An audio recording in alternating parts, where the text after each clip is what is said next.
wide open. Tell truth from the sun. Yeah!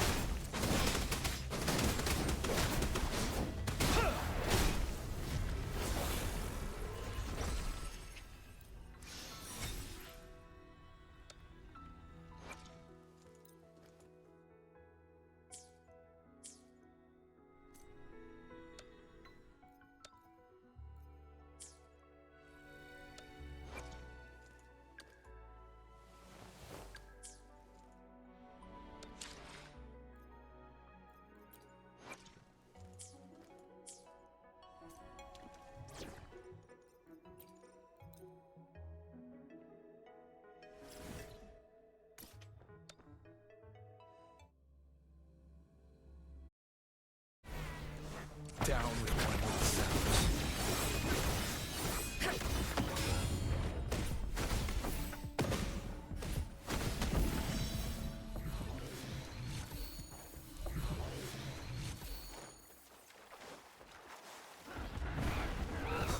None shall whisper.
Stopping to relax once in a while serves for a stronger resonance with the world.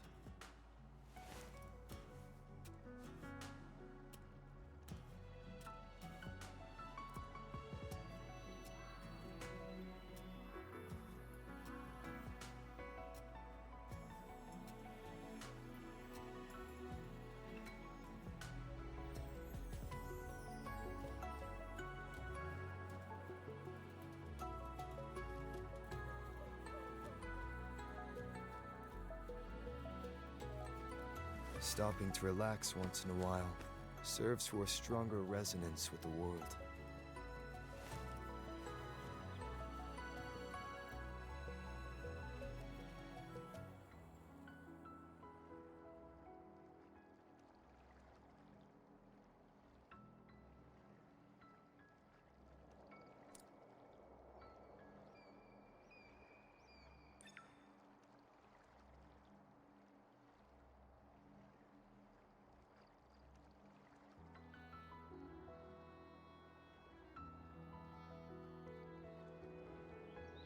This is a testament to my connection with the world around me, and it's very much my companion now, bearing witness to...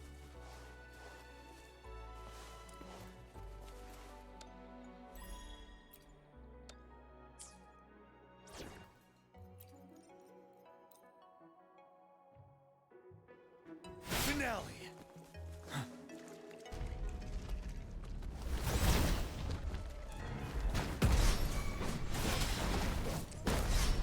Tell truth from the song.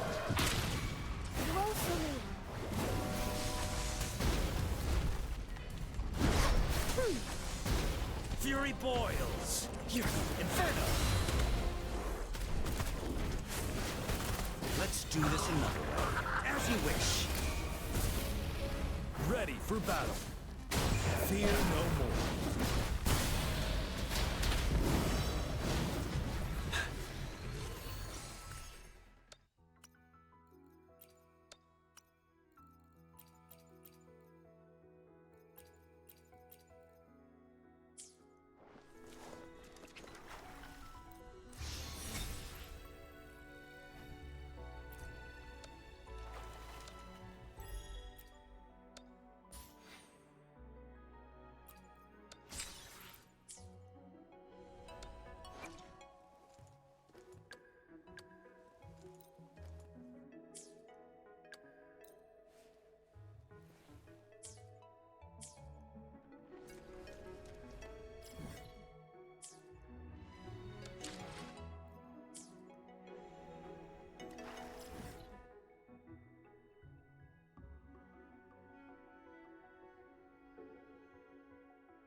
It is natural to feel dreadful.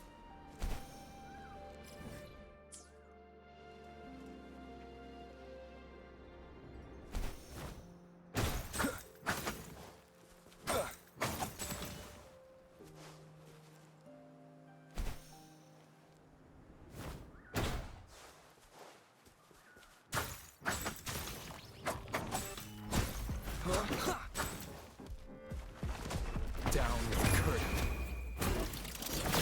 One with the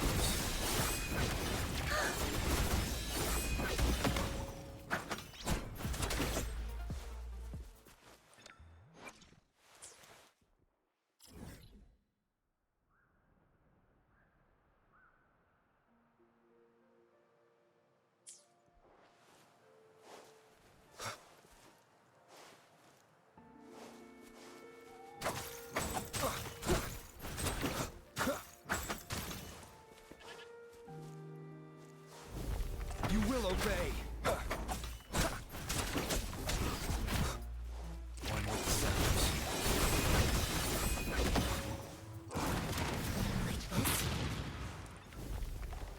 the None shall whisper.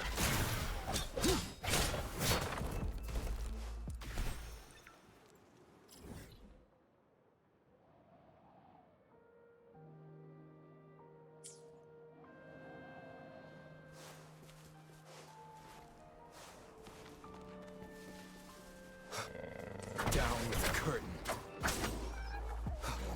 One with the Like this? Universe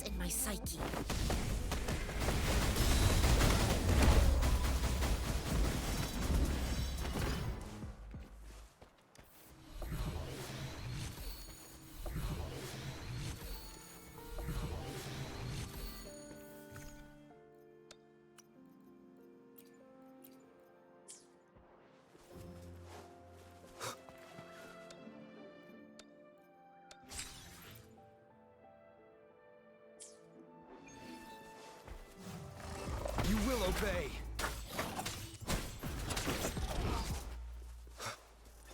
One with the sounds. Evils be gone.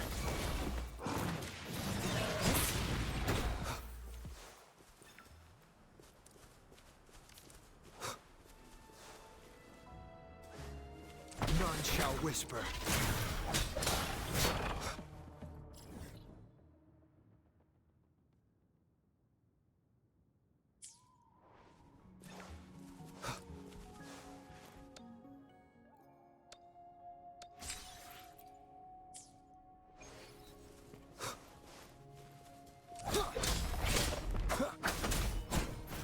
You will obey.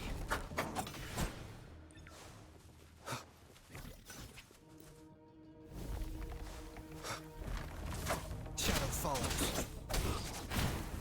Down with the curtain.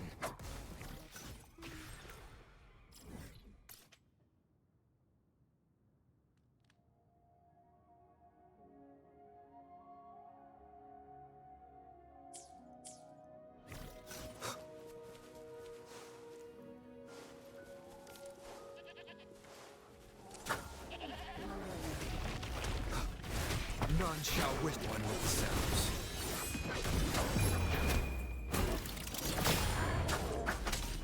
Guide my blade.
Down with the One with the sounds. No mercy.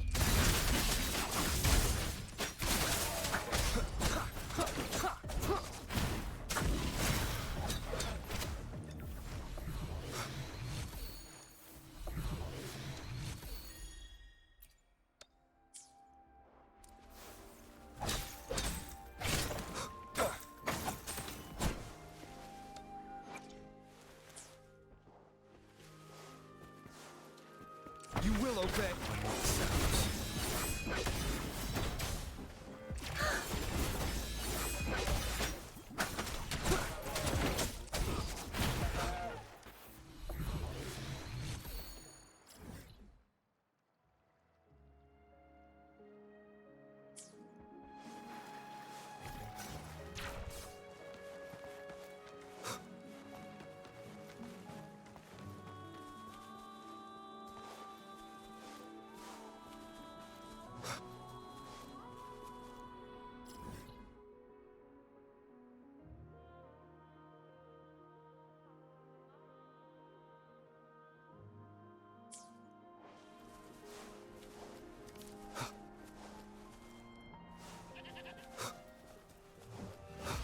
None shall whisper.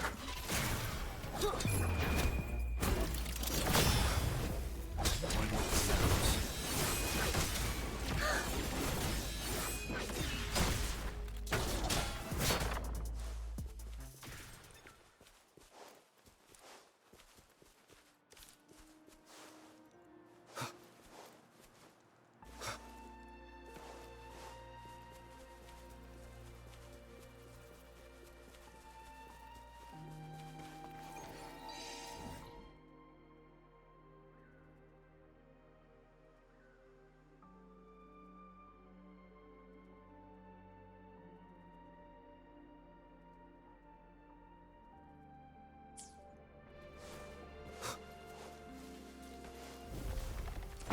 obey.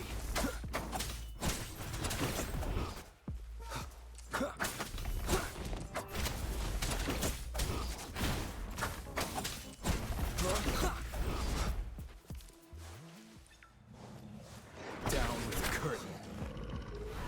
One with the Embrace the oneness. Like this? Be gone.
None shall one with the sounds.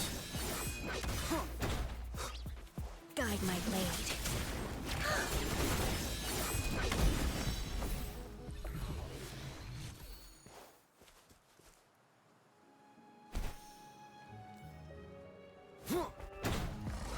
You will obey.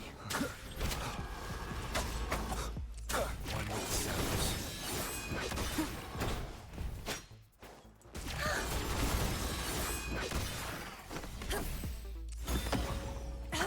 Down with the curtain.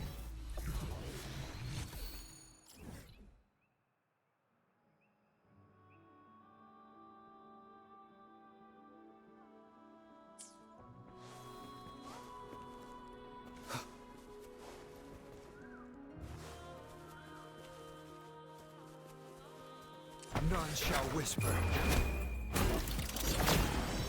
One with the sounds.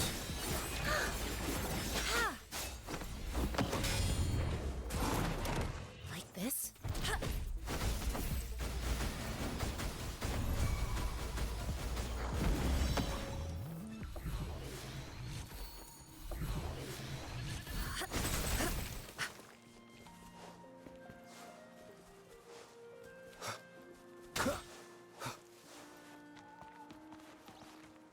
You will obey. One with the sounds.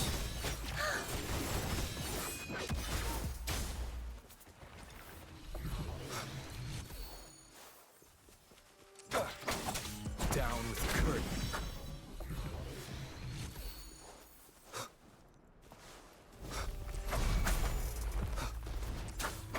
One with the sounds. Guide my blade.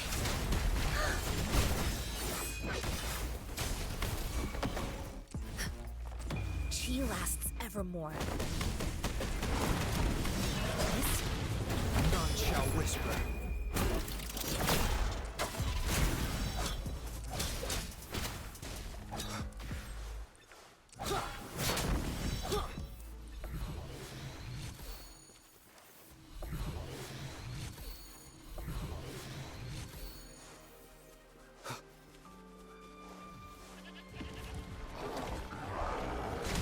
You will obey. One with the sounds.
None shall whisper.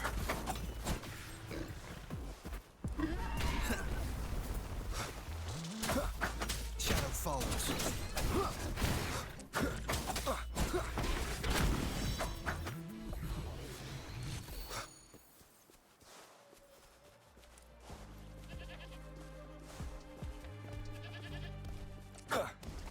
Down with the curtain. One with the sounds.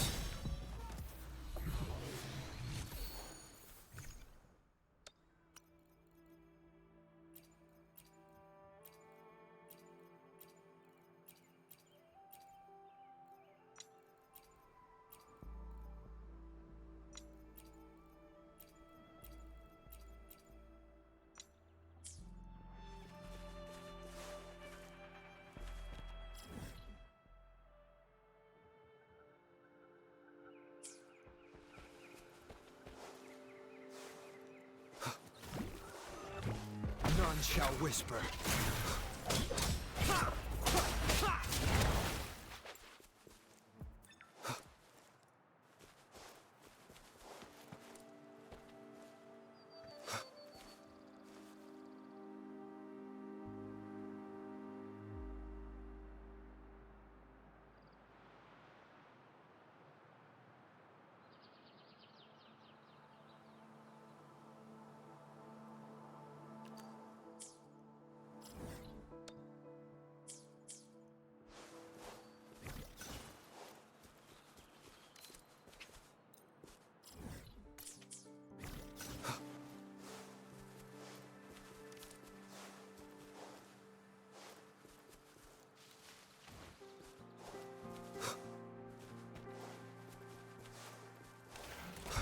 You will obey. One with the sounds.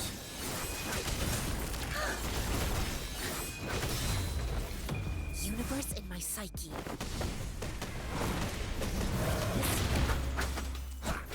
None shall whisper.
hide my blade.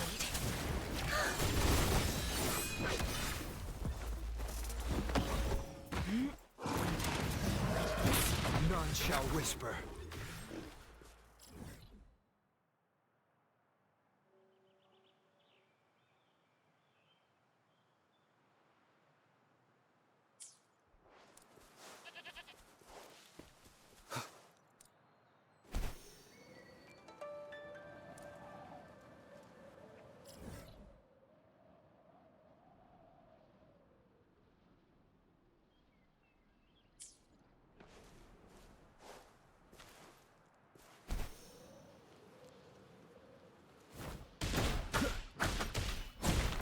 Remnants of the past.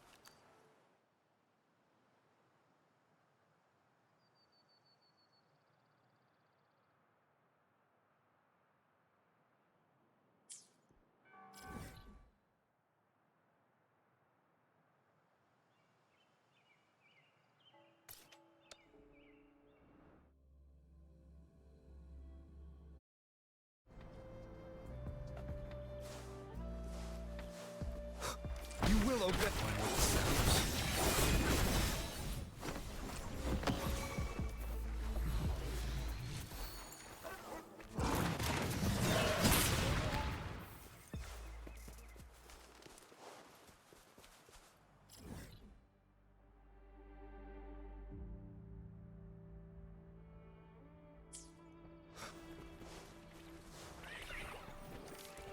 None shall whip. One with the sounds.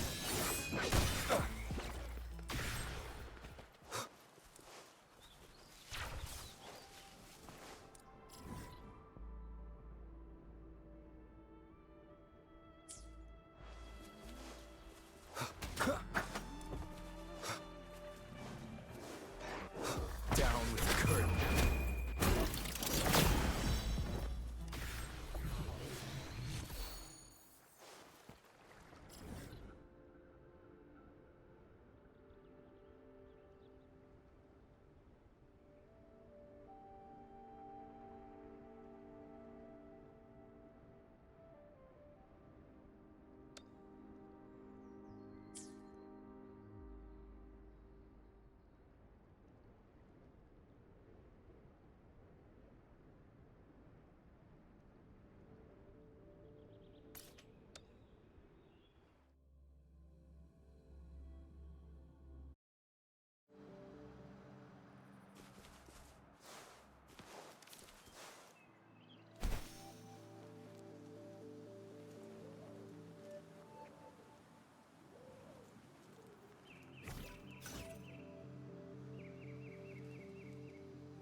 Cherish every gain.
None shall whisper. One with the sounds.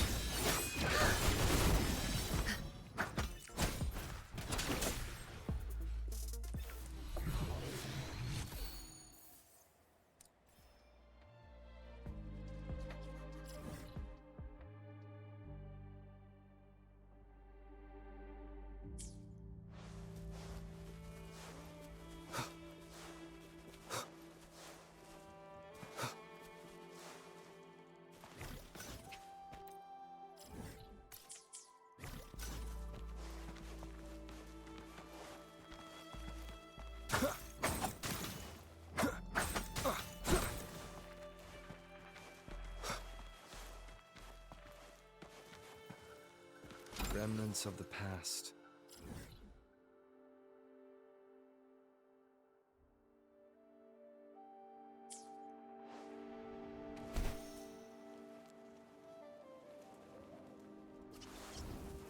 You will open one with the sounds.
You will obey. One with the sounds.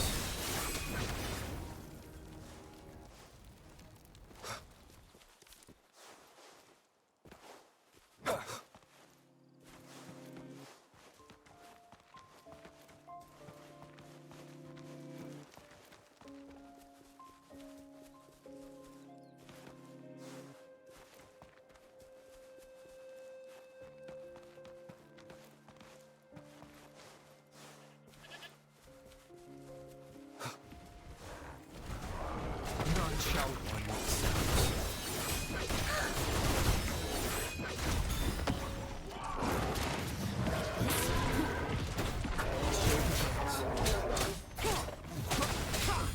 She lasts evermore.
It is natural to feel dreadful of the unknown.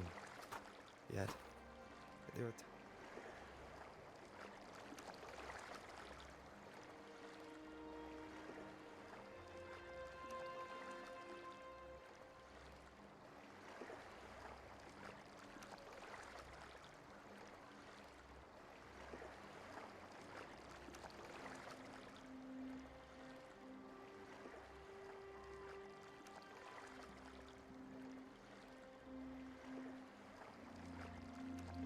stopping to relax once in a while serves for a stronger resonance with the world.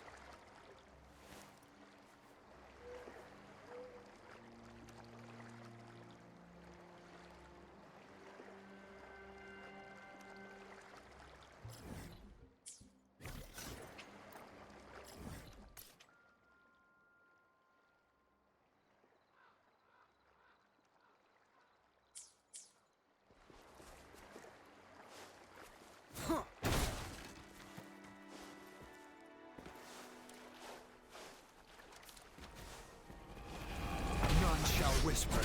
One with the sounds. No hesitation.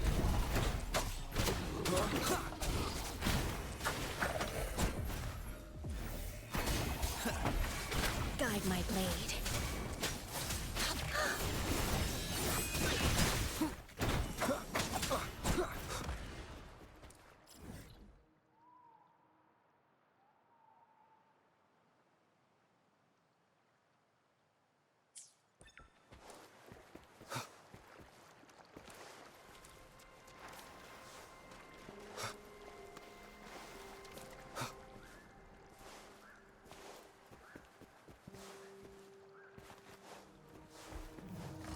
Down with the curtain.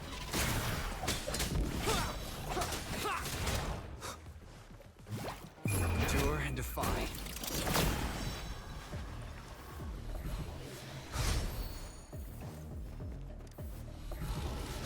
You will obey.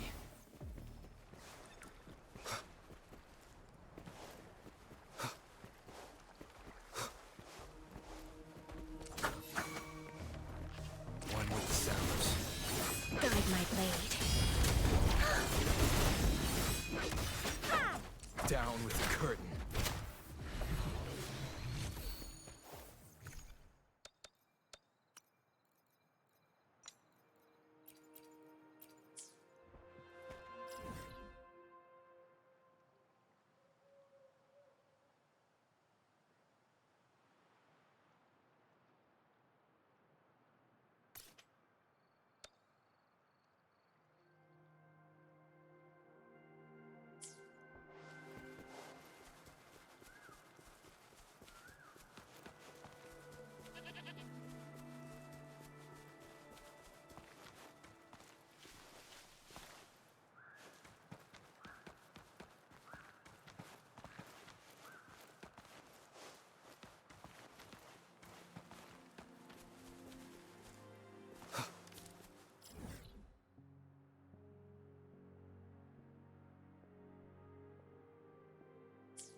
None shall whisper. One with the sounds.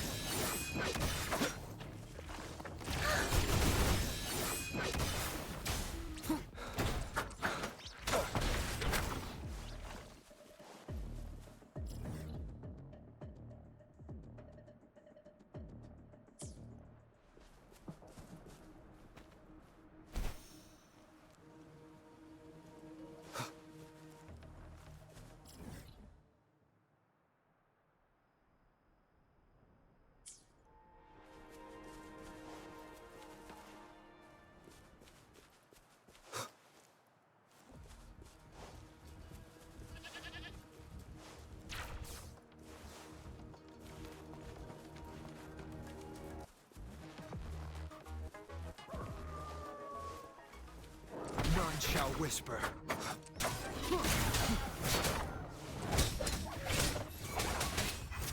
Guide my blade.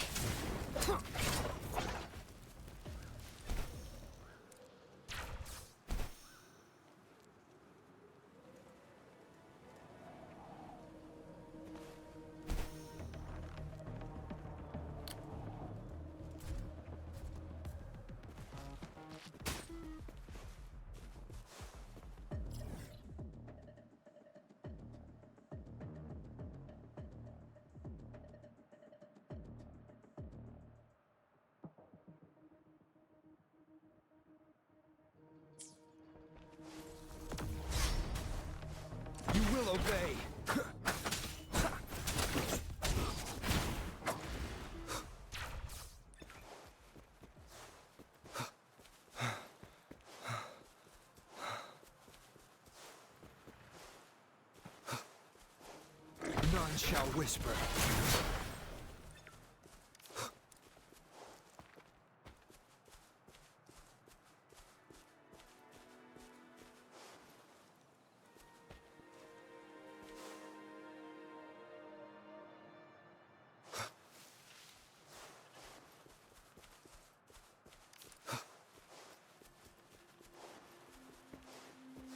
Down with the curtain.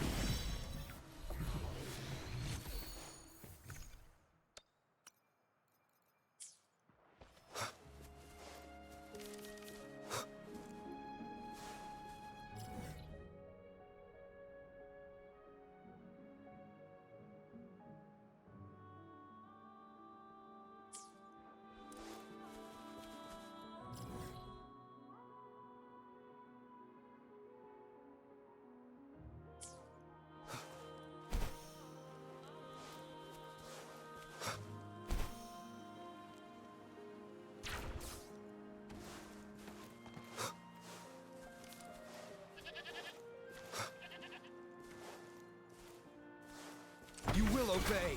One with the sounds. Guide my blade.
Stopping to relax once in a while serves for a stronger resonance with the world.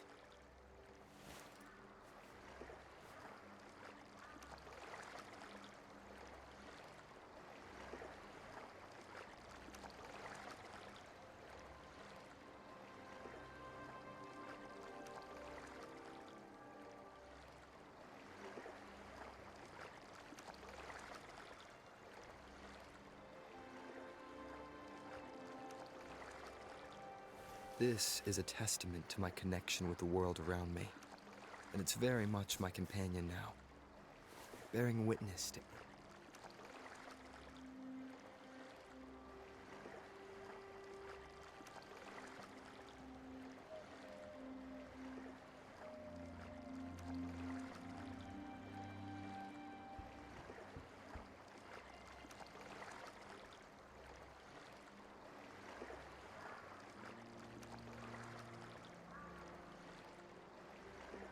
It is natural to feel dreadful of the unknown, yet there are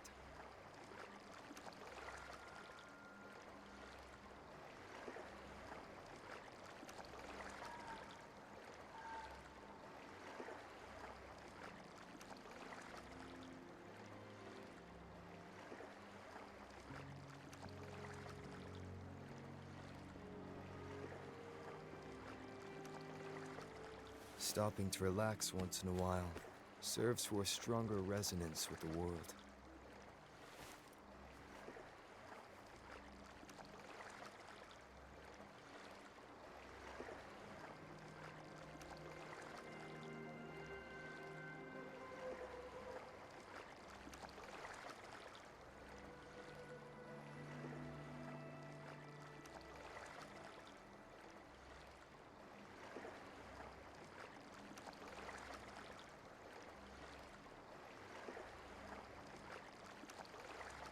It is natural to feel dreadful of the unknown, yet there are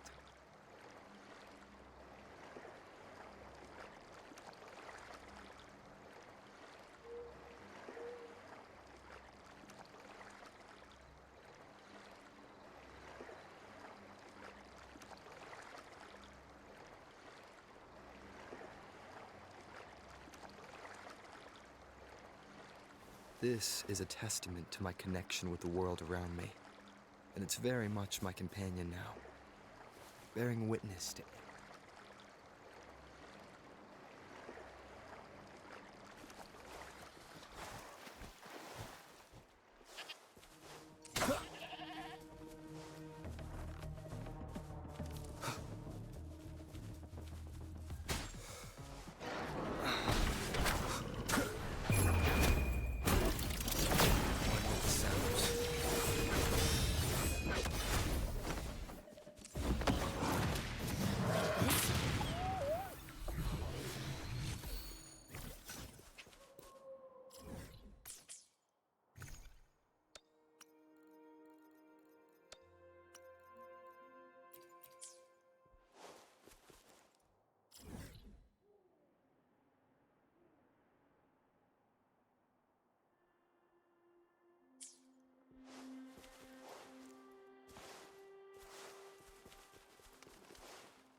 She lasts evermore. Like this? Down with the curtain. One with the sounds.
cherish every gain.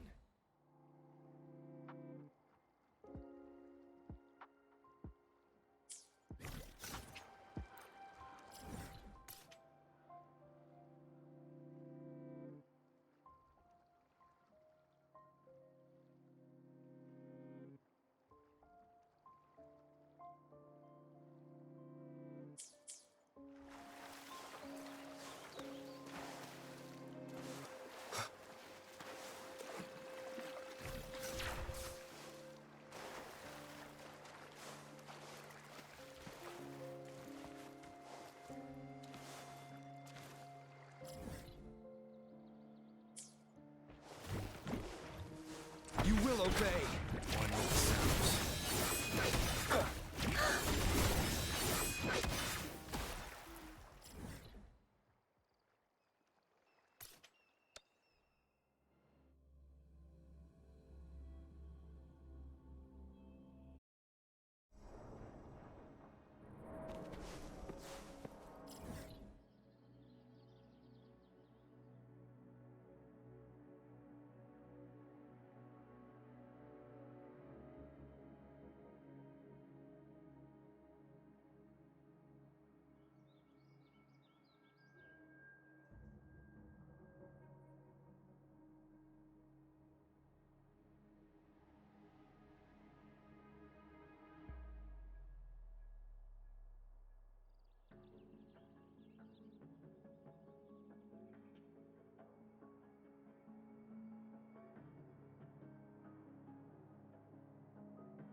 my blade.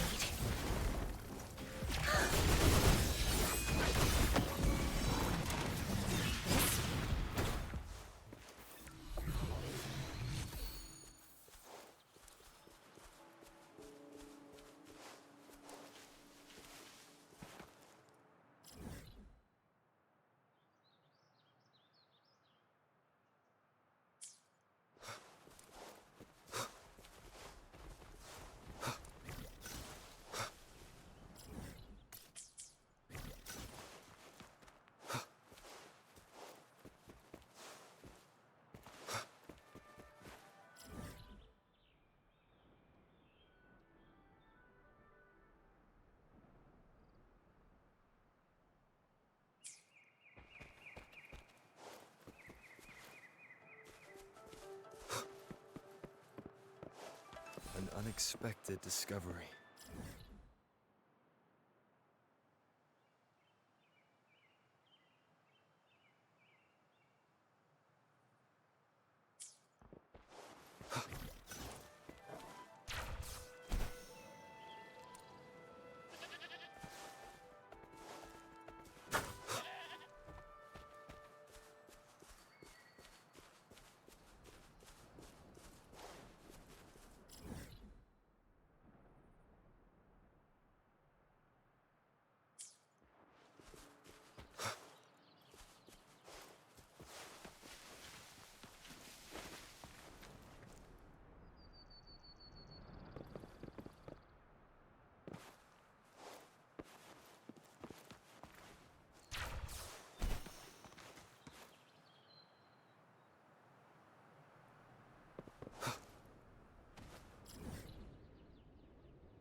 None shall one with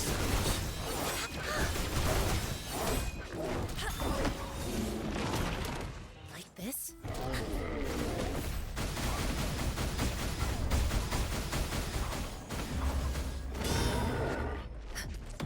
Universe in my psyche.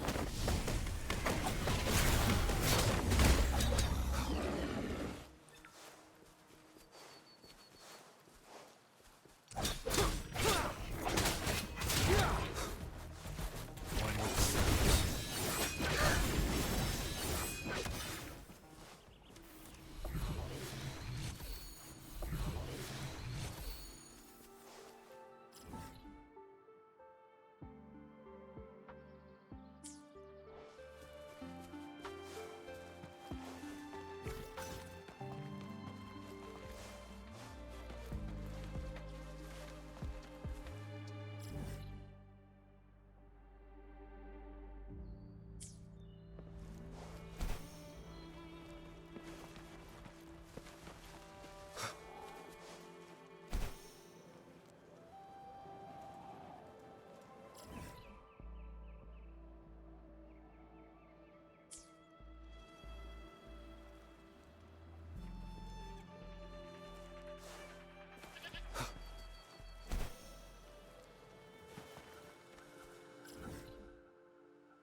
guide my blade. Upswing.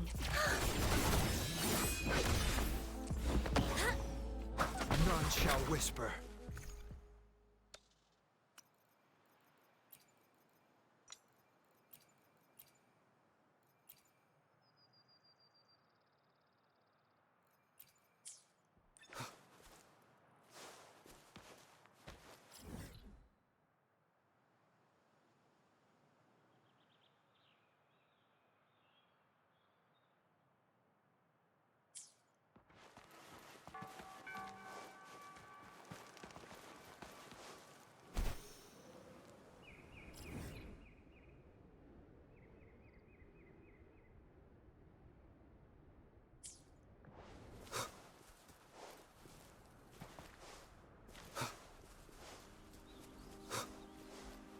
You will obey. One with the Sethos. Checkmate.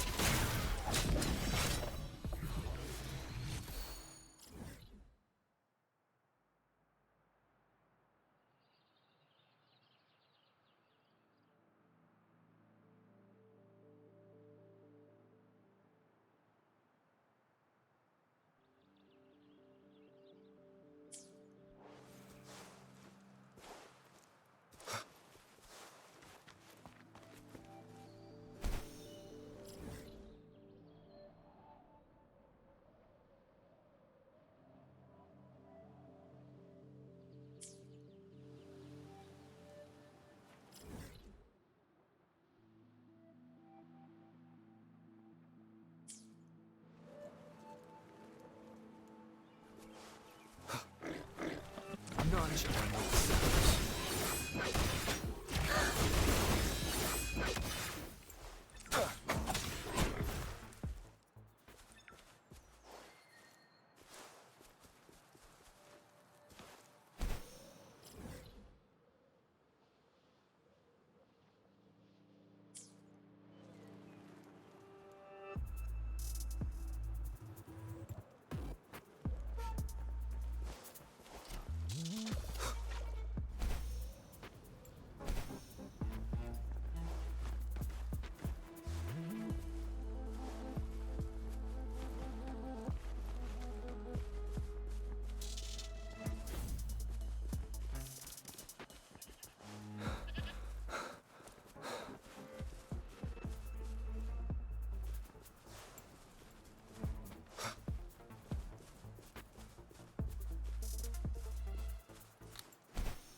Stopping to relax once in a while serves for a stronger resonance with the world.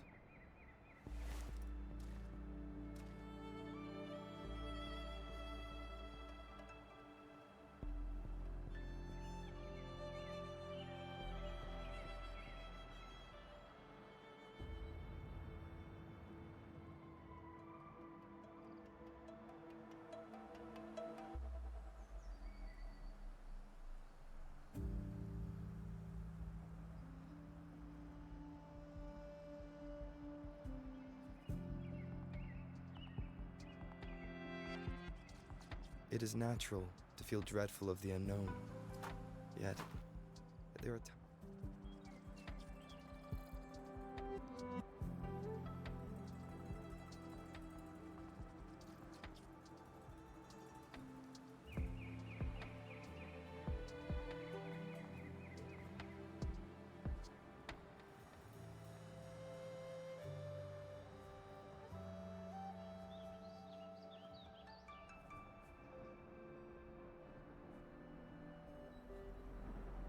This is a testament to my connection with the world around me, and it's very much my companion now, bearing witness to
None shall whisper. One with the sounds. Guide my blade.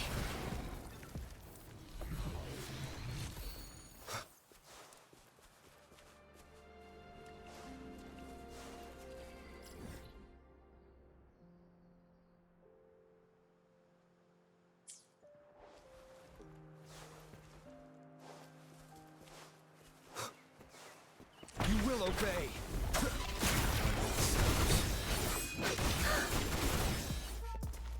The show begins.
None shall whisper one with the sounds.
An unexpected discovery.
You will one with the sounds.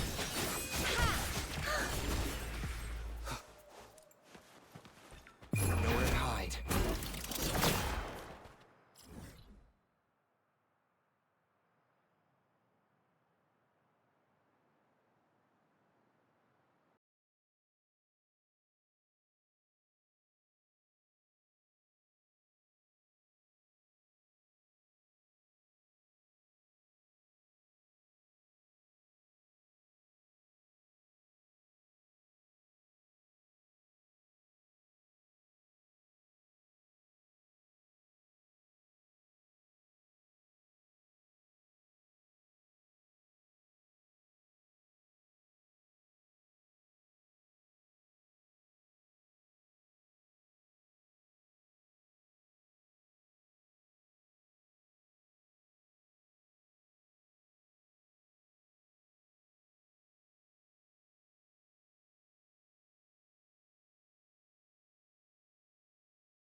Once, there was a glorious...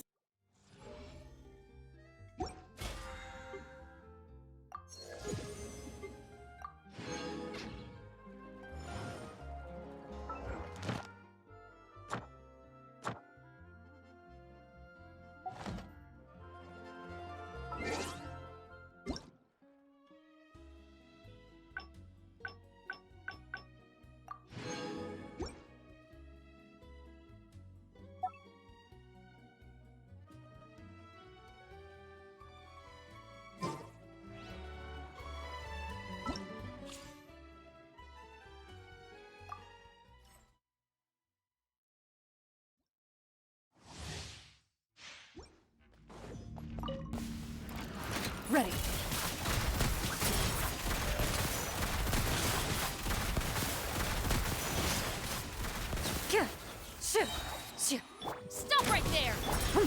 Hunt them down. Oz, reveal thyself! Hands where I can... I got you covered! Midnight Phantasmagor! Loaded.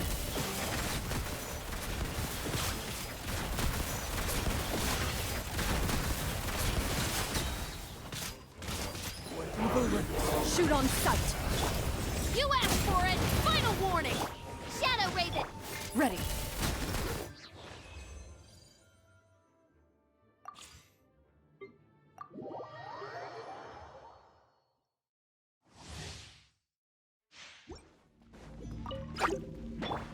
By royal decree, let the show be...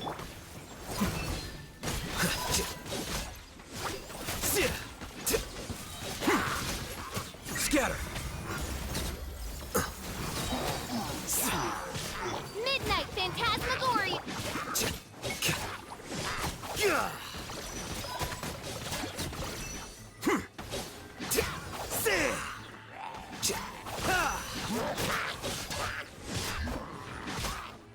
As you wish, main Fräulein.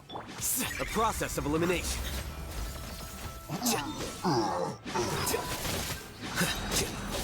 Here you are.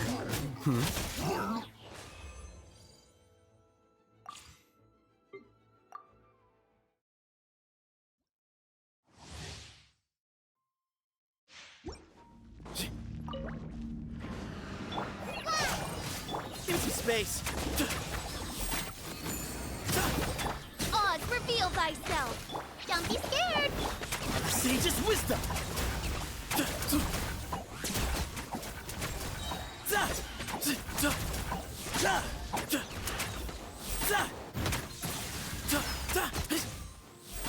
Just like we rehearsed! Lucky today. Midnight Phantasmal. Stay put! Move or be in the wilderness.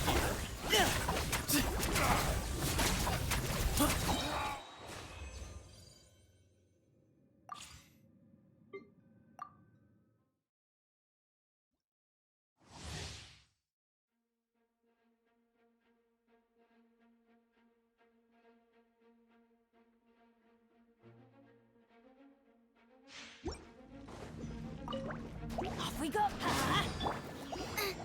No, my sword. You're in for a little shock.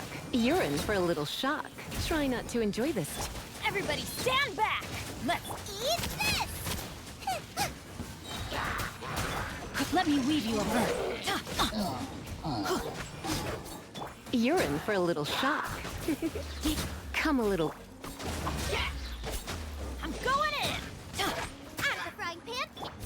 Surrender and be gentle.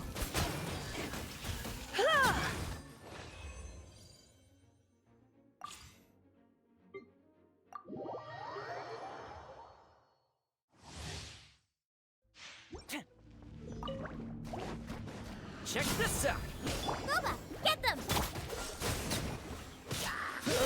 This moment will be frozen in time. Incinerate! Supporting fire. Breath of the flame! Varoom!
Sorry, sir. Were you looking for me? Hello, hello. I'm Sethos. What can I do for you? Actually, you know what? This seems like more of a sit-down conversation. Come with me. I know a good place.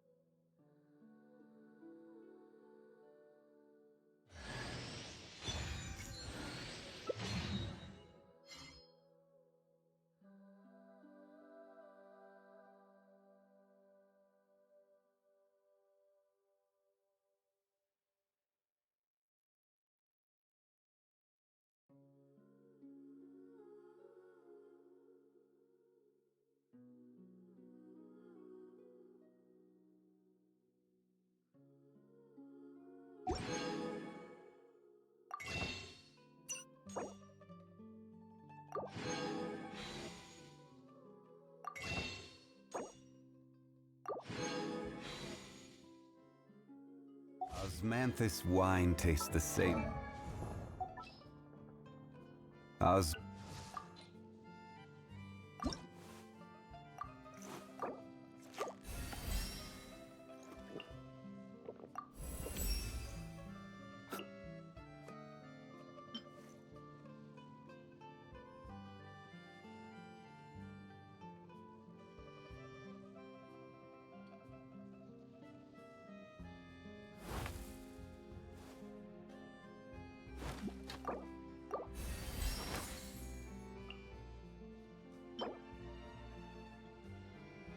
I remember. But where are those who...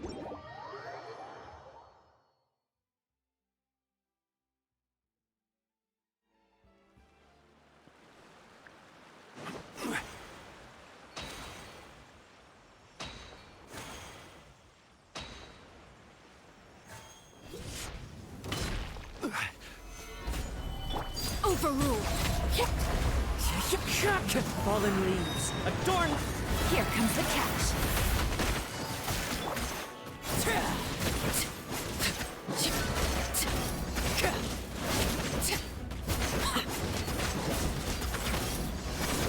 Transfixed.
children be up to? Never mind. Let them do as they please.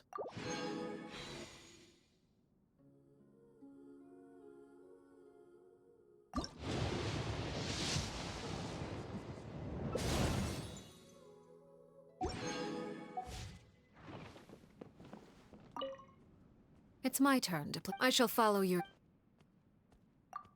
That seems agreeable. The children often say, I am not sure what to say to... In truth, talking to me is not very difficult. It appears there are many tricks. The varieties of their personalities. A novice would... Is there anything else you'd like to ask? But of course, the work of intelligence gathering. Just the opposite. You must first take... If you have something... It's my turn to play. I shall follow you. The weather is good. There are two sights. When I need to think, I've rarely seen a... It is full of mystery and No. It is good for secrets that only when your gaze can pierce through the sea's shimmering surface and look...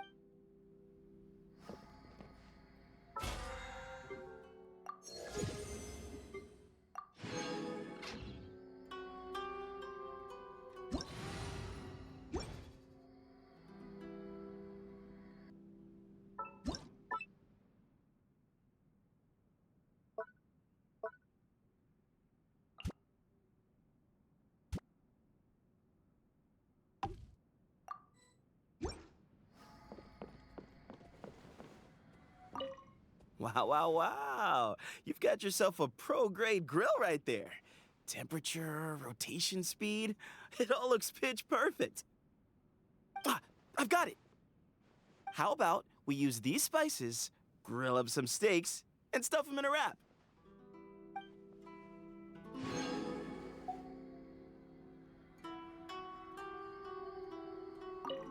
Hello there.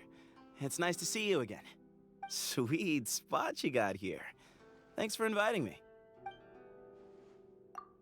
Sure do. It's great. I'd like to think I'm a flexible guy who can adapt to any environment. Never mind one as pleasant as this. I can tell. Some people like to go out and have fun. Others prefer to create a comfy space for themselves at home, where they can enjoy some peace and quiet. People enjoy life in different ways, but both approaches are equally valid. You know, this place is real roomy. There are houses and buildings, sure, but there's also lots of open space. You could build a bunch of different areas, each with a unique design. That way, it'd feel like we were camping in a new place every night. I'd even help out if you wanted. Truth is, I'm fully furnished with ideas as we speak.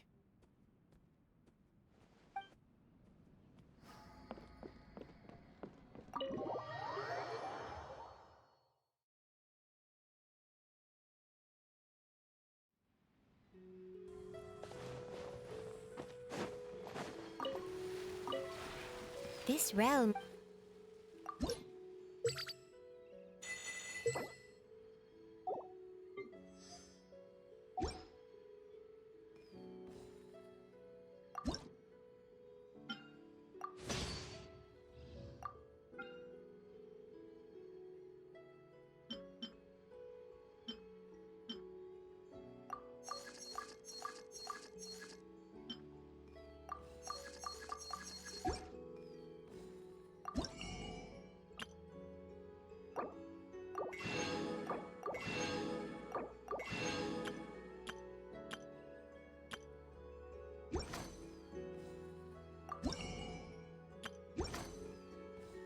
If you ever had...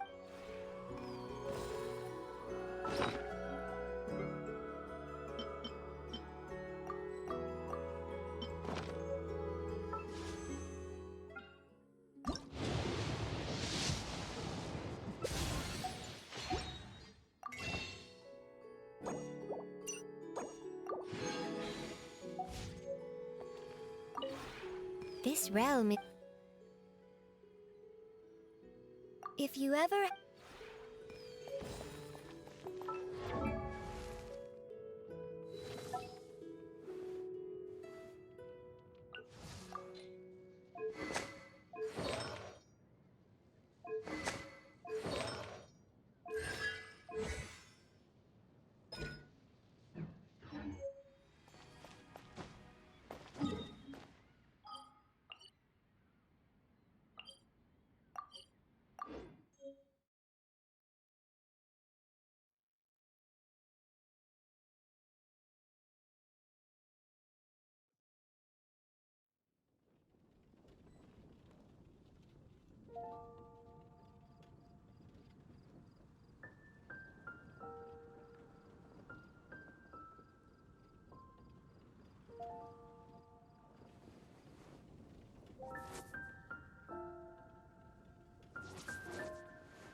Did you hear about the prophecy?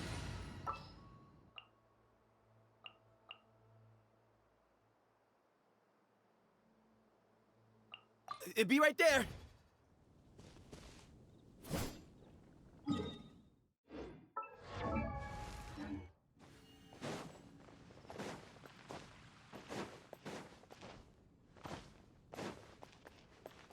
Add Astra.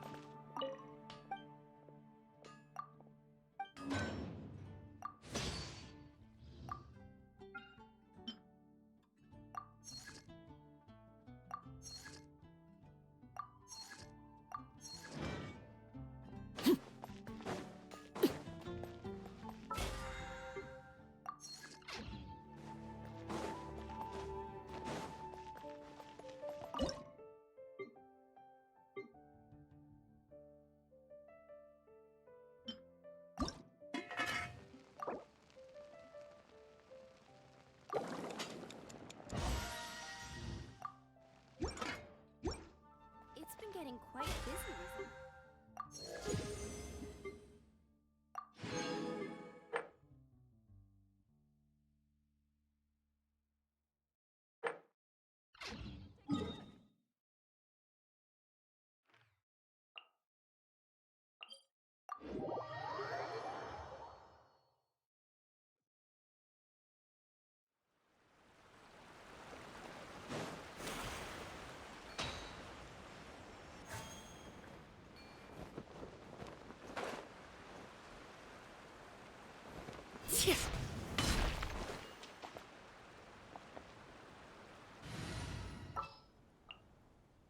Let's go get ourselves.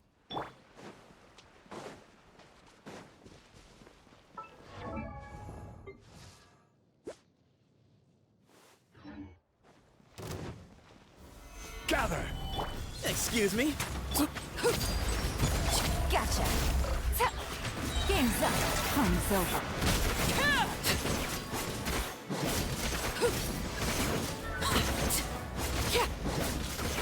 This is where you fall. Laid bare. Solidify! Quietly now. This is order. Give me some space. Stabilize. Here comes the catch.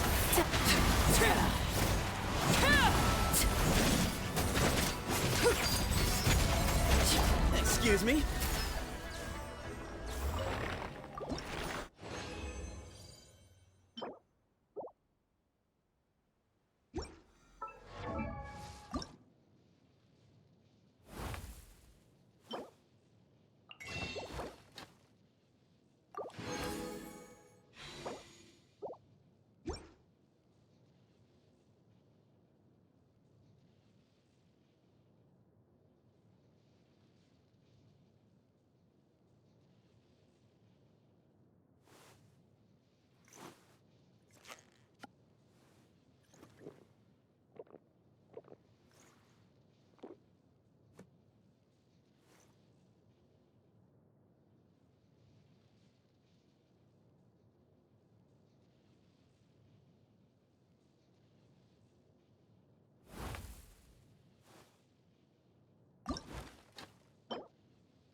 Have you ever tried drawing in the sand?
Solidify!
Gather!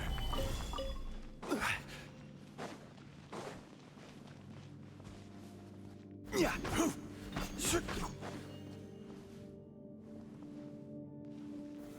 Solidify!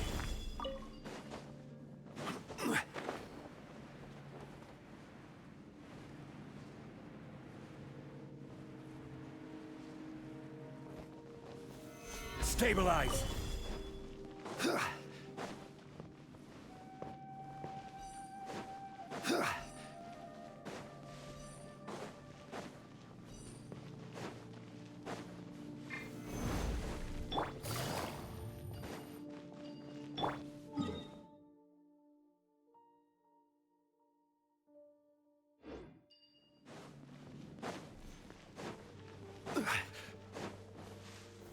Gather!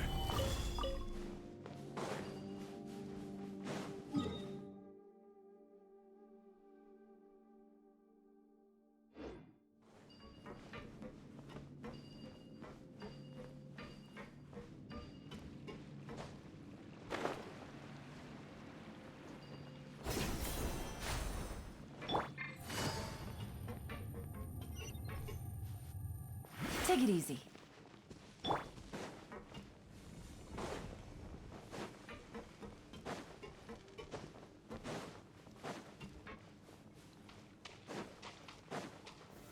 Stabilize!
Solidify!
Gotcha.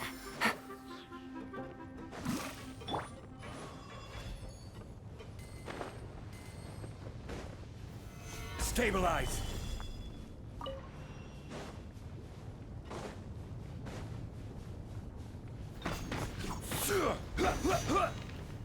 Give me some space. Solidify!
I will have order.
Another test subject.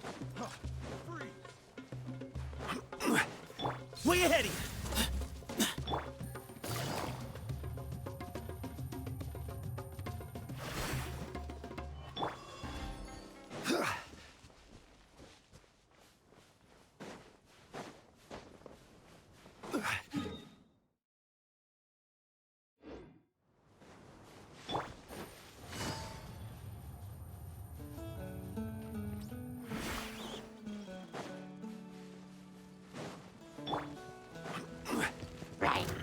Stabilize!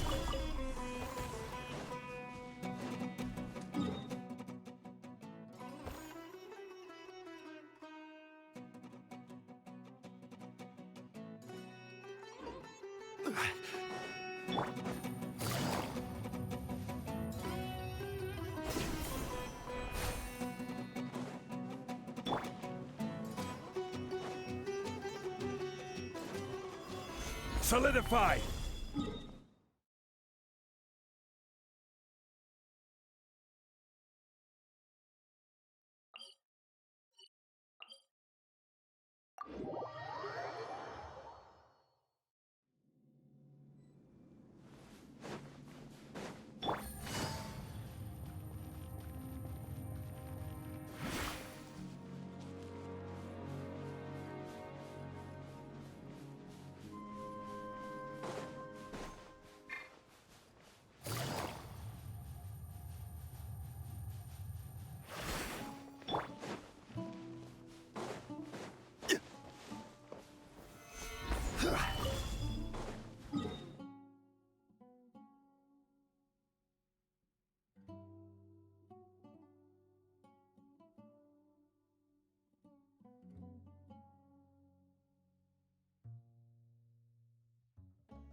blinding sunlight is such a pain. No way I can get a nap in this weather.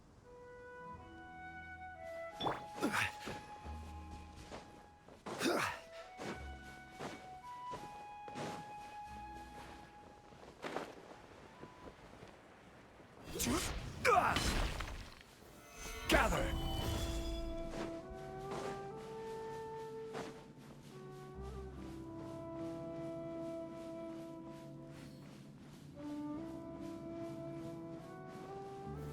Stabilize!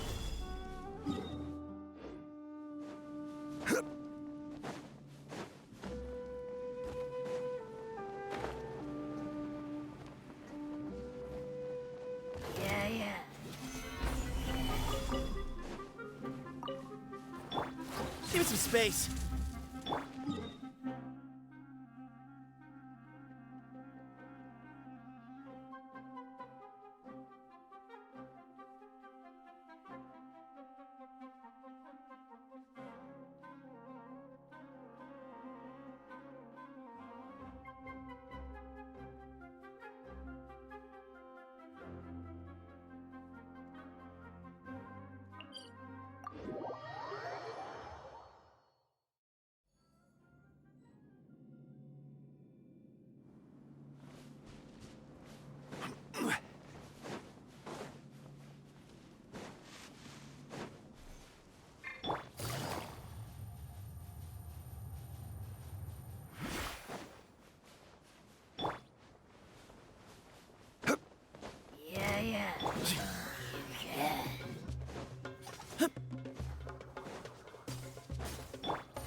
Solidify!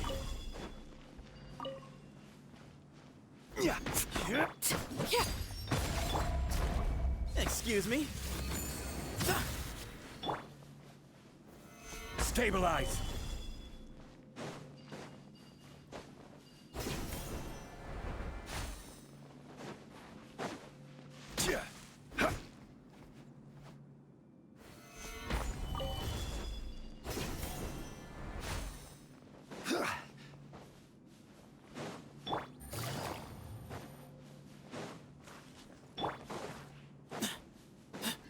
Give me some space.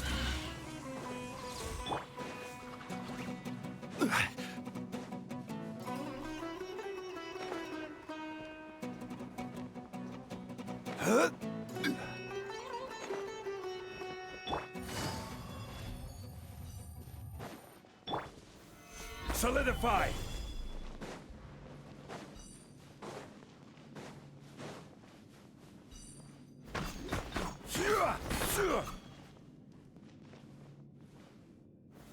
Stabilize!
Boats are made for transferring commodities back and forth, and those that come across Liyue tend to stay a while, so it is where many things come to settle.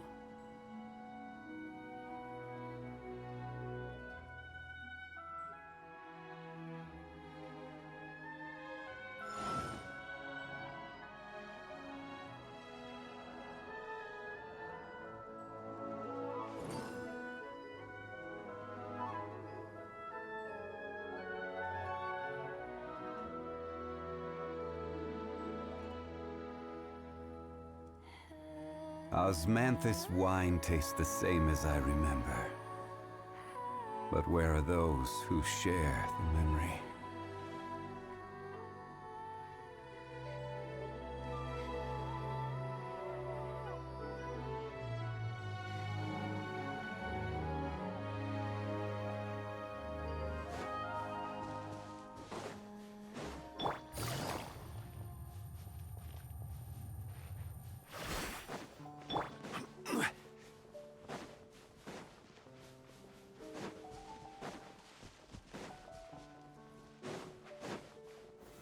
Gather!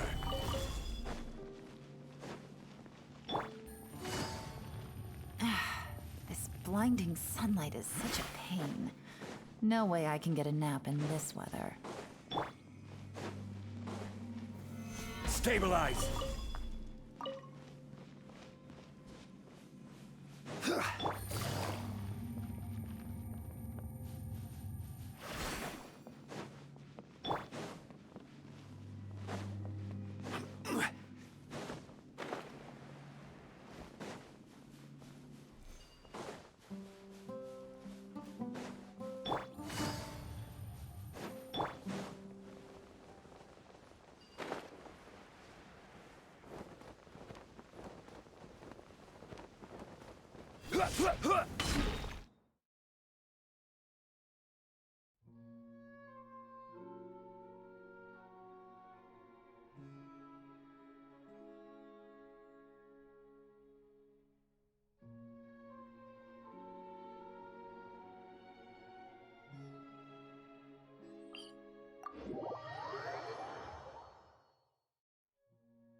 Solidify!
What's our objective?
Cleanse you of your sins.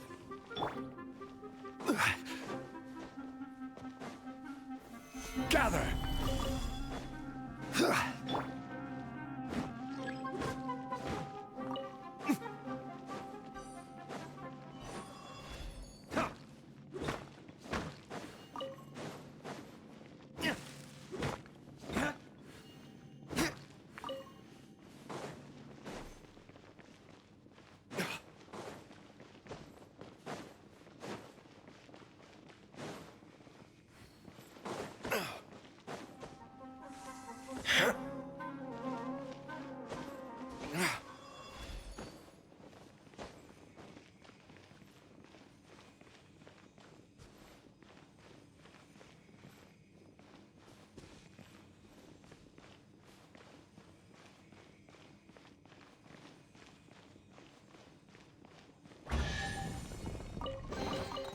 We'll need more where that came from.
Stabilize!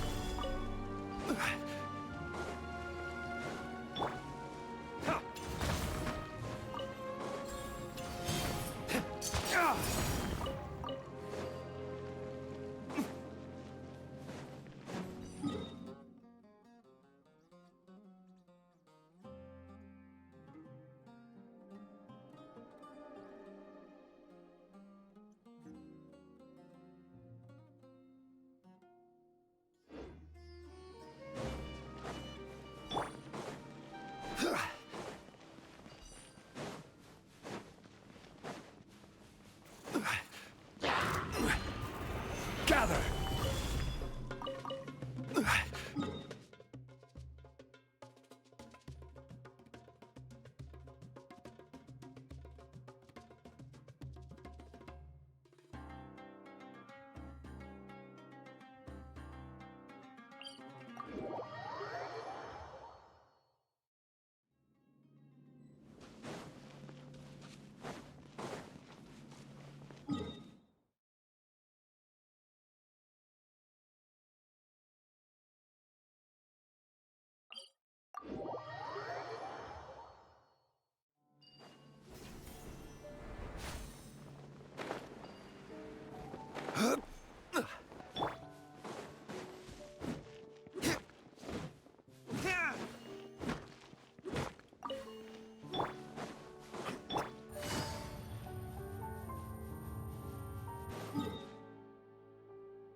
No need to fret. I shall handle this. Want me to come along?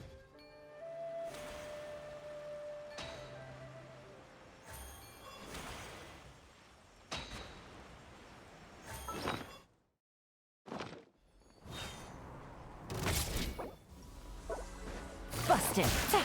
Where you heading? As one with wind and cloud! Game's up! Fun's over. Overruled!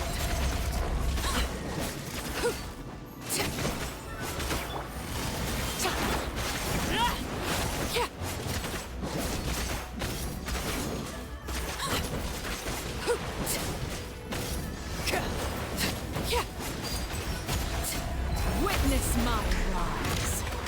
Transfixed. Quietly now. Wind strike! Give me some space. Sage's wisdom.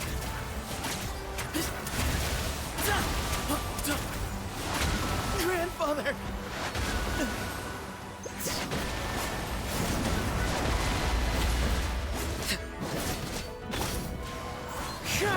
Gotcha! Laid bare.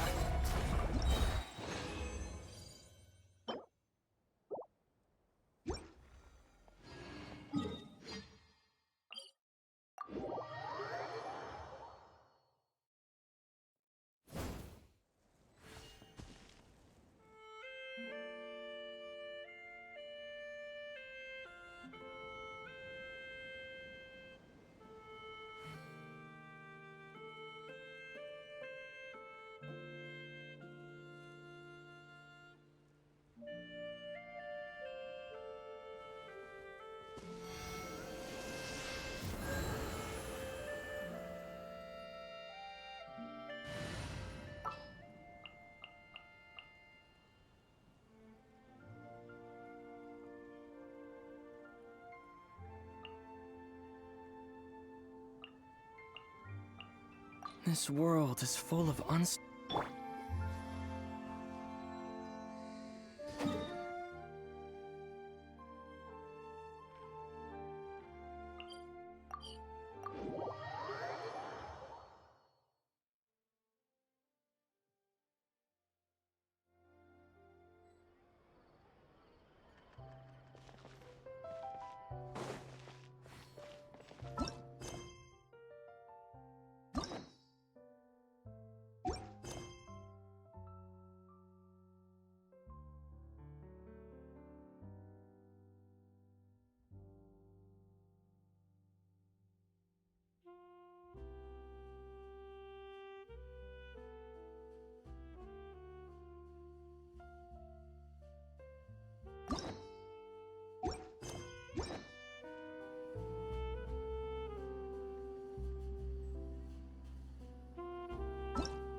Huh? Do you also see Navia and CHLORINDE over there? They look like they might have run into some kind of trouble. Let's go check out what's going on!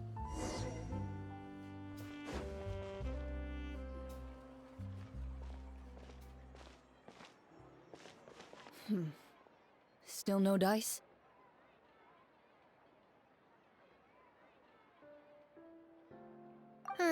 Not at all. And I've asked pretty much everyone in the court of Fontaine already.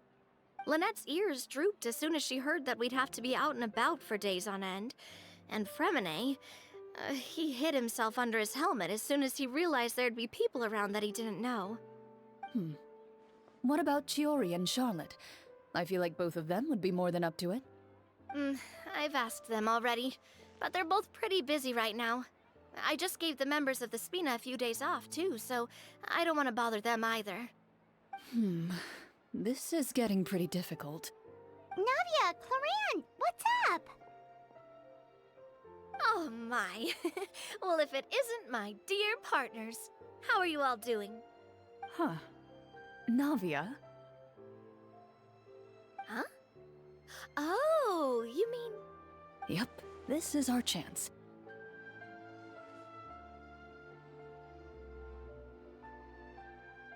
Do you need our help with something? Oh, precisely. My dear partners, we've got a huge problem right now that only you can solve. Whoa, for real? Absolutely. We've already exhausted all our other options. Traveler, Paimon, would you join us and play Marechaussee Hunter Judgment Day? Marechaussee what now? It's a new game script by the Tabletop Troupe, a local roleplay adventure club. Ever heard of the Tabletop Troupe? They put out games that allow you to participate in a story and roleplay characters with your friends. Oh, I've loved their stuff ever since I was a kid. That sounds super interesting! CHLORINDE and I are both veteran members of the club. Recently, someone came up with a new script and was looking for people to help playtest it for them. And when they asked, of course I couldn't refuse. I mean, come on! A brand new script? Nobody has ever played it before. Generally speaking, scripts at that level of development have a lot of issues, but I think this one is pretty solid. The author obviously put a lot of work into the story, and the world building is also quite credible. Whoa. I know I was the one that handed you the script, but some of us haven't read it yet. No spoilers, please. Anyway, the script calls for a team of 4. Ah, yes. We're missing one final player right now. So, you're saying you'll help us out? I knew I could count on you, partner. Paimon and the Traveler are kind of a package deal. Is that okay? That's not a problem. I'll adjust the pace based on the actual number of players and ensure that everyone has a good time. Well, Traveler, what do you think? Wanna play? Paimon will follow your lead. Well, that solves our problem. You have our thanks. Woohoo! I'll go grab the script manager from the club right away.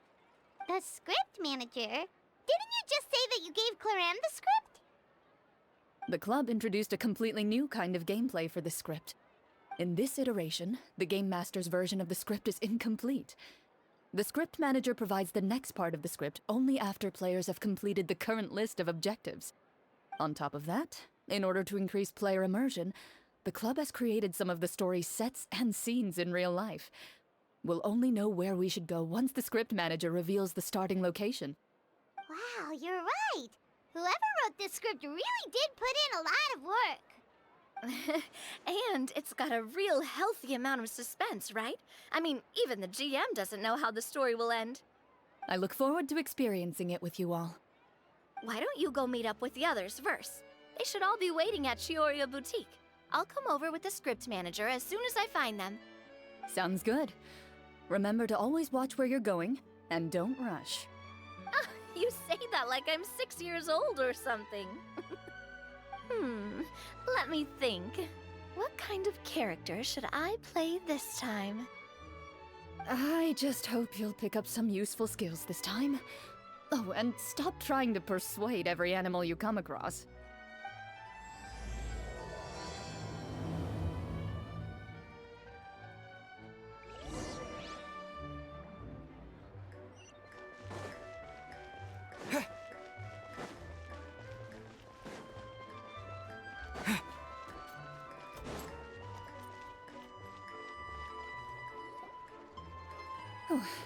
Sorry to keep you waiting. You're back! Huh? And you've got the Traveler and Paimon with you, too! What a pleasant surprise. I assume you'll be joining us for the game then? Linny, Farina! Paimon didn't know you were playing too! Are you also members of the tabletop troupe? I'm more of a casual member, if anything. I haven't taken part in many formal club activities. Lynette, Fremine, and I play something similar at the Hotel Bouffe Tété sometimes, but I'm usually the GM. Still, I'm sure it'll be fun being a player for the first time. I'm looking forward to it. Well, I'm not a member of the club at all. CHLORINDE simply woke me up first thing this morning, said there was a good script worth experiencing, and asked if I wanted in. If you're interested, I can give you a referral. That should give you a 40% discount on membership fees. I think I'll wait to see how this experience plays out first, especially when it comes to the quality of the script. If it's sufficiently fun, then I'll join. Do you participate in a lot of tabletop troupe activities, CHLORINDE? You could say that. She's actually one of the few senior game masters of the troupe. Right. I knew about that even when she was still my subordinate. It's nothing. Really, just a small hobby of mine. Wow. Paimon's so used to seeing you be all upstanding and intimidating as the champion duelist. It's kinda hard to imagine you role-playing with a bunch of friends. Surely you jest. I would never intentionally make things difficult for my players. I maintain a clear boundary between my professional and personal lives. The me you see at court represents the law and order of Fontaine. I put all personal feelings to the side and grant a fair duel to all who seek to defend their honor.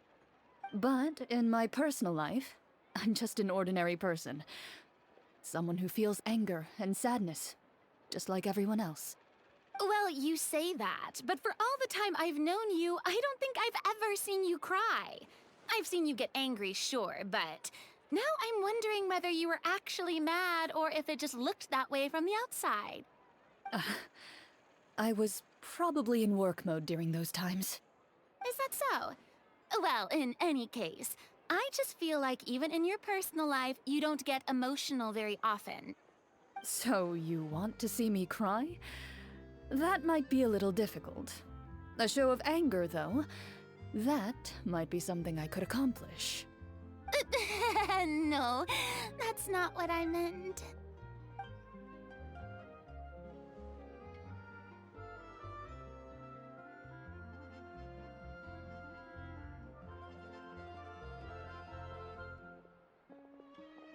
I'm back!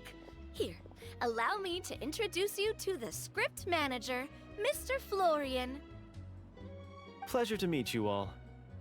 Hello. Wait, are you a champion duelist too, Mr. Florian? Oh, no. This is just the costume provided by the club. I occasionally play a few of the roles in my scripts. That sounds like a lot of work. It's nothing. It's the least we can do to give the players a more immersive experience. Anyway, allow me to give you a brief introduction of the script. This script was adapted from the real history of the Marashose Hunters. You all will play the role of hunters from a bygone era and resolve a series of events unfolding in the capital. Paimon's not super familiar with the history of the Marashose Hunters. Is that a problem? Oh, no problem at all. I can give you a brief rundown. So, basically, Marashose Hunters were people who dedicate themselves to hunting monsters and protecting the city by using a special swordsmanship technique passed down over generations. Their story can be traced back to the ancient Remurian dynasty, as well as the first hunter, Cassiodor. But I'll leave the finer details for you to seek out and discover later. And I'll provide additional commentary as the story progresses. In that case, brave hunters, are you ready to set out on an unknown adventure? Whoa, just one sentence and it's like we're in the story already! Aha, I see many a determined gaze before me. Very well, head over to this location and begin your heroic journey. So, as we follow the story, it leads us to specific scenes? Ooh, sounds pretty innovative. What does the message in the envelope say? It's the exact location of the scene, as well as the formal permission to use the venue. Seems like they have everything prepared. Please check all your belongings, everyone, and make sure you haven't forgotten anything. Once you're ready, please follow me to the designated location.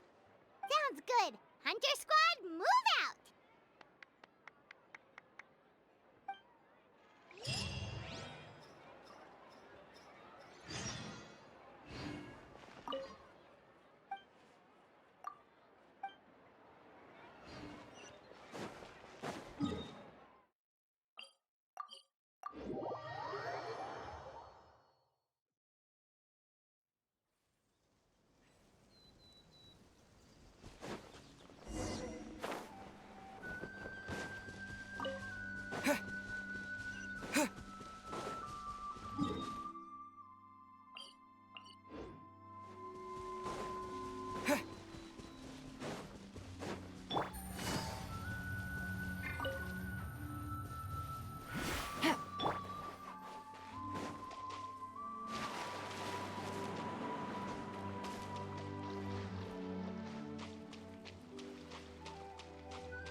They really have thought of everything.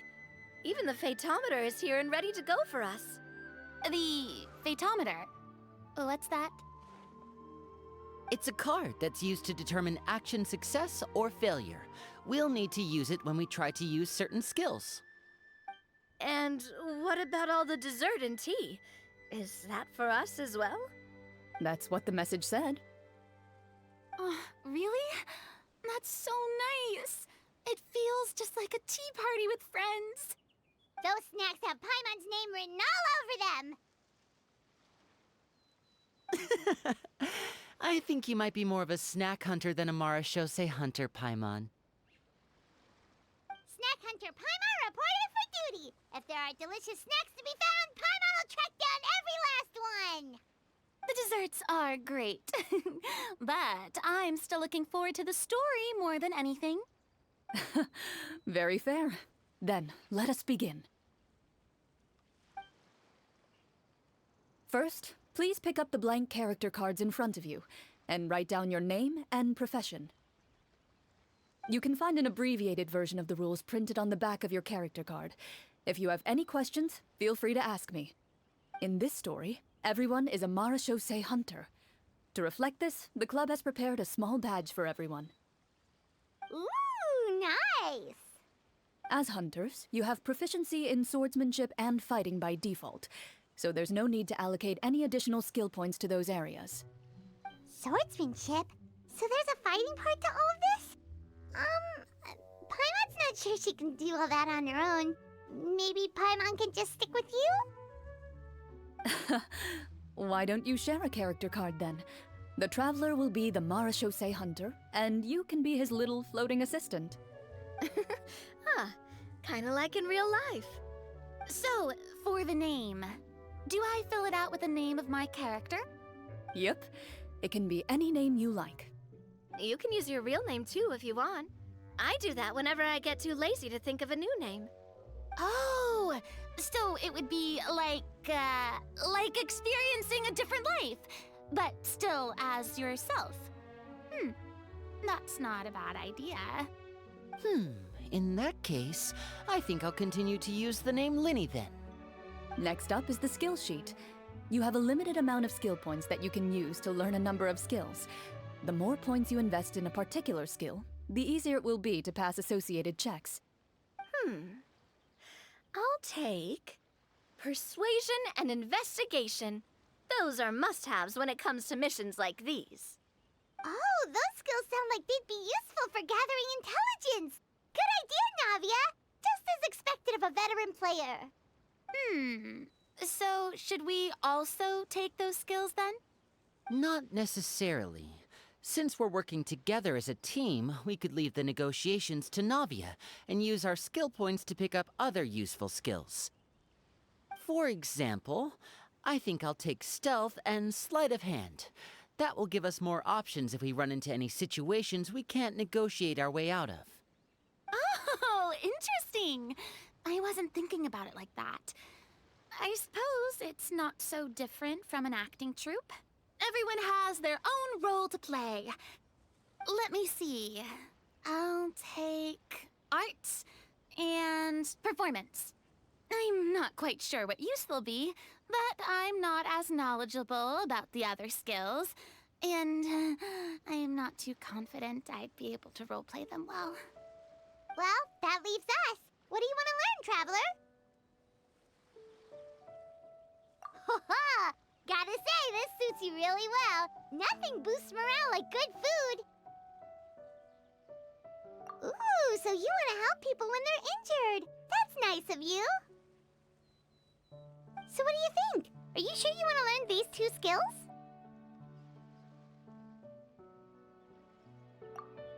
Let's see. Oh, looks like you each have enough points to choose one final skill. You've all picked such classic skills. It's fine to go a little bit out of the box, you know. Why do I get the feeling she's getting ready to cause trouble? For example, this one here. Summon. Doesn't it sound super mysterious and cool? Oh, I saw that one just now as well. The description says, this skill can be used under certain circumstances to summon characters or creatures that fit the script's world-building rules. The script's world-building rules, huh? But how are we supposed to know what a Marechaussee Hunter can summon? Oh, that's not for us to worry about, my friend. Just learn the skills that interest you, and the GM will take care of the rest. All right, you've convinced Paimon. Let's learn summon, then. Paimon can't wait to see what kind of thing shows up. Well, now that everyone's more or less finished creating their characters, we can begin. Since two of our players are doing this for the first time, though, let me ask. Would you like to play on easy mode or authentic mode? What's the difference between the two? Well, in role-playing games, the story sometimes changes based on the decisions of the players and the results of the Fatometer. For example, if you fail a check, that means you cannot use the target skill in that scenario. A critical failure may even result in further negative consequences. If you choose to play in authentic mode, every time you elect to use a skill, you'll need to use the Fatometer to see whether you succeed or fail, and face any consequences that may follow. If you choose easy mode instead, every check will be successful by default, and you won't have to worry about luck playing a factor.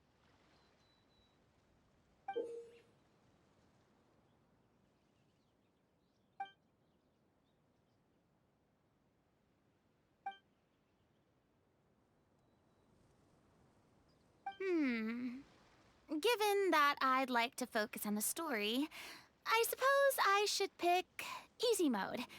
I'd feel bad if I brought the team down by failing my checks. Huh? Oh, come on. Don't worry about that. RNG is the lifeblood of role-playing games. I'm going with authentic mode for sure. Never knowing what you might have to overcome. Ugh, doesn't that sound exciting? I'd rather be mentally prepared for what might happen. All right, then I'll mark down Farina for easy mode. All her checks will be successful by default. As usual, Navia and Linny will play on authentic mode. What about you, dear partner? How would you like to play? Are you sure? Trust me, you'll see the beauty of RNG. Honestly, I don't think CHLORINDE would make things too difficult for us no matter what the Fatometer says. Isn't that right, CHLORINDE? No promises. That wasn't super reassuring. Well, anyway, enough talk. Let's get started. I want to experience at least a good chunk of the story today. Speaking of the story, why is the beginning scene on a beach? Well, that's because... a long time ago, back when human civilization was still in its infancy, powerful demons and evil sorcerers ruled over the land. They created a host of monsters and sent them to slaughter all humans in existence. Soon, a group of human rebels banded together. With their swords raised, they swore to brave the darkness, and in doing so, subdue each and every monster that sought their destruction. They became known as the Marachose Hunters.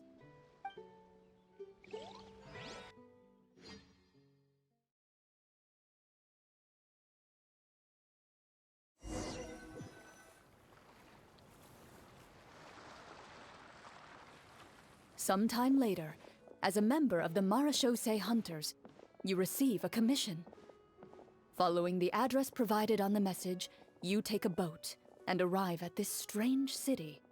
As you inhale, you can taste the slightly salty air of the docks as you begin to survey your surroundings. There aren't many people in the vicinity, but you do take note of a few others who, like you, seem to be sizing up this place. Your eyes meet, and you realize these people are fellow Marachose Hunters, likely led to this location after receiving the same commission as you. You're all Marachose Hunters too, right? Allow me to introduce myself. The name's Navia, monster hunter by trade and helpful neighborhood businesswoman on the side. What say you to traveling together? We can help each other out on the road. Okay, count me in. My name is Linny. I've been wandering since I was little and picked up a few less than legal tricks along the way. I was adopted by a Marachose hunter and later chose to follow in his footsteps. Is this where you introduce your character to everyone? It sounds like they've done this dozens of times. My name is Farina, and, I grew up in a noble family. I always had a strong interest in performance and the arts. Even though I'm a Marachose hunter, what I really want is to be a performing artiste. Hey, that's really cool. You can do it, Farina. That's exactly how it's done. Paimon is Paimon, a good friend and companion to this Marachose hunter right here.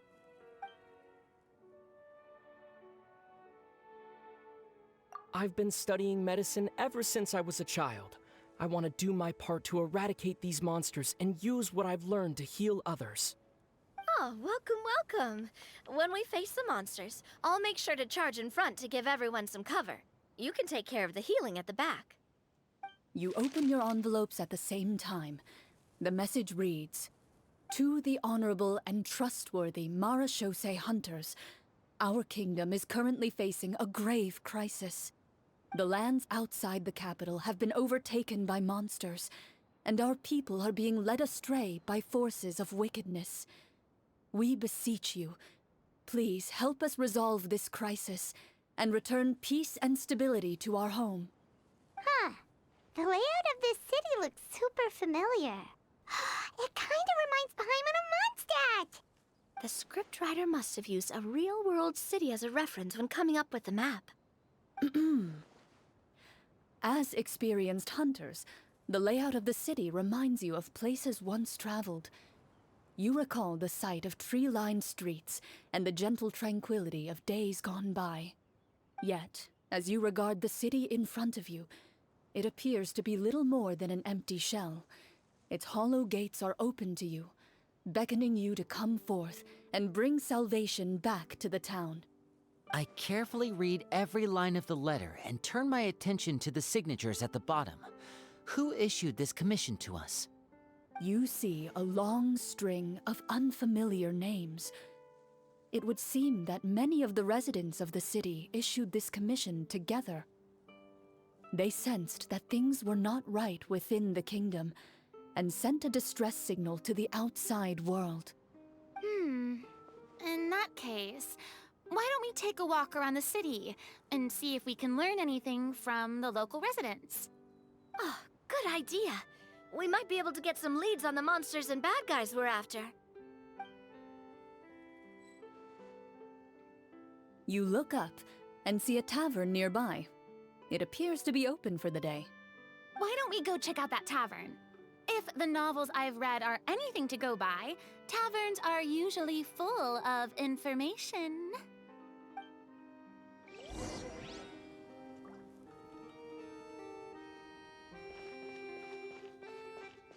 As you approach the tavern, you find a plainly dressed woman standing nearby. She appears to be rather troubled about something.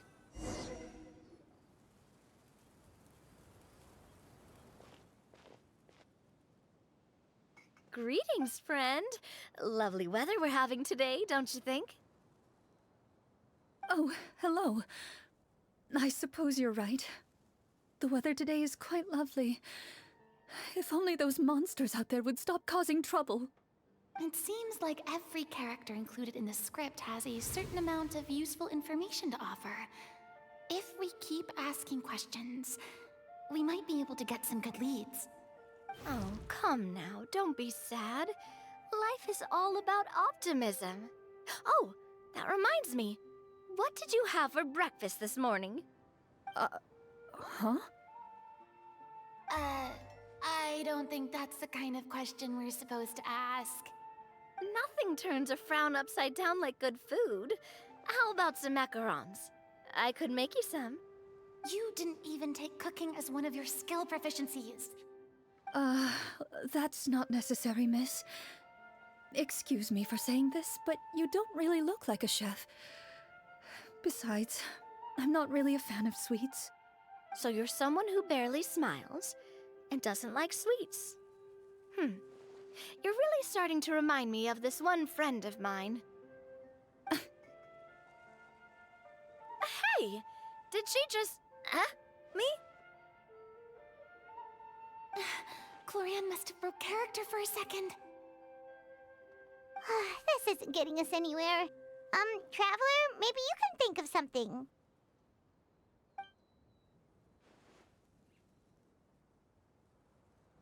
Are you sure? In that case, please refer to the Fatometer.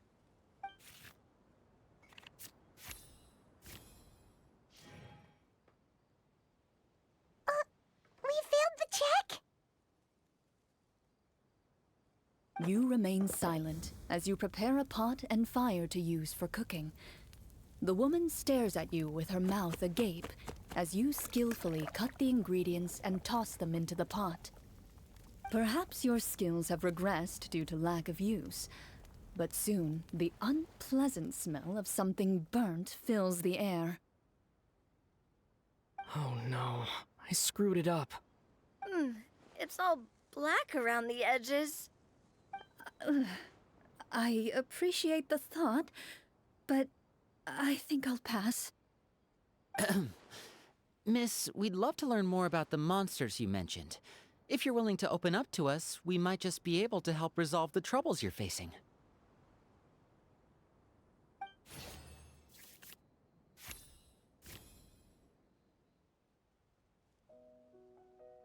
You weren't even the one that learned persuasion. My troubles, you say? I'm not sure they're so easily resolved, but I suppose it wouldn't hurt to share them with you. A horde of monsters suddenly appeared near the capital recently, so all the guards were dispatched to fight them.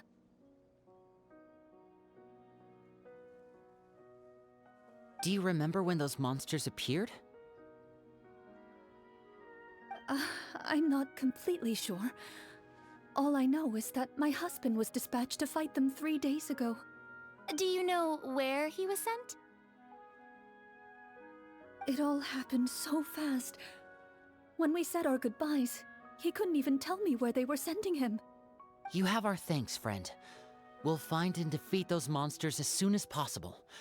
We sincerely hope your husband will be able to return to your side soon. Oh, thank you. Don't worry. We'll find him. Just try to remain optimistic and wait for good news.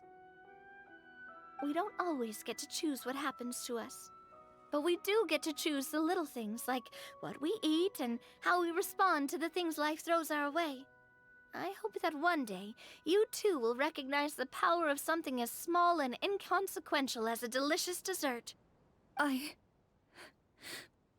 do my best. You bid farewell to the woman, and continue your journey further into the city.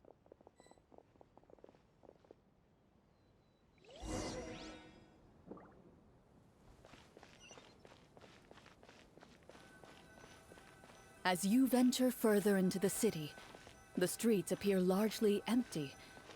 An elderly woman walks past. You see her shake her head as she puts away her wrinkled wallet. A nearby merchant folds his arms and gives you a disdainful look. You get the impression that he's someone who has long gotten used to the sight before him.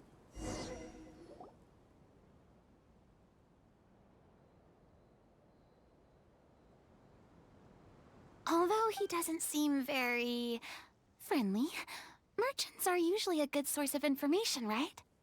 Pardon me, sir. I'd like to ask a question if I may. That depends. How much are you willing to pay? How about this much? What do you take me for? Some lowly beggar? You can't even buy half an onion with that amount. Surely an onion can't be that expensive, right? What do you know? War is nearly upon us. Everything costs several times what it did before. If you're not gonna buy anything, then scram. Whoa, what a nasty guy. Maybe we shouldn't even bother talking to him. But he still might have information we need. Traveler, can you think of something?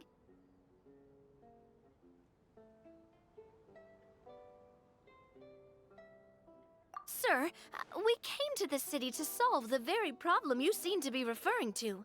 The war you mentioned, would it happen to be against the monsters outside the city?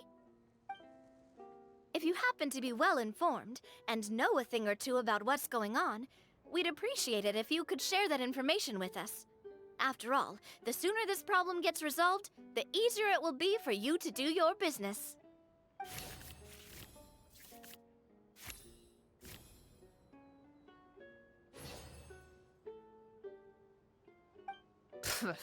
Well, things are basically as you said, young lady. Those monsters are camped outside the city, and they've been destroying all our trade routes. We have limited reserves within the city, so if this continues, we're all gonna be in big trouble. Wait, you're saying no one has put a plan in place to distribute supplies or maintain order? We could all starve and those nobles in the palace wouldn't even break a sweat. Who knows? Maybe they've been in cahoots with the monsters all along. That is concerning. All right. That's all the information you need, right? Off with you now. I've still got business to do.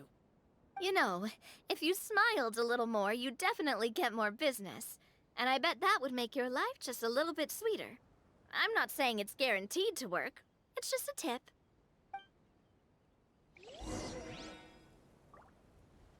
Should we try to go somewhere with more people? Oh, how about the city square? Follow me.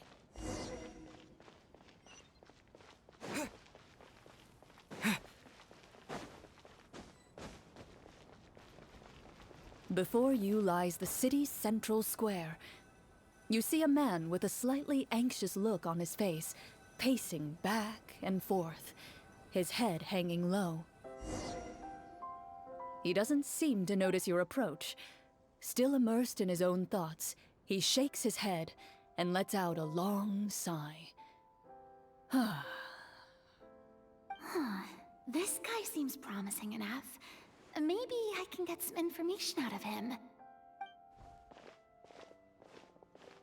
Hello, sir. Is there anything I can do to help you? Wait, you're... I'm... Oh, dear goodness!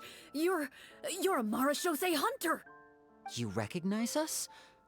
Ah, are you one of the people who wrote the commission letter? Yes, yes! Oh, I didn't expect you to actually come. Oh, what great news! The city is saved! What happened here? Alas, we once lived comfortable, carefree lives. This city used to be free of monsters.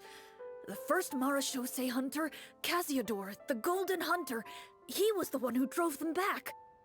However, monsters have once again surrounded the city. Perhaps the seal that kept them at bay has lost its power. Or perhaps an evil sorcerer has been meddling in our affairs. All I know for sure is that their return has stripped this city of any chance at peace. Are there not enough soldiers to drive them out? It's not a question of numbers. The guards simply have no idea how to deal with them. Most people my age have never even seen one of the monsters, much less been trained to fight against them. What's worse, many of us don't even know the history of the Marashose hunters anymore. When I was a child, though, my grandfather would tell me stories about how the Marashose hunters drove back the monsters. So, on the off chance that something might come of it, I decided to reach out to you. To be perfectly honest, I was starting to think all those stories were just tall tales. But now that I've seen you in person, I finally know that it was true! Well, you can rest easy, friend. The righteous and formidable Marashose hunters are on the case. The man is touched by your determination and resolve. His eyes begin to well with tears of relief. Still, if we are going to hunt the monsters, we need to know where to find them. Can you give us any leads? All I know is that the area outside the city is dangerous. I'm afraid I can't point you toward a specific location. Oh, although, if you leave the capital through the main gate and follow the road, you should run into a group of guards. They might know more about where to find the monsters. I see. We'll go look for them then. All right. Be careful. Oh, and one last thing.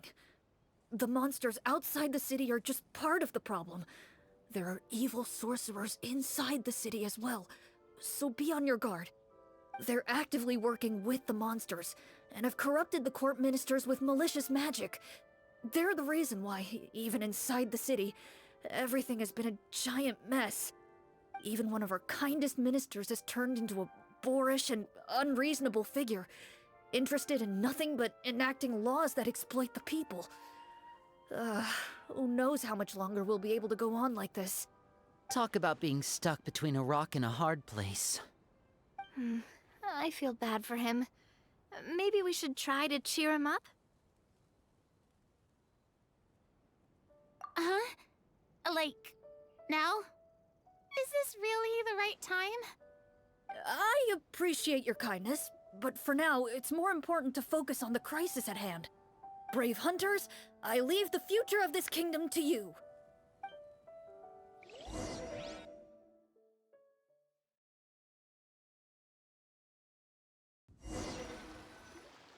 if I understood correctly, there are currently 2 problems in the kingdom that need solving, right? Exactly. We need to defeat the monsters outside the city and take down the evil sorcerer stirring up trouble from within. But which problem should we tackle first? Well, this seems like a good moment for a break. Take some time and discuss what you want to do. Let me know when you've made your decision.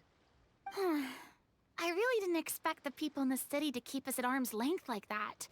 I totally thought the hunters would be treated like heroes. Well, Chlorinde said the script took cues from the real history of Fontaine, right? Maybe the real-life Marashose hunters were also treated like that. I wouldn't say it's a perfect representation of history, but there are definitely some similarities. Would you like to hear more about it? Sure. As long as it doesn't spoil anything in the script. You brought up bits and pieces of the hunter's history before, but it was all in passing. Paimon wants to know too! The hunters were super powerful, right? Were they all from a special line of supernatural beings or something? Kinda like the yokai in Inazuma? No. All Marashose hunters were ordinary mortal fighters. The only thing that set them apart were the special sword techniques passed down over the centuries. Huh? So you mean anyone could become a Marashose hunter? In theory, yes. All you would need to do is survive the rigorous training and master the swordsmanship techniques required to fight the monsters. Still, most people dropped out at the early stages, and others called it quits the minute they saw a monster in person. To become a hunter, you must be strong in both body and mind. What kind of monsters did the hunters fight exactly?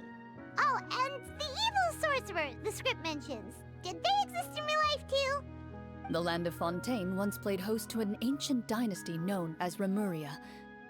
After that dynasty fell, monsters began to appear, intent on obstructing humans from establishing a new social order.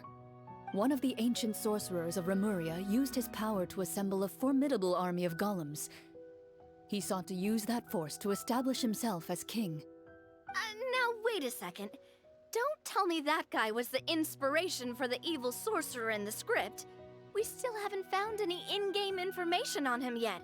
So, why don't you talk about someone else for now? Well, I wasn't planning on going into anything you might be able to find out in the game. But if you want me to talk about something else, then... how about Casiodor, the Golden Hunter? Or Egeria, the ex-Hydro Archon? Wait, but those people are all from a super long time ago. Where did you learn all this, Chlorinde? From my master. Huh. By master, you mean Miss Petronia? Someone you know? Absolutely. Miss Petronia and my father were good friends. Back in the day, she would often bring Chlorinde over to play, but then... Let's not get off topic. Anyway, back to what I was saying. Responding to Egeria's call, a number of warriors followed Casiodor into battle against the monsters. This group of warriors, under Casiodor's leadership, became known as the Marashose Hunters. Yet, as Fontaine entered an era of peace, their work gradually became obsolete. The Marashose Phantom, originally an association made up of hunters, eventually came to be predominantly comprised of Melusines. Ah, I see. That explains why most of the people in the script have forgotten the hunters or think of them as nothing more than a legend. Is that really a bad thing, though? It can get tough always being the one shouldering everyone's expectations. Depends on who you ask, I suppose.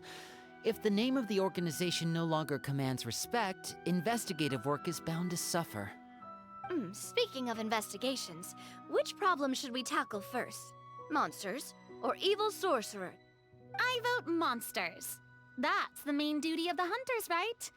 We can come back to the sorcerer later. Well said, Miss Farina. Plus, if the sorcerers really are the masterminds behind this whole thing, defeating the monsters could give us some clues on their intentions as well. What about you, partner? What do you think? It's decided then. All right. After some discussion, You decide to turn around and head out of the city.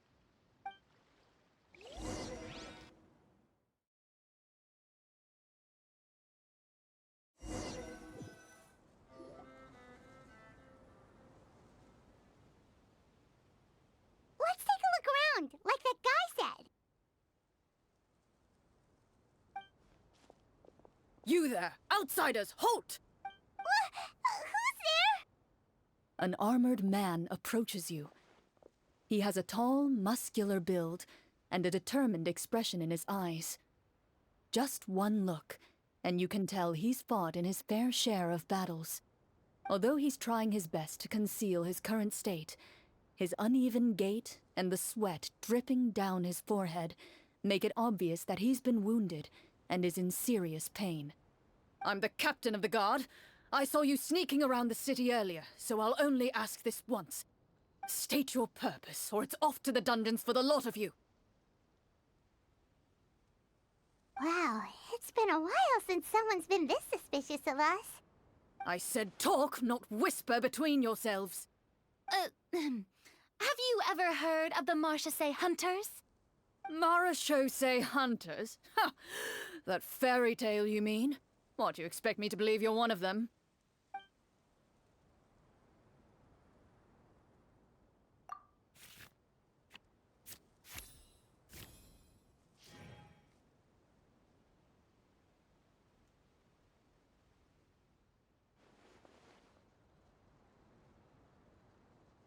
With some suspicion, the captain allows you to survey his condition after you announce yourself as a trained doctor.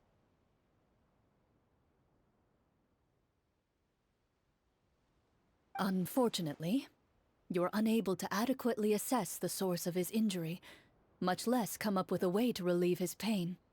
I'm sorry. My skills are a little rusty. Well, this is no ordinary wound. It was inflicted by a monster.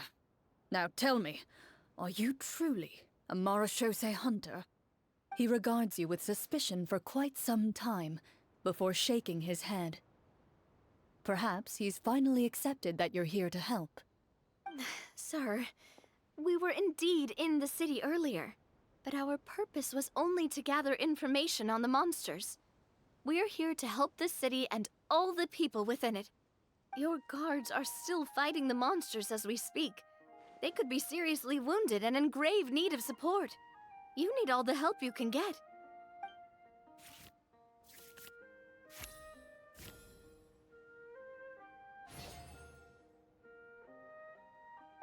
The man regards you with doubt and concern.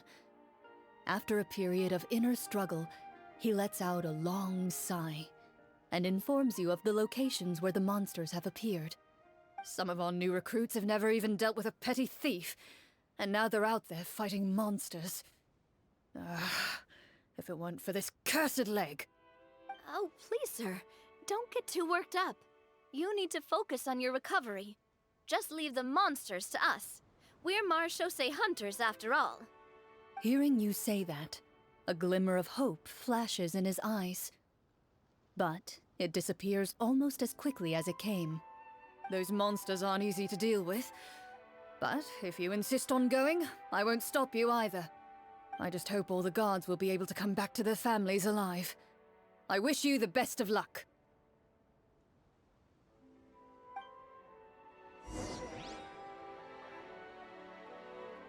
Based on what the captain said, the monster should be right up ahead. Let's go. Hopefully we're not too late.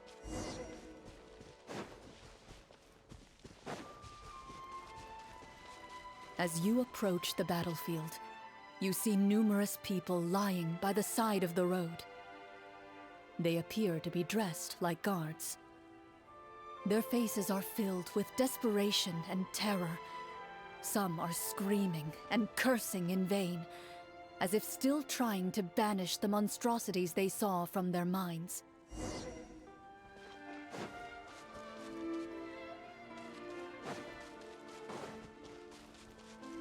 A few of the wounded look up at you in shock and disbelief. Quick, leave this place. Turn around and don't look back, they yell.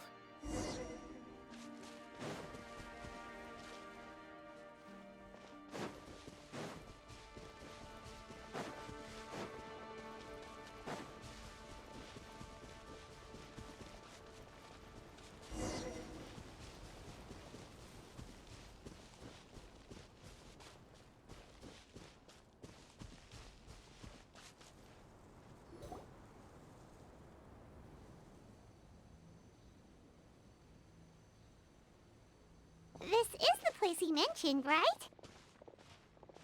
You see broken iron swords scattered all around you, and downed trees riddled with terrifying claw marks. All the signs point to one thing. A truly devastating battle just took place here. Be on your guard, everyone. The monsters might still be around. Before you can finish your sentence, you hear rustling sounds from the surrounding bushes. The monsters have emerged. They close in on you without fear. You get the impression that, in their bloodthirsty eyes, you're just another meal for them to devour. A little help here! This thing wants to eat Paimon! Your battle round begins now.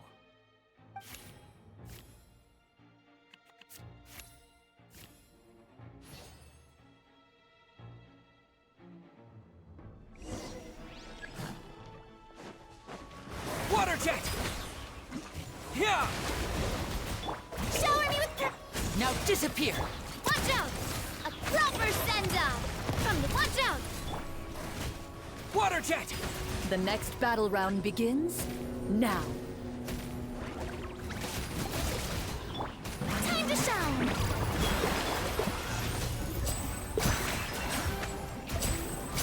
And voila! Let's get this show on the road! The monsters let out a terrifying roar of anger and resentment before dissipating into thin air. Oh, thank goodness it's over. We're lucky the Marashose Hunter class came with all those preset skill points. Otherwise, we would have been in some real trouble. I never knew the phytometer even determines the amount of damage you inflict. If you get unlucky, isn't it just game over right then and there? That's part of the fun. The uncertainty of fate is what gives these games their appeal. Just as you begin to celebrate your victory, a suspicious lump on the ground catches your attention. A suspicious lump? Wait, could it be the thing that appears after every battle? I walk up to it, crouch down, and begin to carefully examine it. I've still got my right glove on, so it should be fine for me to touch it, right? As you investigate the mound, you discover that the exposed portion appears to be made of wood. It was previously obscured by the large form of the monsters. With the monsters gone, the small protrusion now awaits your discovery, poking out of the ground like a shy flower bud. Whoa, it's a treasure chest!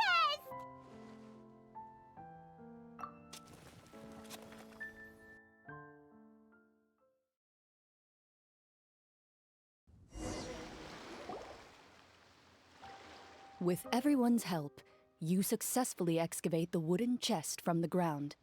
Even without opening it, you can tell from the mora and jewels scattered around the chest that it must contain quite the fortune. Makes sense. We worked hard for this. Let's open it and we can share what's inside! I can understand your excitement, Paimon, but think about it.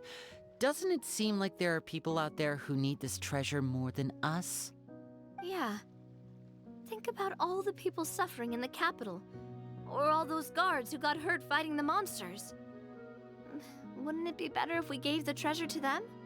Wait, is that how it works? Paimon thought since we were the ones to dig it up, we could just take it for ourselves. Well, let's put it this way. Any decision you make during a role-playing game can impact the future course of the story. But would the people really believe us? It's hard enough for us to prove we're Marashose hunters. What if they think we procured the treasure illegally? They might get even more suspicious of us. That's definitely something we should consider. Maybe we can come up with an explanation in advance. Well, if donating it could cause that much trouble, why don't we use it to buy some gear and fill up on good food? Then we'll be ready to fight even more bad guys. Looks like you're facing a difficult choice once again. Well, it's getting late. Why don't we call it a day for now? Wow! Where did the time go? I'm not sure if it's because I'm having so much fun with you all or because the story is particularly enticing, but I feel like I could almost keep going. Here, here. Ooh, how about we play through the night? I'm not sure I'll have enough energy for that. Yeah, that won't work for me either. Lynette will give me an earful if I get home too late. I understand how you feel, Navia, but we have to change venues for the next part of the story anyway. Huh? Another location? Mm-hmm. There's a special note for the GM at the end of this section that says to proceed to an indoor set for the next part of the script. Whoa, they really pulled out all the stops for this new script. Well, even if we end the game for the day, we can still stay a little longer and hear Chlorinde finish her story, right? Paimon wants to hear more about the history of the Hunters. Something tells me you just want to finish the free desserts before we break for the day. That's just a coincidence, okay? Besides, to Paimon, not finishing free food feels even worse than having to buy her own. And anyway, Paimon really does want to hear more about Clorinde's master. Well...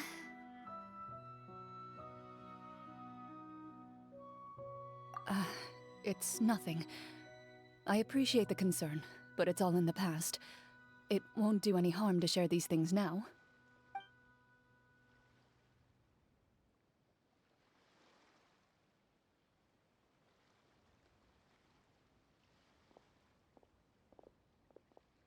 My earliest memories are of living with Master. According to her, she saved me from certain people of ill repute. My birth parents had left me behind some time before that. What a heavy beginning for a life story. Master was a fascinating individual, if inexperienced in the ways of raising children. My first ever toy was a short sword. Although I suppose it wasn't so much a toy as something Master removed from her waist and handed to a noisy child in need of distraction. Oh wait, so she handed an actual sword to a child? Isn't that dangerous? Did you hurt yourself? Of course I did. I cut my palm and bled quite a lot. But Master was not concerned. She just stood there and casually lectured me about it. See, that's what you get for not holding the sword properly, she told me. She then crouched down next to me and said, "Give me your hand. I'll teach you to bandage this wound. After that, it's time to learn how to truly hold a blade." Excuse me for asking this, Chlorinde, but how old were you exactly when all this happened? Probably around, 3, give or take. 3? Isn't that when most kids are still struggling to hold a fork? As I said, Master was rather inexperienced in the ways of raising children. She believed trial and error was the best way to teach a child what they're capable of. I'm not so sure this is a question of experience.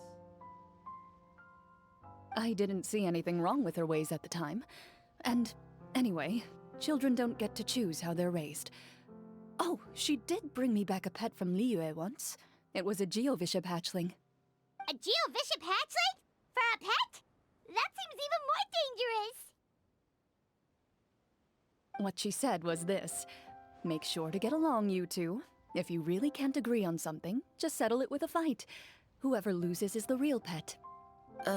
And how old were you when this happened?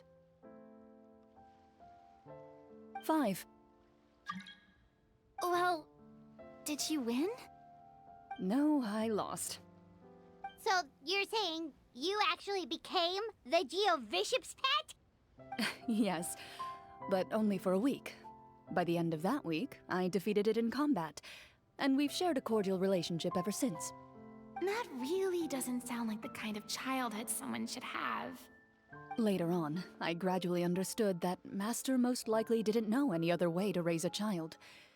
She was a marechaussee hunter, but I never heard her bring up her own parents. Thanks to her, I learned how to navigate the forest by the age of 6, and could hunt monsters in the wild by myself the year after that. Even though the training she subjected me to was strict, she always made sure to take me traveling when she had the time. We met many of her friends during those days. That was also how I met Mr. Callis and his family. I still remember the first time we met. You were too scared to join our picnic and hid behind Ms. Petronia the whole time. I still hadn't really met many children my age at that time, so I didn't know how to interact with others. After that, though, you started coming over a lot.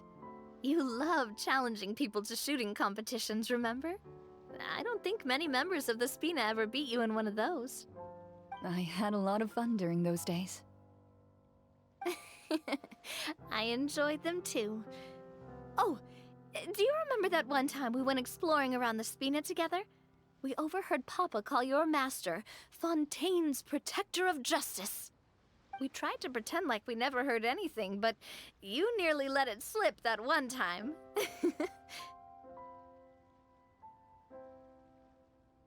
Protector of Justice? Oh, wait, you mean that vigilante hero from 20 years ago? The one who is always active at night? Yep, that would be her. She often would put on a black cloak and go out at night. I never knew where she went or what she was doing. Until, like Navia said, we overheard the truth from Mr. Callis that night. 20 years ago, huh? I still remember the guards leaving all kinds of witness reports about her on Nervalette's desk. My apologies. Oh, there's no need to apologize. You had nothing to do with it. And anyway, everything she did was for a good cause. Although, calling herself the Protector of Order was a bit much. Especially when she deliberately operated outside the law. Huh? When did the Protector of Justice become the Protector of Order? Oh, she had a bunch of code names. I heard she would just come up with a name on the spot whenever she was asked. Later on, she probably got sick of answering those questions and decided to stick to just two. The Protector of Justice and the Protector of Order. That sounds like her, all right. I bet she forgot which of the two she'd use by the time she got back each night.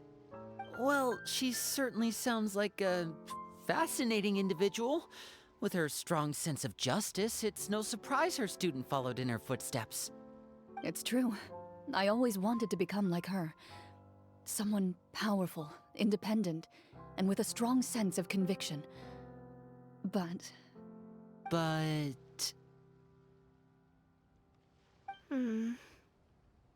She suddenly disappeared the night I turned 10 years old. Disappeared? What happened? I have no idea. She didn't even leave a note. I was never able to find out where she went. That night, I was celebrating my birthday at Navia's house, but Master never came to pick me up. When I returned home on my own, it was to an empty house. When she still didn't appear after a few days, I went to Mr. Callis's house to ask about her whereabouts, but he only shook his head. Papa probably didn't know either.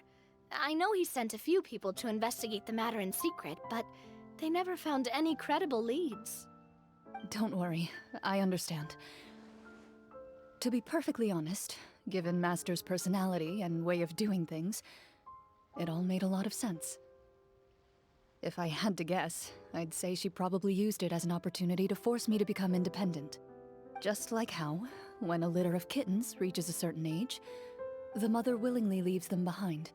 Were you upset, Chlorinde?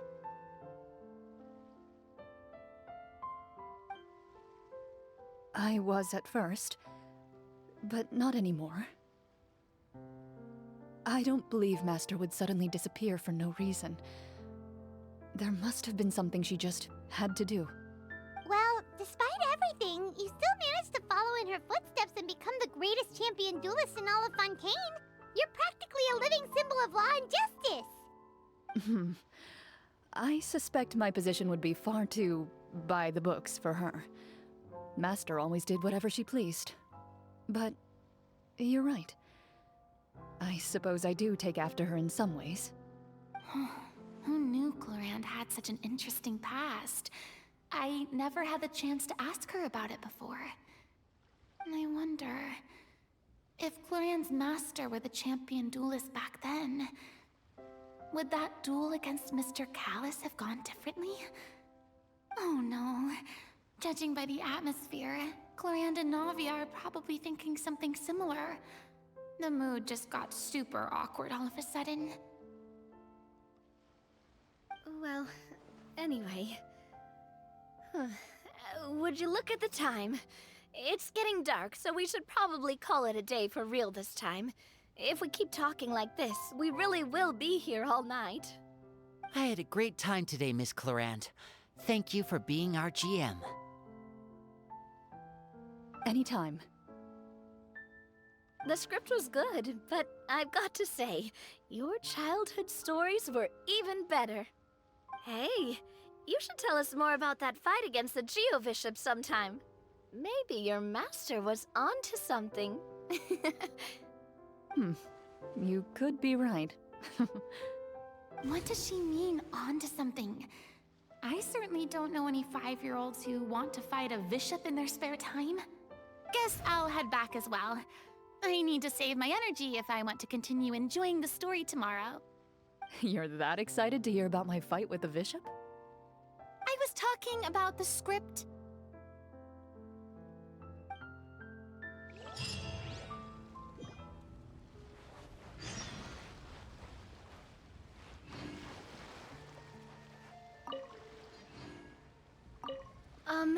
Just between the two of us, could you tell me what it was like to be the Geo-Bishop's pet?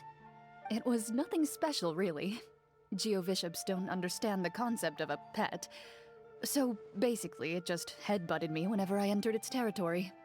And that hurt? Yeah, it hurt. What, something you want to experience for yourself? Oh, I'm good. Thanks.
Let's go meet up with the group!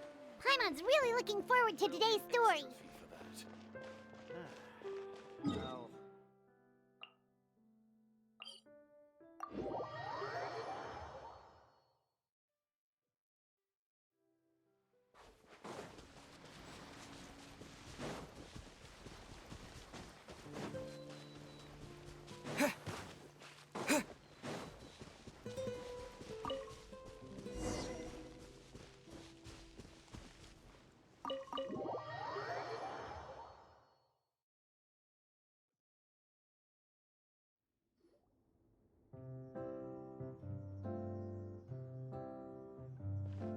Looks like everyone's here.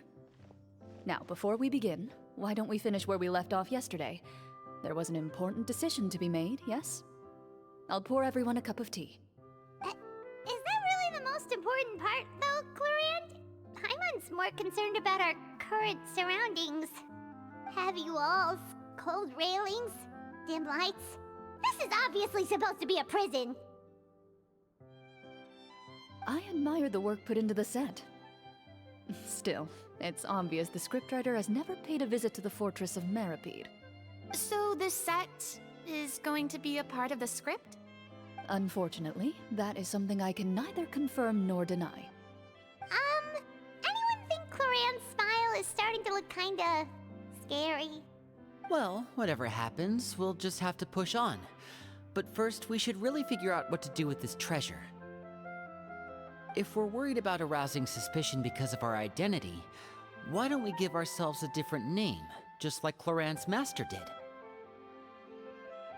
Yeah, it might be better to keep a low profile. As long as we're helping people, it doesn't matter who we are or what we're called. Staring at me won't get you anywhere. Or did you want some more tea? Oh, Paimon's good. Thanks. Why aren't you saying anything, Navia? Wait, what's that next to you? Oh, this is the short sword Chlorinde mentioned last night. I found it. Huh. I'm surprised you managed to track it down after all this time. Well, I made sure to take good care of it, considering the circumstances in which you gave it to me. Of course I had to keep it safe. Anyway, where were we? Oh, right. I was just thinking about all the potential ways for us to break out of prison.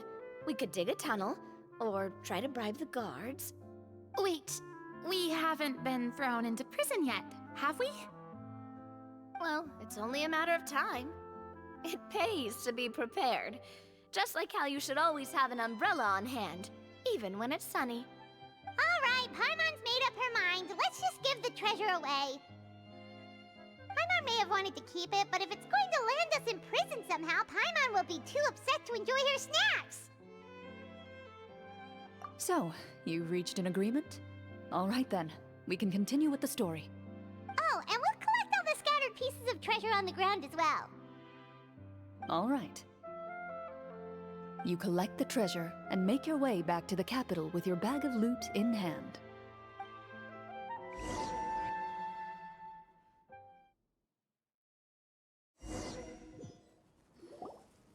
The city is still shrouded in a gloomy, oppressive atmosphere, but your spirits are surprisingly high. In places where sunlight struggles to reach, you generously share your wealth with the children, the elderly, and the poor in urgent need of help. Thank you, kind soul.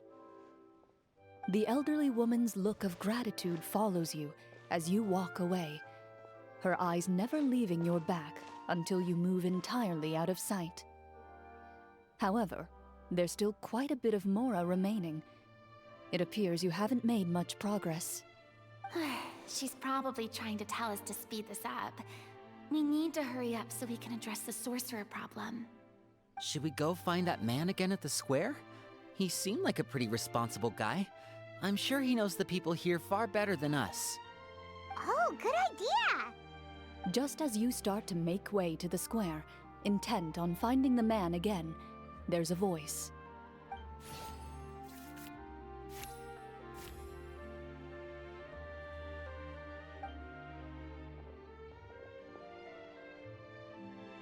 Please wait, distinguished guests.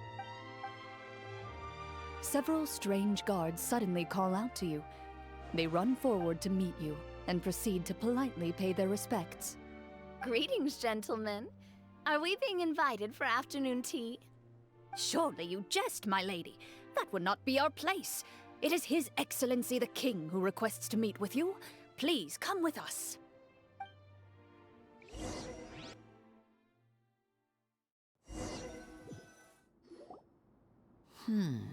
Do you think this could be a trap? Well, we have to investigate the court at some point, right? Meeting the king himself would be a fantastic opportunity to do that. I say we go for it. If something happens, we'll just turn the whole place upside down. That sounds a little intense. After a quick discussion, you nod to the guards and agree to follow. They lead you all the way to the audience hall of the palace. Gilded tables line both sides of the hall. The space itself is adorned with all manner of expensive antiques, glass shelves, and silver candlesticks. The items appear quite ordinary in size and dimension, yet their presence somehow makes the emptiness of the hall feel even more surreal and ominous. Wow, it's so luxurious! The elderly king, clad in a magnificent robe, sits upon the deep crimson throne before you. He wears above his head a majestic crown, with a gemstone the size of a bird's egg set right at the very front.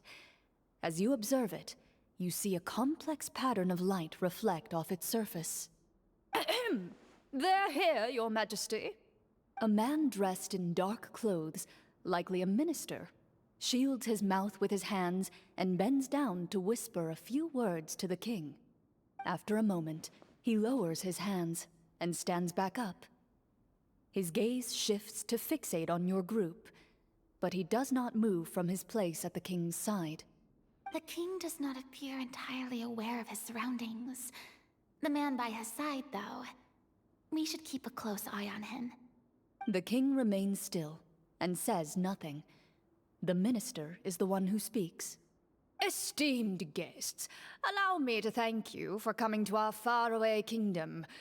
Unfortunately, His Majesty the King finds himself quite exhausted from work.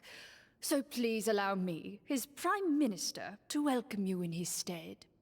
I've heard tell that your group, the Marechaussee Hunters, used your exceptional ability with the sword to repel the monsters near the capital. Such a great deed deserves to be rewarded. However, seeing that I was not fortunate enough to observe such a feat with my own eyes, you'll forgive me for seeking to verify the truth by speaking to you myself. Well, we've got nothing to hide. You brought us here to talk, right? So we'll just explain what happened.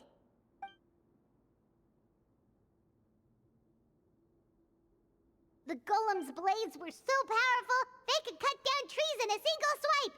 It took a lot of effort to defeat them, even for trained swordsmen like us. Well, there was enough details, right? Believe us now? Your account does indeed match those of the survivors. Since you were the ones who defeated the monsters, that must mean you are also in possession of the treasure they stole?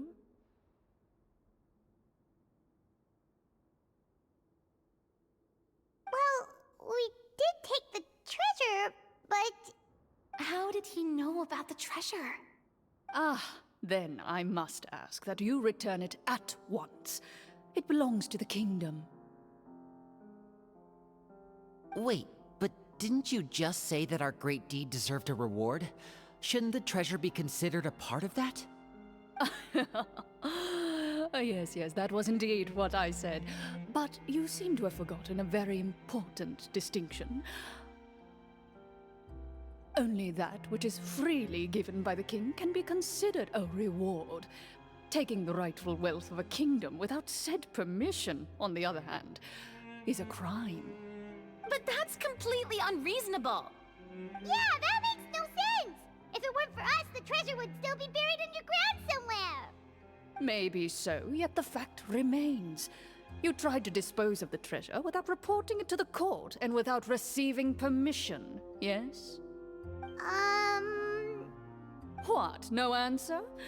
Surely you're not insinuating that you, a group of legendary Marechaussee hunters, sought to take the treasure for yourselves?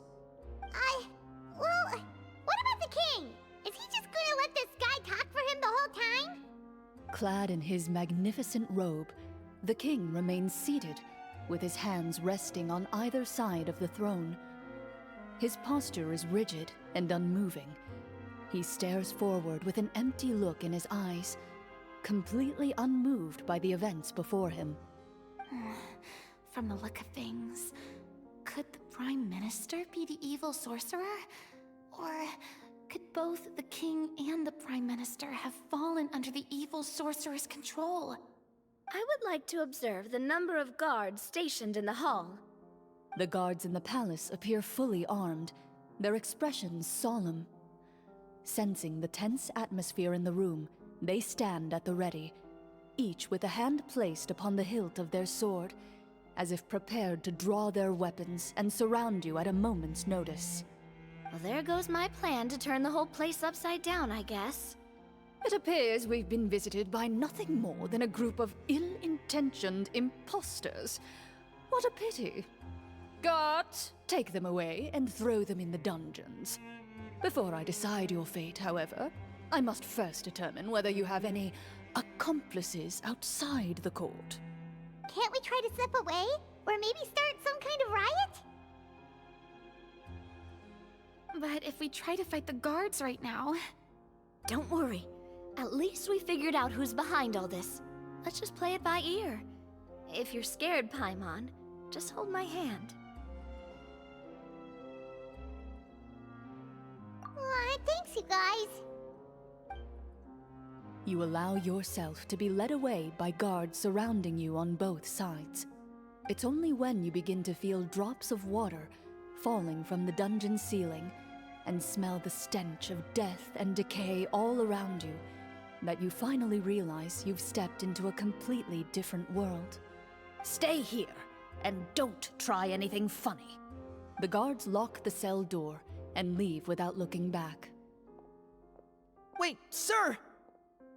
Your voice echoes through the dark hall, but the only response you receive is the sound of water dripping from the ceiling. No! What should we do now? Carve out a new path of fate with our own two hands, of course. I draw my weapon. You reach toward your waist, but find nothing there. You now recall that your weapons were confiscated before the guards locked you in the cell. The bag of treasure along with them. What about that knife I hid in my boot? When did you hide it in there? When I was thinking about digging a tunnel. Rejected. You failed to inform the GM of this course of action. Moreover, the guards would have conducted a thorough search before throwing you in prison. And the keys to the cell aren't anywhere to be seen? Correct. You don't even feel a lock hole on the cell door. Oh, well, there goes all our plans. Indeed. Huh? Why are you the one saying indeed? Because that statement holds true for me as well. This is where the script ends. What? But that's a terrible ending! Generally speaking, this should be the point where the scriptwriter gives the players some kind of hint, or gives the GM some kind of code for how to move forward. I mean, maybe they just really wanted us to be immersed in the feeling of being in prison? Like, they'll only show us the way out once we've grown truly and utterly desperate? That is a possibility. If only there were desserts and tea in real prison. Oh, wait, guess that's kind of how the Fortress of Meripede works if you're lucky. Oh, before I forget, Navia, the short sword you had with you earlier. I took a closer look, and the craftsmanship doesn't appear to resemble anything from this era. If I remember correctly, that style was last in vogue several hundred years ago. Wait, CHLORINDE said that sword used to belong to her master, right? Does that mean her master has been alive that long? I doubt it. The way she went about things often made her seem childish more than anything. I'd say the sword was most likely an heirloom passed down over time. Hang on. A precious heirloom passed down to you by your master. And you gave it to me just like that? You weren't worried I might lose it? Master left many things to me when she disappeared. There was the sword, an old key, and a good amount of junk she probably just didn't want to take with her. I gave you the sword back then, because I didn't want our friendship to end. Wait, when did this happen exactly? After the duel. Between Mr. Callis and myself. Before that, CHLORINDE would have meals with us and even stay over at the Spina some days. She was on great terms with Papa as well. After the duel, though, there was a period of time where we simply didn't know how to face each other. She entrusted this sword to me, and never came back. We were both sad, and conflicted, and totally overthinking everything as a result. Whenever I looked at this sword, I couldn't help but wonder if Miss Petronia had never introduced us to each other at that picnic. Maybe part of the sadness I was feeling could have been avoided. Back then, it felt like I hadn't just lost a father, but a close friend as well. No one can change the past. The most important thing is that you two found your way back to each other and can enjoy things like this together. Yep, you're right. I'm sorry, you two. I didn't mean to bring up any sad memories. Think nothing of it. No one here is at fault.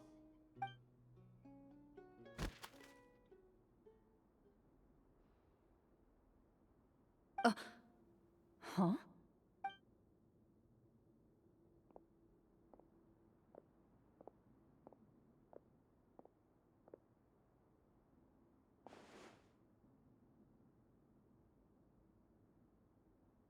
Oh, looks like the next part of our script is here.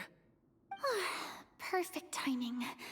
The situation was really starting to get desperate. And not just because of the prison thing. From CHLORINDE's face, Paimon really can't tell if it's good news or bad news. Water continues to drip from the ceiling. In this lightless dungeon, you lack a reliable way to tell how much time has passed. Eventually, you get used to the unpleasant odor of straw, mold, and rust, and find yourselves alternating between fits of drowsiness and despair. Suddenly, you hear footsteps outside the door. Heads up, everyone.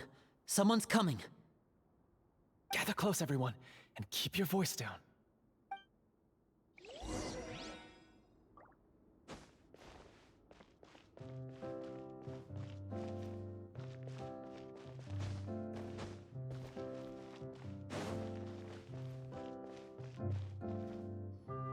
Who are you? I work as a guard in these dungeons, but my true identity is the same as your own. I'm also a marechaussee hunter. Huh? Shh!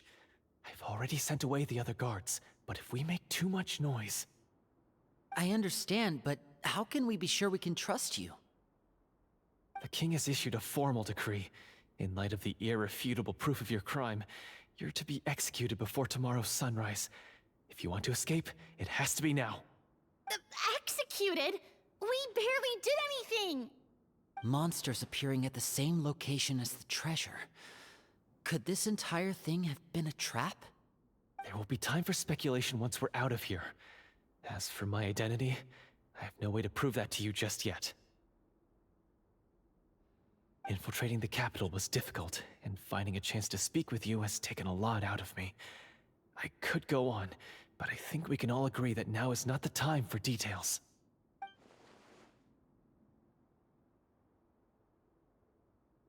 Have you seen our weapons anywhere, sir? Don't worry, I brought them with me. They're just behind the door. Still, these weapons alone won't be enough to defeat the true enemy behind the scenes. His faction is too powerful. The guards are all under his control, and he's even stationed a number of golems in various rooms throughout the palace. To defeat him, you must find a secret vault. It is said that within that vault, the marechaussee hunters of the past left behind a treasure with the power to defeat the sorcerer. You're not coming with us? No, I'll remain in the dungeons to deal with the guards. I'll try my best to distract them so they don't go after you. As long as my identity is not revealed, I'll be able to aid you when the final battle comes. In that case, please stay safe. Thank you for your concern. I will do my utmost. As for the location of the vault, here, this map should lead you there.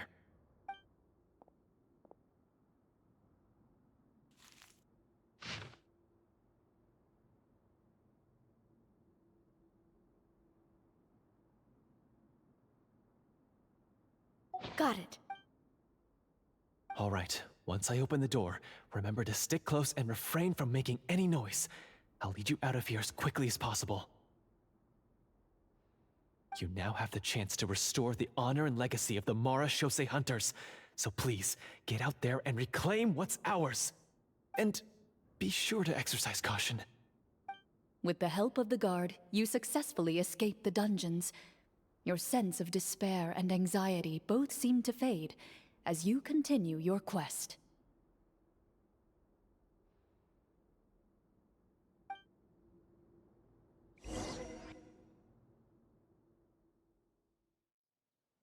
Wait, we didn't get to use our skills at all while we were in prison. Who knows when we're gonna get the chance to use that cool summon spell? That is a pity, but we can only continue to move forward.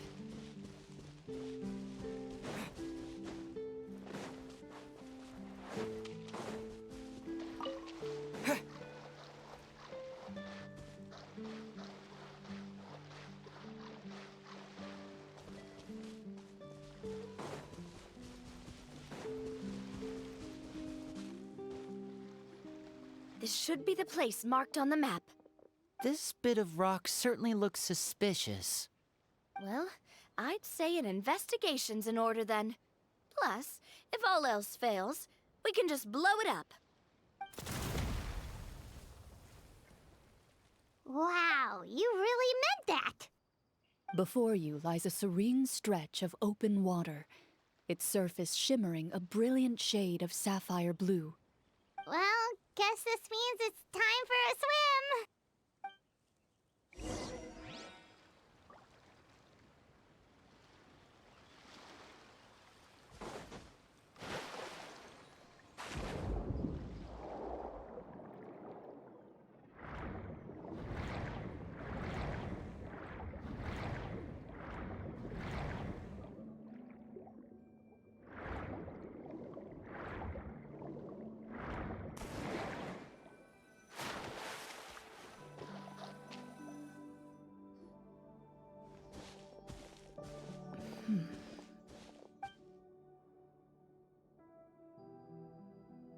What's the matter? It's nothing. As you step into the cave, you find yourself in an eerily quiet space. Before you lies a narrow passageway that appears to trail off endlessly into the distance.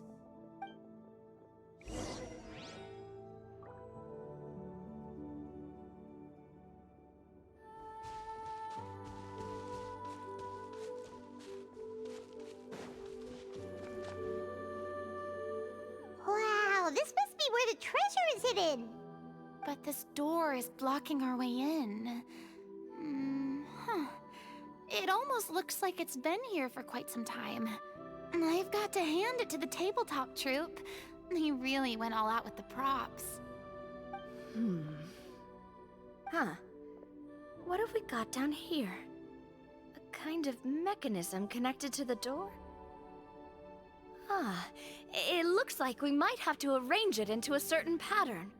A pattern on a stone door. That's something Master mentioned before. Is something wrong, CHLORINDE? After a long, difficult journey, you finally arrive at the location indicated by your map. It appears to be an ancient site of some sort, where treasure likely awaits. Your surroundings are exceedingly quiet and serene, as if the secret that slumbers here has never once been disturbed. If you listen closely, you can almost convince yourself you can hear the sound of its calm, gentle breathing. That description makes Paimon feel kinda bad for disturbing this place. We're doing this for the sake of the people, to free them from the evil sorcerer. I say it's time for this treasure to once again see the light of day. Linny's right. We need to keep going. The future of the kingdom depends on it. The next part of the story requires us to solve the puzzle, right? Let's start exploring the area. Yes, that should be fine. Something feels off about all this. Guess I'll just have to improvise.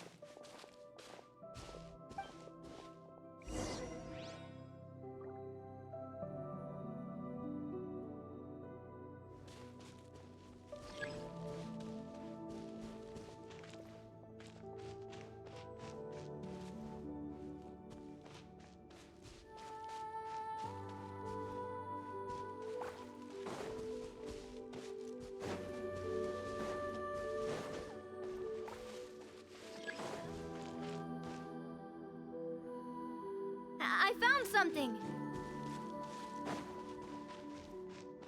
Found something here, too.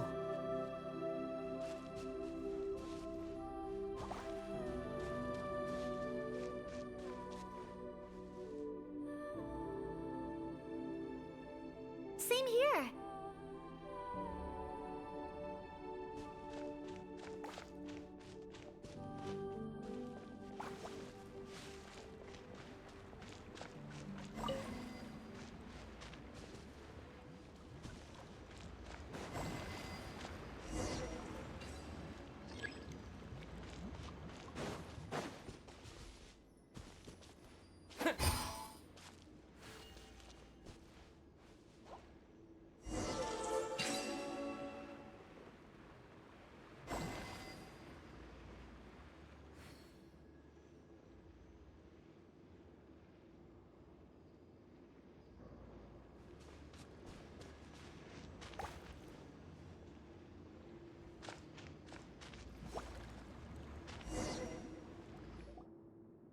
It worked! Something just appeared. Some kind of new mechanism, maybe? By solving the puzzles, you prove yourselves worthy of inheriting the secrets of the past.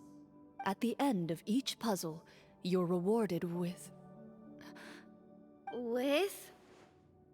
a key.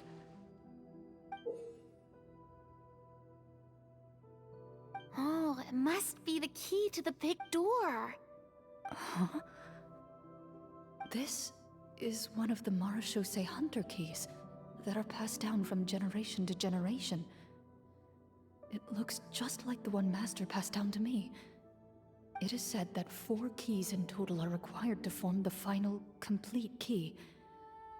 And it seems like we just collected 3 of them. That must mean... Huh? What's wrong? You hear a few strange noises. Suddenly, all the torches in the ruin go out at once. Huh? What's going on? Did we fall into another trap? For the sake of immersion, please close your eyes, everyone. Without the torches, the space is now completely dark, and you cannot see anything.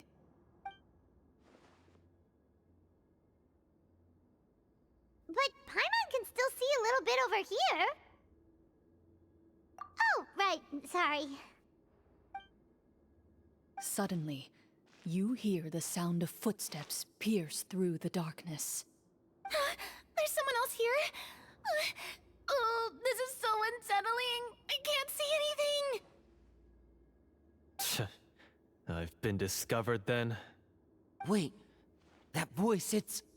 You recognize the voice as belonging to the guard who led you to this place. It appears he now covets the treasure for himself, and has come to stake his claim. Oh, so this is just part of the script. Then I can probably relax. Well, if we can't see anything, that means we can't fight to the fullest of our abilities. Should we retreat for now? Judging by the way he's holding his sword, he must be a real Marechaussee hunter. But this isn't part of the script. Retreat? That's not the hunter way. If it's dark for us, then it's dark for him. We choose to fight. Your choice is noted. Please keep your eyes closed until I tell you the torches have been relit. This battle will be in the dark. You got it! Well then, let us begin.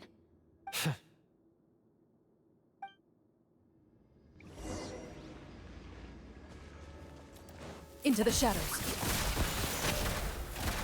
I'd like to try to hit him with my sword. Your strike is successful. Ha! You're facing a veteran Marechaussee hunter. You don't stand a chance.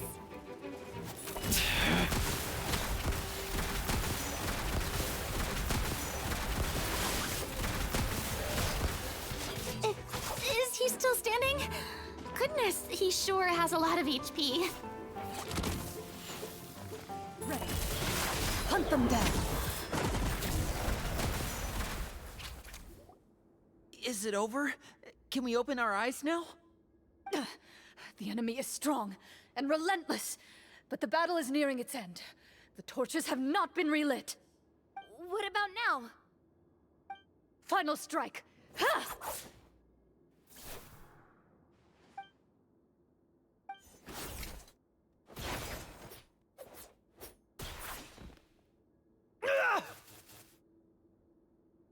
Oh, well, did we get him?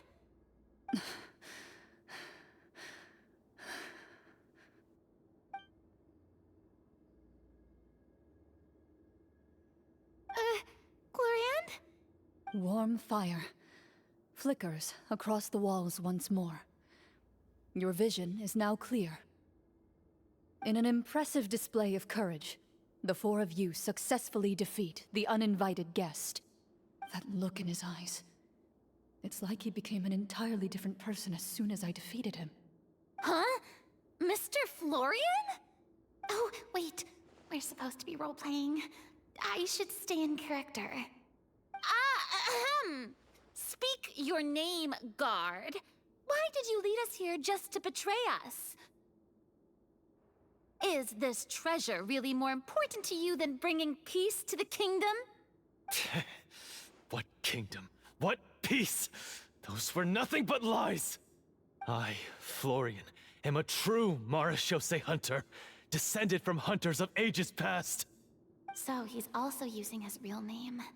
Or, wait, was that the name of his character from the very beginning? Then I'm even more confused. If you truly are a Marechaussee hunter, shouldn't you want to help us just like you said before? Shouldn't we fight together for the sake of the people? What do you know? In this day and age, there's no glory to be had as a Marechaussee hunter. What's that supposed to mean? My skills were passed down to me by my father. We lived a life of obscurity in the remote wilderness. Still, he devoted everything he had to being a Marechaussee hunter. And what did he get in return? A life of poverty and pain. And a world that forgot all about him. When he died, not a single person came to mourn his passing. The Marechaussee hunters were the ones who saved this city. We're heroes. We deserved more recognition and respect than this. Is he talking about how no one in the capital seems to remember the hunters and their legacy? I didn't expect the script to contain this level of social criticism. So that's why you want to take the treasure for yourself? You feel like you're owed fame and wealth? If you already knew where the treasure was located, why didn't you just come down here and take it? Because I still needed the final key. Only a true Marechaussee hunter is capable of passing through this final door. As someone who sought to hurt others for his own gain, Florian lost that right long ago. Okay, but what is this treasure anyway? We've got all the keys, right? So can we just go in and take a look? You're sure you want to go in? We've been talking about it for so long, of course we want to see what's inside! And we've already defeated Florian, right? So he won't try to take it from us anymore. Pesky brats. Watch yourself. Then let's open the door together. All right. Your choice of action is confirmed.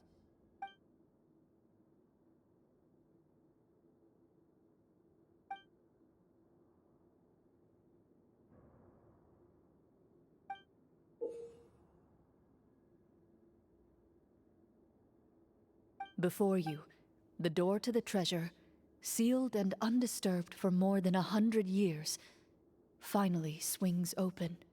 You hear the shrill wail of the door hinge as it rotates for the first time after years of disuse, almost like a sleeping giant letting out an extended yawn. You get the impression that the secrets buried behind this door might be just as heavy as the sound you just heard. It's open! Come on, let's go in! Paimon wants to see what's inside! Ooh, me too! Ugh, uncovering hidden treasure is the most exciting part of adventuring. What do we have here? Uh-huh. A stone tablet? And some shabby weapons?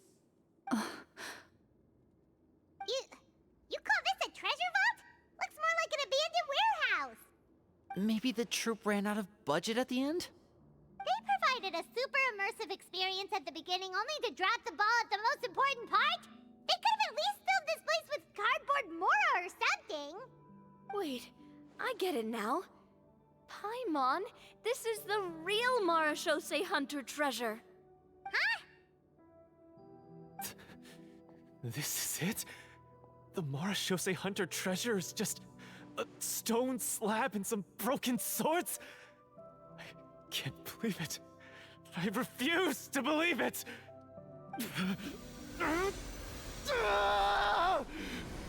Whoa, are you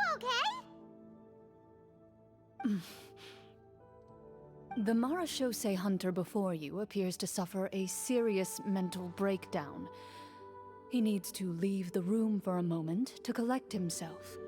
One of you seems to understand the significance of the treasure already. If the rest of you wish to follow suit, you may remain here in the meantime and explore your surroundings.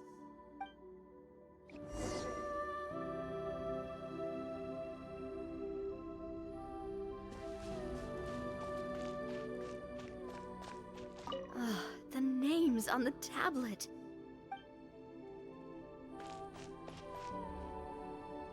The old and broken weapons.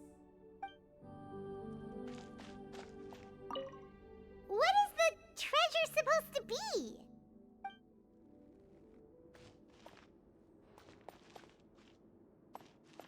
Walter.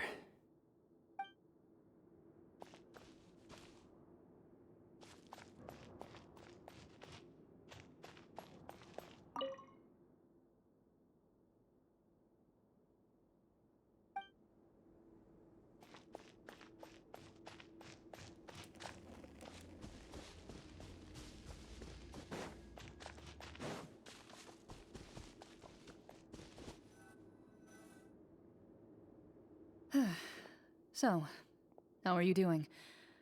Feeling any better? What just happened?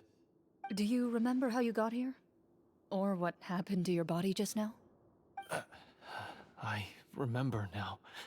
I brought you here because I wanted to... The explosives in the cave! You mean these? Huh? How did you...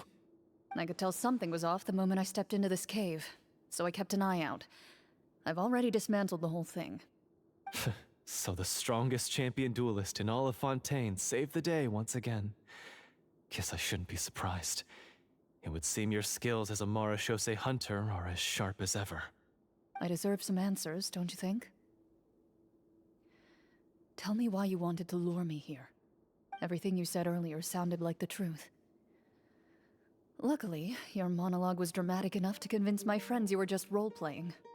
I don't know. I just always felt like there was something in my heart that didn't belong to me. Something agitated and angry. Who knows?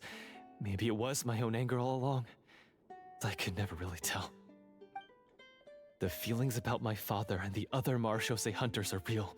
It just wasn't fair. I was angry, bitter that no one remembered them or praised their accomplishments. I don't know when it started, but at some point, my anger came to completely consume me. At that point, I remembered the legend my father used to tell me. The one about the treasure. But if the treasure was all you cared about, why plant all those explosives? Wouldn't they just destroy the treasure and bury you along with it? I can't remember. My head is a mess. It felt like there was this voice telling me to eliminate the hunters, but now it's gone. From your description, I suspect you were dealing with a devorator. Devorator? Oh, your master, your father, I mean, never talked about it? It was a kind of monster that was active several centuries ago. No, I've heard of it. I'm just not sure why you suddenly... Wait, it can't be. The seal! The seal? My family has served as Marachose hunters for many generations. But the title and swordsmanship weren't the only things passed down over our line. There was a seal as well. My father instructed me to always watch over that seal and maintain it regularly. He said it had been passed down over a truly ancient age, and protecting it was our clan's most important duty. But I neglected that duty after he died. I finally decided to come down and check on it one day, and that's where my memories become fuzzy. The Devorator would be a formidable adversary for any mortal being, even ones as capable as the Hunters. If you lacked the power to completely destroy it, you could easily fall prey to its influence and corruption. In light of this, some Marechaussee Hunters chose to seal the Devorator away, in the hopes that a permanent solution would come with the passage of time. I heard it has the power to amplify the obsessions and desires in people's hearts, to the point where they overtake you entirely. It would seem I'm not just lacking in skill with a blade, but in mental fortitude as well. And yet, you were able to retrieve 3 of the 4 keys. If I remember correctly, each was entrusted to a respected and capable hunter. How did you manage it? One of them belonged to my father. The second I stole from a different hunter. And the third was one that I snatched while the person was on the way home from the tavern. I nearly died in that alley. I know just how strong you are. It's as clear as day to everyone in Fontaine. I observed you from dusk to dawn, but could never find any opportunity to sneak up on you. I never even saw you drink a single glass of liquor. The only way I could think to obtain that last key was to lure you here using your hobby, and then... Oh, I get it now. That monster, it wanted to bury you here alongside the treasure. I won't comment on anything else, but the script was good. Well, I did pour my heart and soul into it. The stories my father used to tell me about the glory of the heroic Marechaussee hunters and how they came to be forgotten. It's more than just a story. Huh? You're proud to be a hunter. You're still holding onto that part of yourself, no matter how small. I have done so many despicable things. I have nothing to be proud of. Then explain the purpose of the evil sorcerer in your story. Huh? Isn't he the true antagonist? The one who sought nothing but his own gain, and used the people as pawns to attain it? In your heart of hearts, he was the one you truly wanted to defeat. But I've already tainted my sword. I no longer have any right to... Wake up, Florian. Remember how you introduced yourself earlier. Do you really think the hunters acted out of a desire for honor and glory?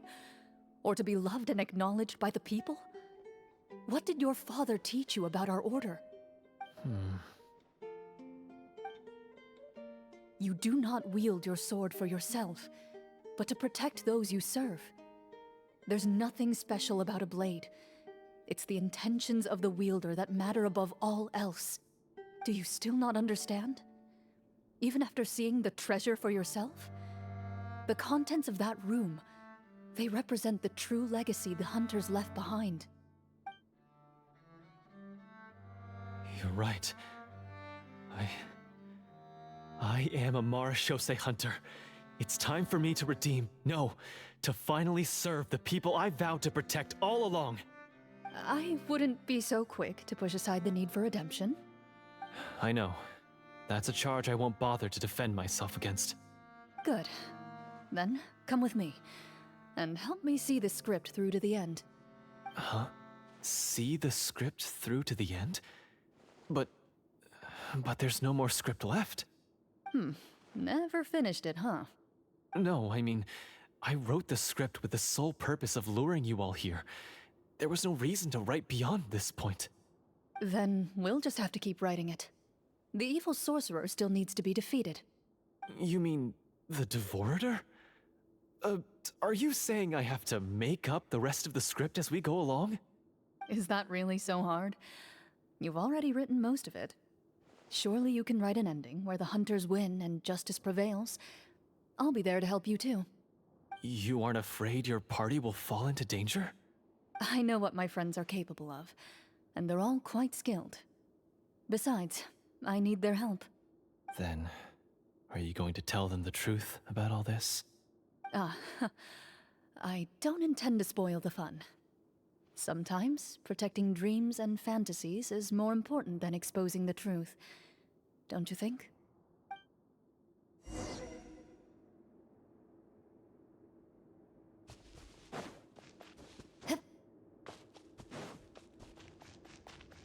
Loaded.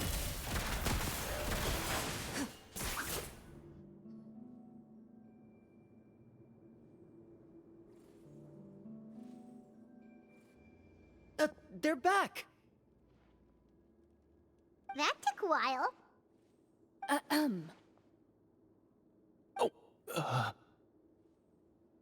Ahem! My fellow Marashose hunters, please forgive me, for I have sinned. Tone it down. Sorry. After crossing swords with you and witnessing your courage in battle, I've rediscovered my true self and regained my pride as a Marashose hunter. Oh, do I smell a redemption arc? I confess, I was brainwashed by the evil sorcerer. He asked me to lure you here so he could bury you in this cave. That little... Wait, you're saying all of that wasn't you, but the evil sorcerer? That's right. He's adept at manipulating the hearts and minds of the people.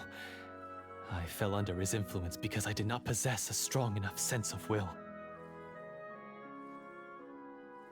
Huh. And how are you going to prove that you're a changed man? We're not going to fall for the same trap twice. To be perfectly honest, I only came to my senses after seeing the treasure. It reminded me of my father's past teachings. The treasure was actually... The names of all the Marashose hunters from ages past and their weapons? Wait, you already know? Of course. Don't underestimate a veteran role-player's exploration skills. Oh, wait, I mean Marashose hunter Navia's exploration skills. We just finished reading through the content of the stone tablet. That tablet recorded the lives of some fascinating people. For example, this Marashose hunter called Est. She inherited the responsibilities of the Golden Hunter and passed judgment on many people. But in private, she had a very easygoing personality. Her favorite pastime was singing and dancing with her friends, and she was said to have a beautiful voice. So, she was just like you. Oh, you really think so? Well, when you put it that way, I suppose I also have a few things in common with this Walter. Working as an executioner, he supposedly used a countless number of tricks to confound his enemies in battle. Oh, if only I could have seen the feats of magic he pulled off back then. Their lives were all so exciting. You could write so many cool books about their accomplishments. How could they have all been forgotten? Because they chose to be. To hunt monsters that only appear in the shadows, you must also operate in the dark. To be a Marashose hunter is to willingly give up on wealth and fame. Then this stone tablet must have been left behind by their companions. That's right. Few Marashose hunters ever revealed their identity to the public. They always protected the city from the shadows. The only time they spoke of their accomplishments would be at night, when they gathered with their fellow hunters in front of the bonfire to share stories of the monsters slain by their hand. So, this tablet was created not so that the hunters would be remembered by the people, but so that they would be remembered by each other. No wonder this place was so well hidden. You regard the stone tablet in solemn silence. The names of your comrades etched onto its surface serve as a reminder that you are never truly alone. The tablet proves that, although a hunter walks a shrouded path, it is not a solitary one. There will always be those who walk beside you, a fact that remains as true today as in ages long past. Their legacies shall continue to be passed down from generation to generation, as everlasting as the stone onto which their names are carved. Father, you once told me that I should seek out the treasure if I ever became lost. So this is what you wanted me to find. Thank you, my friend. You are very kind. I implore you, everyone, please give me a chance to make up for all I've done. Allow me to fight alongside you and defeat the evil sorcerer that threatens the peace and prosperity of everyone in this kingdom. Well, I say we let you join. Sounds good to me too. Everyone makes mistakes. What matters is what you do to make up for them.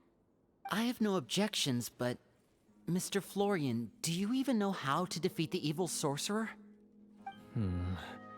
When he took over my mind, I gained some insight into his thoughts. Every time I thought of the treasure, he reacted with a strong sense of fear. Huh? He's afraid of the treasure? But there's nothing here except some broken weapons and the stone tablet! What if the secret's hidden inside these weapons? GM, permission to investigate.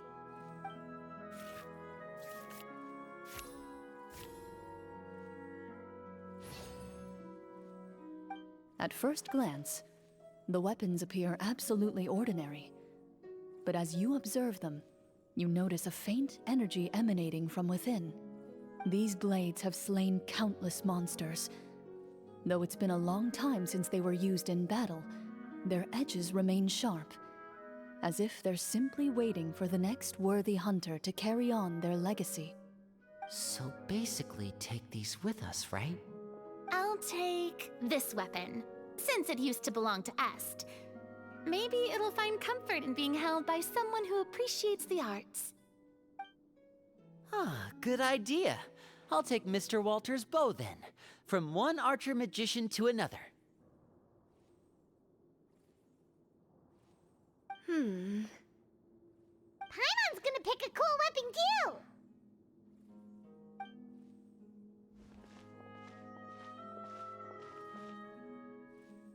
As you grip your weapons, you can almost feel the will of past hunters coursing through your being. It's a feeling of courage, determination. A silent vow passed down from generation to generation that says, eradicate the monsters, no matter the cost.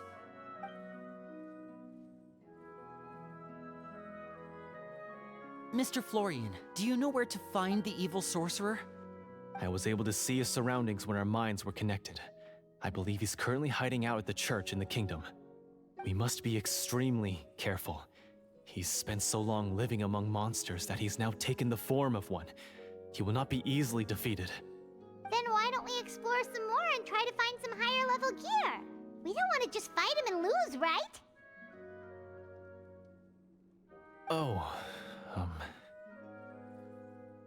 No, we have to strike now. He was greatly weakened when I managed to break out of his control. If we let him rest, he might have time to escape. I agree with Mr. Florian. We've got to act while we have the advantage. Don't forget, the people of the capital are counting on us. Yeah, now that we've got a plan, there's no point in waiting. The longer this drags on, the worse it will be for everybody. Yes, that's what's called... Yes, that's exactly right. Alright, you've persuaded Paimon. Mr. Florian, please, lead the way. Of course. Follow me. He had to set up so many scenes today, and now he has to join in for this last part. I really don't envy his job. Finally, you decide to slay the evil sorcerer and bring peace back to the kingdom once and for all. As you walk away, you feel the gaze of the stone tablet at your back, as if all the hunters of the past are wishing you success in the battle ahead and awaiting your triumphant return.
Finally, you arrive at the church Florian described. As you approach, an ominous aura surrounds you. You get the sense that your enemy is close at hand. How strange. This uneasy feeling seems so real. How did they manage that? Now, it is time for the final battle. Let's go!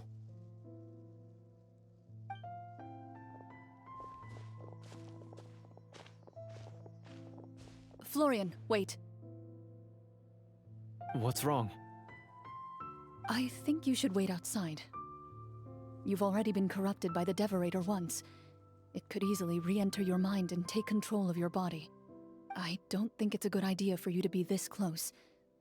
If it corrupts you again, it's possible you might take on a new form entirely. That's exactly why I have to go. Why I should be at the very front. You mean... Yes. I intend to lure it into my body. That's too risky. If things get out of hand, I might have to kill you. Do you understand how dangerous this is? I understand, but if I do this, you'll have a clear and visible target. The Devorator will have a hard time passing up a chance to enter a body it knows how to control. You won't have to worry about any of your friends being taken over.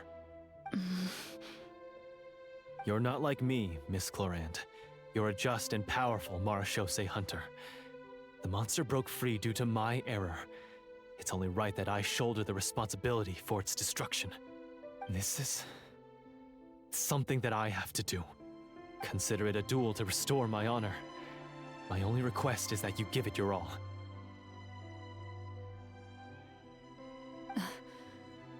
I understand. Then, as a champion duelist, I hereby accept your request for a duel, and extend to you my most sincere regards. Thank you. The battle is now upon us. Let the Devorator once again tremble under the blade of the Marechaussee hunters.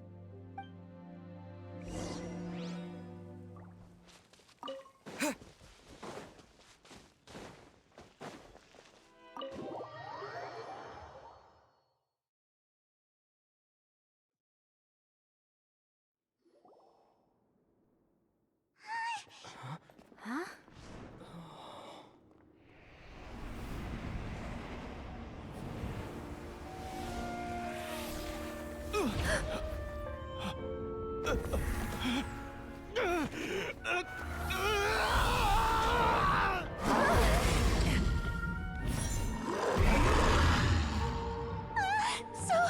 So lifelike!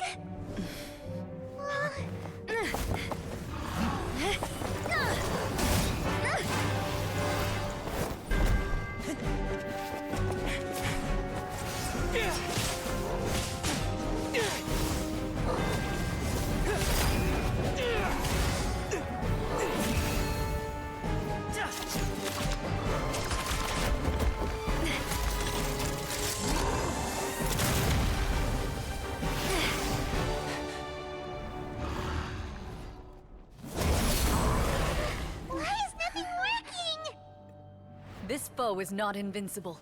You hold the treasure. The power to defeat it in your own 2 hands. The treasure? You mean... the names! It's the Marechaussee hunters' names! How are we supposed to... You forget, Paimon? There's still one skill we saved until the very end. Hunters fight not for fame, but to aid the people whenever they are summoned. Walter the Marechaussee Hunter, master of 1,000 tricks, executioner of the Phantom Hunters, I call for aid! Est, the Marechaussee hunter, inheritor of Cassiodor's will, judge of the Shadow Hunters. Answer my call!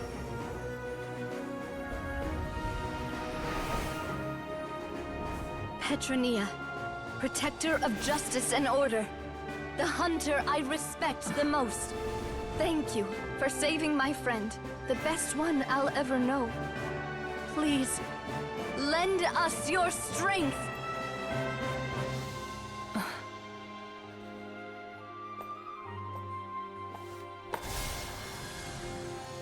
We have come to answer your summons.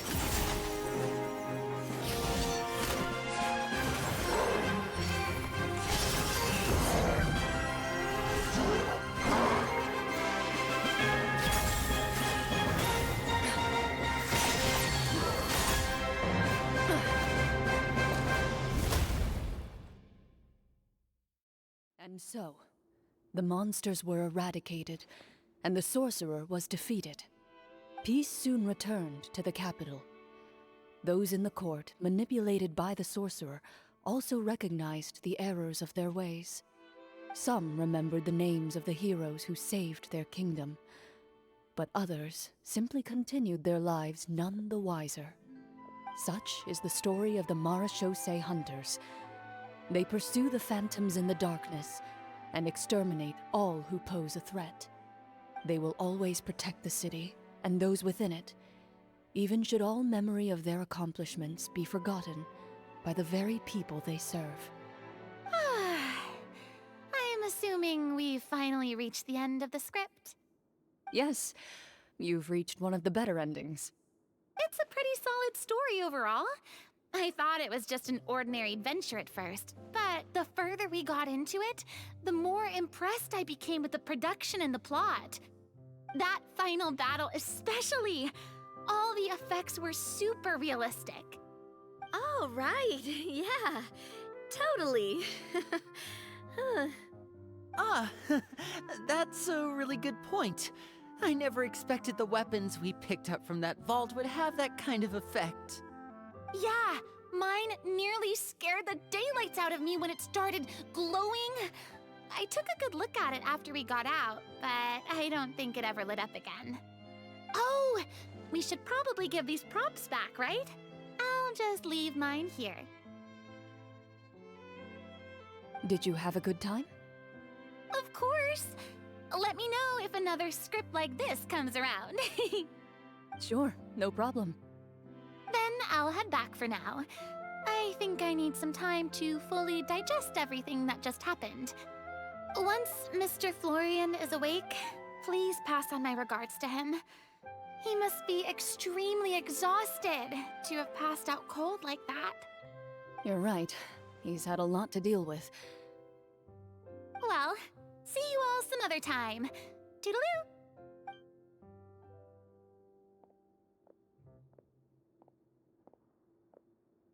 Okay, so, can I ask now? I think it should be fine, yeah. What in the world was going on back there? So you saw through all of that? That time in the cave when you told us to close our eyes, it'd be weirder if we didn't notice anything. I was dying of curiosity the entire time. I mean, you did a pretty bang-up job of pretending nothing had gone wrong. Farina actually looked like she thought all of it was planned. Guess none of us wanted to be the one to break the illusion. What are you all talking about? Oh, wait. Don't tell me Paimon never... Oh, this is all my fault. It's not too late to cover your ears. Here, Paimon, I'll do it for you. Bit late for that, don't you think? You're saying everything that happened back there wasn't actually part of the script? It's probably more accurate to say this was never a real scripted story to begin with. What? So loud. My head. Hey, you! Get up right now and explain yourself!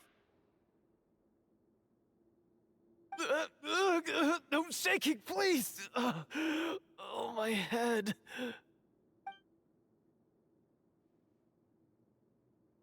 Did Paimon just hear that right? You guys made up that whole last part on the spot? It's not nice to lie to people, but Paimon's gotta admit, that was a really good story, Florian. Oh, and nice improvisation, Chlorinde! Yeah, it was like watching a magician improvise a spectacular magic trick after forgetting an important prop. If Paimon knew something was wrong with that vault, she would have floated straight in the opposite direction. Everything was under control. As if you've ever described a situation as being out of control. I'm pretty sure any situation you consider to be easy to handle would scare a reasonable person half to death. Guess I'm just used to it. You must run into a lot of unexpected situations then. That explains why you're so good at coming up with things on the spot.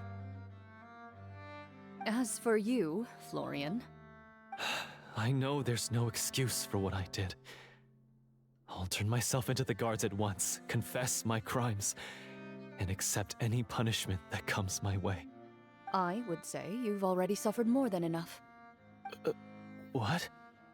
You may have been blinded by fame and fortune in the beginning, but your actions during the final battle had proven you to be a true marechaussee hunter. You'll be far more used to the city above ground than below. Your job as a hunter is more important. But... Of course, you'll still need to take the keys and pay a personal visit to the 2 hunters you wronged. Prepare to accept any terms they give you as well. Yes, of course. As far as I'm concerned, though, your showing in the duel was enough to prove your honor. Then I'll do exactly as you said. I'll go return those 2 keys right now. Thank you so much, everyone.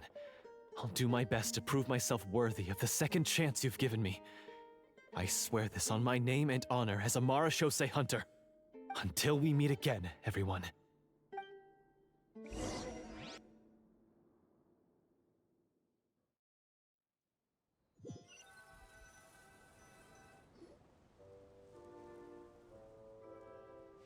Speaking of marechaussee hunters, what should we do about the treasure in that cave? Leave it be. Are you sure? We could show it to people, make it so that the hunters are remembered. Don't you want that? No.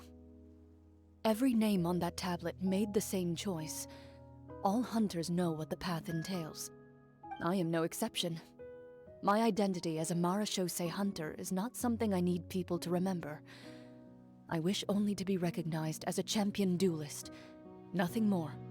That's certainly very different from the path of a magician. Still, I admire your decision. Wait! Paimon just remembered something. If there were no special effects involved, why did our weapons begin to glow during the battle? That's because the marechaussee hunters of ages past would often imbue their weapons with special enchantments to suppress the monsters. Whenever a monster was nearby, their weapons would start to glow. Oh, so that's why they had an effect on that guy near the end. I really thought the summons were doing all the work. Well, I'm sure the summons were a part of it too. Oh? How so? This particular devorator probably hailed from the same era as the hunters we saw in the room. The names you recited all belonged to the bravest hunters. Countless monsters fell to their blades. That's likely why the devorator visibly reacted when you said them out loud. So the names held the power all along! Navia, everything you said during your summon. Huh? Oh, I meant what I said. I mean, it was true to my character, so yeah, I'm glad you heard it. Just don't make me repeat myself. It's embarrassing. I really appreciated those words. All right. Don't get all sentimental on me. Anyway, let's not talk about that anymore. I'm going to go on ahead. Don't fall too far behind now. She ran off! I should probably head back as well. This story was truly incredible. I might have to spend the whole night telling my siblings all about it. Goodbye.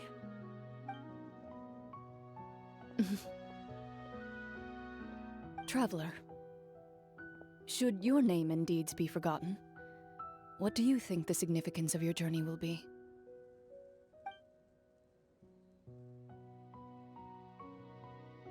I suppose the significance would be the journey itself and the world we helped create.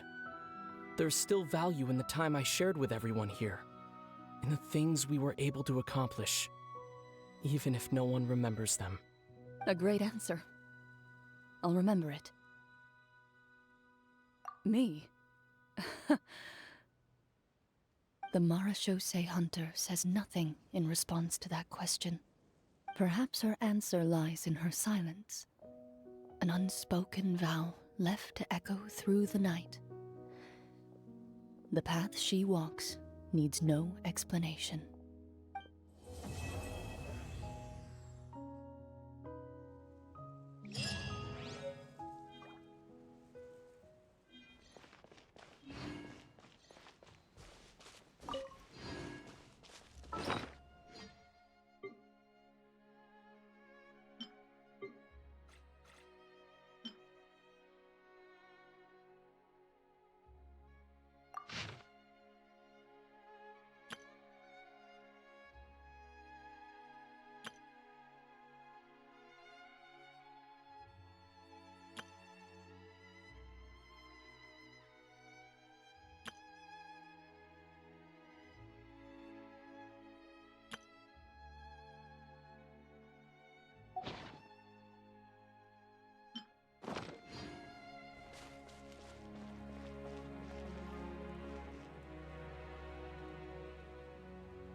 Ad Astra.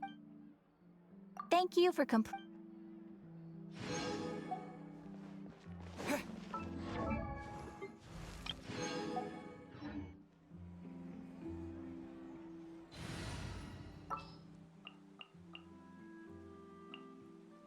I've been waiting for you for ages.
Perfect.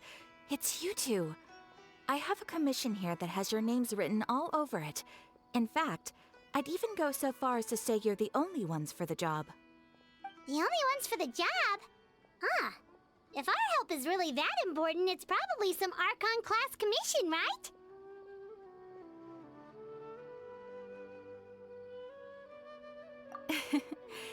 The Adventurers Guild doesn't employ that kind of classification system. In fact, this commission is also probably not nearly as intimidating as what you're expecting. All it asks us to do is to find a missing person.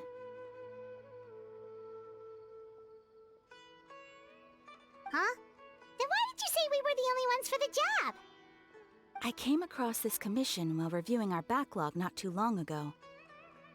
It seems simple, but our records indicate that over a dozen successive efforts to complete it have all ended in failure, despite attempts by several accomplished and renowned adventurers.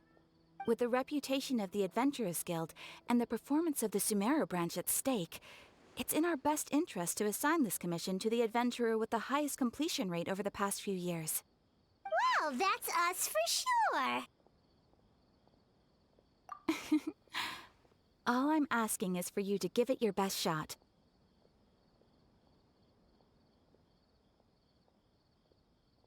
If it proves to be beyond your capabilities as well, I'll talk to the commissioner about canceling the commission. Okay, so who are we looking for? And what is it about this commission that's made it so hard to complete? This commission was jointly issued by the residents of Vimara Village. They say one of their own villagers has gone missing. But the problem is, they don't know the missing person's name. They can only provide information about his general appearance. They're all from the same village, but they don't even know his name? If so many adventurers have failed to complete this commission, maybe this missing villager doesn't exist at all. Could it be some sort of a prank or something? Unlikely.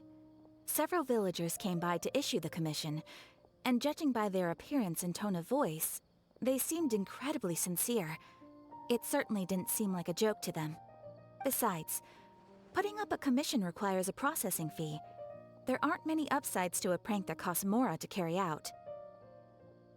In any case, it would probably be best to go to Vimara Village and ask around first.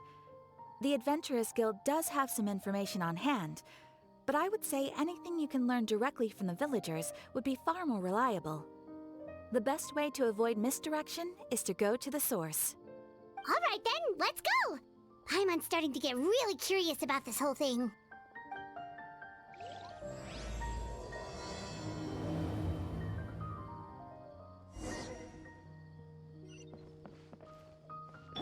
I see everything. Ad Astra Abyssal.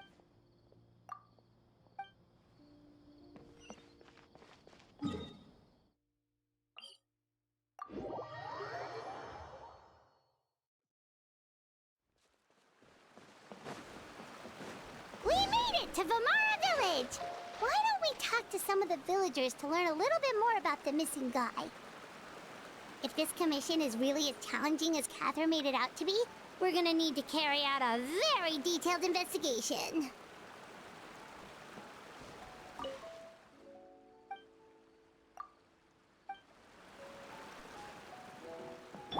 Everyone hold hands! So many options. Which school should I see everything!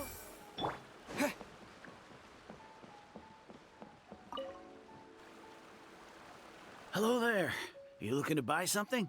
I do business in this area. Oh, no, we're adventurers. Catherine sent us to look into a commission here in Vimara Village. Ah, so you're here about that then. Ah, you're not the first, that's for sure. We've certainly made a lot of trouble for you all. To be honest, we aren't holding out much hope. Many adventurers have made their way out here, confident they'd be able to help us, only to leave soon after with nothing to show for their efforts.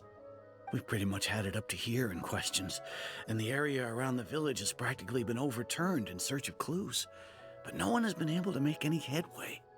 So, this person we're looking for, what's his name? Where did he live? Does he have any relatives? I don't know. I really have no clue. I couldn't tell you. Okay. Guess you are really sick of answering questions. I'm sorry. I didn't mean to sound short with you. I was actually just giving you my answer to your questions. I know it may seem like we don't have anything to offer by way of information, but I promise you, we all have a very strong impression of him. When you live in the same village as someone, you develop a lot of memories together, you know? We just don't know the specifics. Maybe we did at one point, but that information is long gone by now. At least that's what everyone in the village seems to think. We've all exchanged what we know, and that was the only logical conclusion. All right. Specifics aside then, what kind of person was he? Young guy, in his early 20s probably. Incredibly kind sort of person, always willing to lend a helping hand. I'd chat with him when I didn't have any customers. I even saw him stick out his neck for others on more than one occasion. Very interesting guy, that one. Now that you've started talking about him, you don't seem nearly as down in the dumps as you did before. Seems like he left a pretty good impression on you. But of course, everyone in the village is pretty fond of him. We wouldn't have issued that commission otherwise. There aren't many young people like him nowadays, so genuine and pure. To think that he just up and disappeared one day. I just hope nothing bad happened. Could he have just moved away without telling anyone? No, he's not the type to leave without saying goodbye.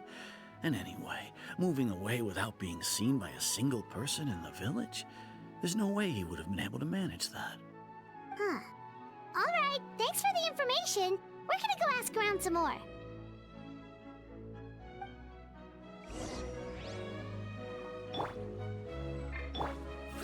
Bro. I really hope he's okay. Please, we're counting on you to find him.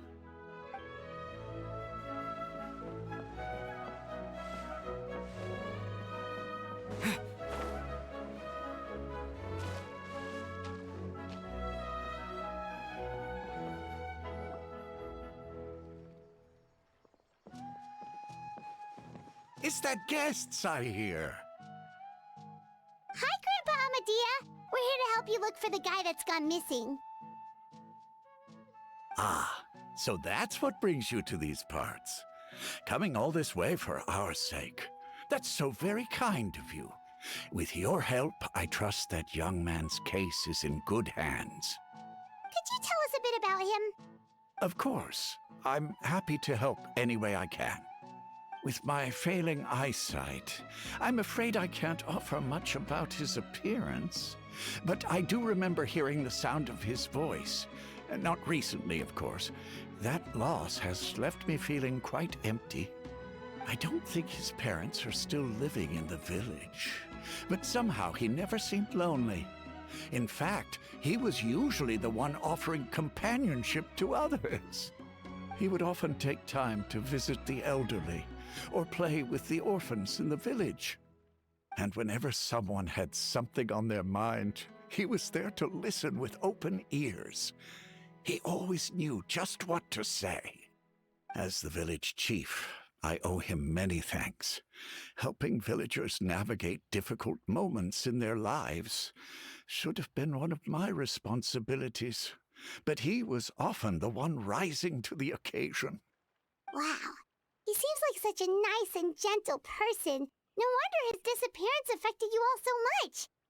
But, you wouldn't happen to know any details about his name, address, or family situation, right? I'm ashamed to admit it, but I just can't remember. No matter how you look at it, I should know those things. But for some reason, no matter how hard I try to remember, the information just doesn't come. Perhaps my age really has caught up with me this time. It's okay. There's no need to force yourself to try and remember. We'll figure something out.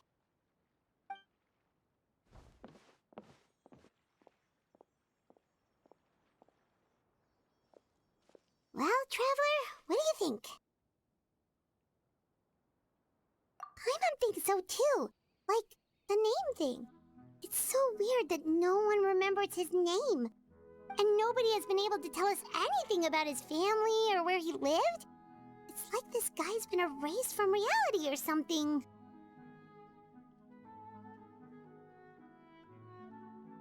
Wait, so you're saying it's not that he's been erased, necessarily, but more like he never existed to begin with? Okay, Paimon's gonna need some time to process that one. Someone who only exists in people's memories?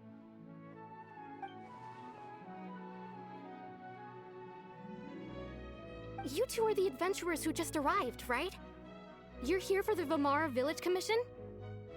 Yep, sure are. We were just looking into the case. I'm so glad to hear that. Thank goodness you haven't given up. I've been so worried the Adventurers Guild might cancel our commission. My name is Atosa, by the way. I grew up here in Vamara Village. Anyway, I just wanted to say, please keep searching for a missing villager. I'm begging you. You have to find him. Yeah, no need to worry. We'll give it our best shot. So, were you close to the missing villager? Are there any leads you can give us? I'm not sure this counts as a lead, but follow me. There's a place I'd like to show you.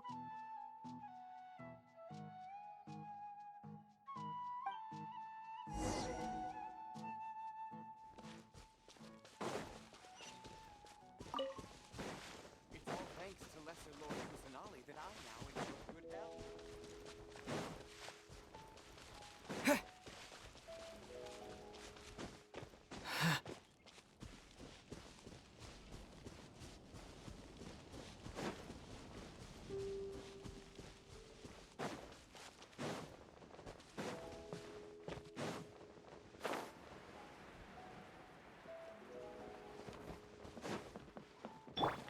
I'm sure the children will have a brighter future. While you two are out searching, I'll also try and see what I can remember. If I think of something, I'll be sure to let you know.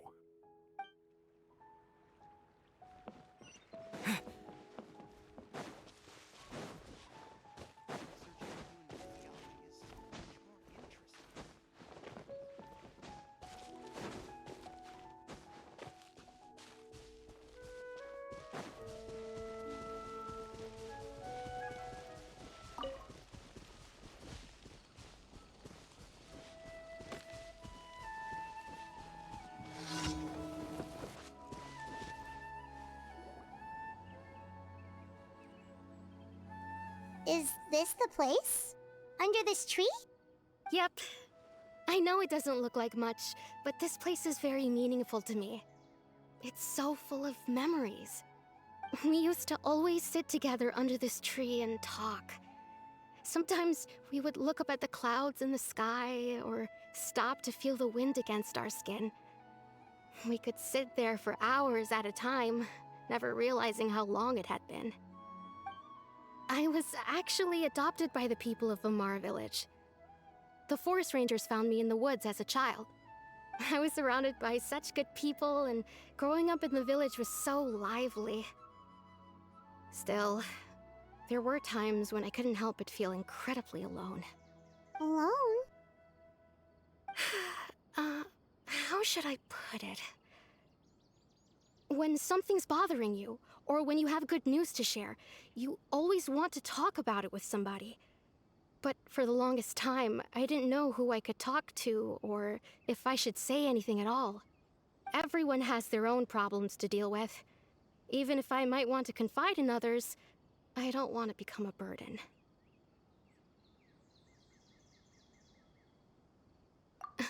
Really? You know exactly how I feel?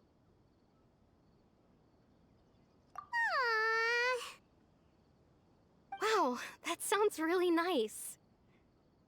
You're quite lucky. When it comes to our missing villager, well, I guess you could say that to me. He felt like both a family member I could rely on and a friend who could really understand me. No matter what came my way, I knew I could always talk to him. He was so thoughtful and pure, and patient, too. Whenever I talked to him, he would always seem so interested, as if the things I was describing were just as important to him as they were to me. Ever since he disappeared, there's been so much I wanted to tell him. No, none of those things matters now. I just really want to see him again. Wow, you two must have been really close. Did he ever tell you anything about himself? He mostly just talked about interesting things he saw around the village. He'd share a lot of his own wild ideas as well. Oh, right! I did ask him about his parents once. But all he said was, they're not here anymore. I didn't know whether that meant they had left the village or passed away, and I didn't want to pry. Still not much to go off of. Look at me. Talking your ear off and still nothing to show for it. I'm sorry I wasn't more help.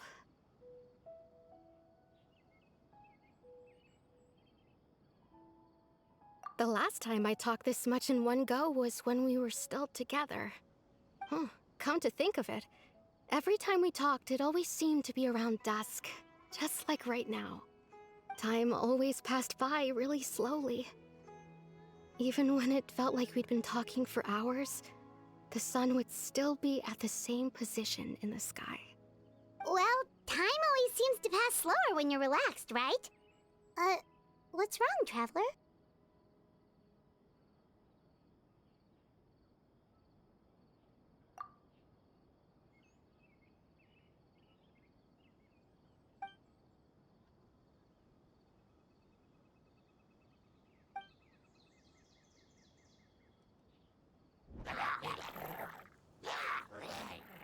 Hey, look at those hilly churls over there.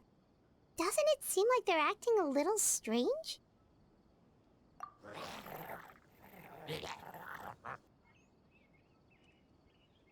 The Abyss Order.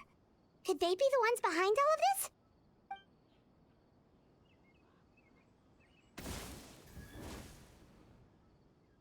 Uh-oh, we've been spotted! Quick, get ready to fight!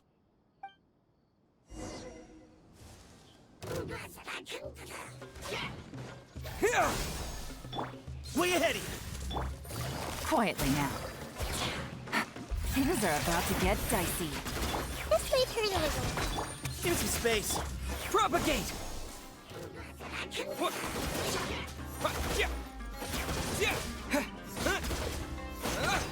Scatter!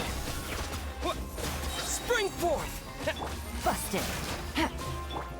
Excuse me. Move to Al Akbar!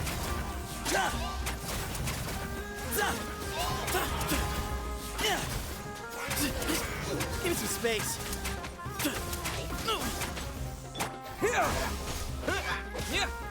Committed to memory.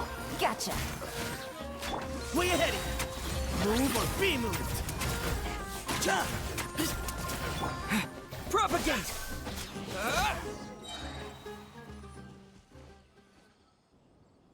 Thank you so much.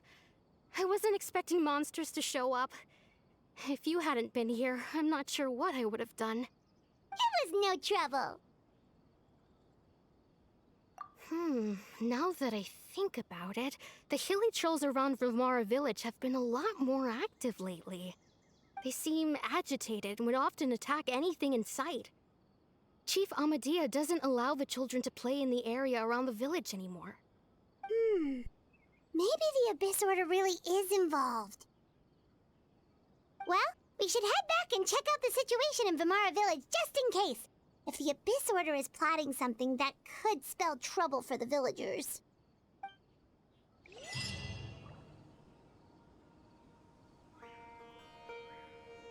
Wait a second.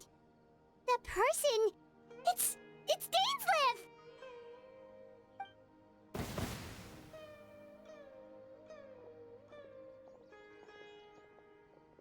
Ah, it's you two.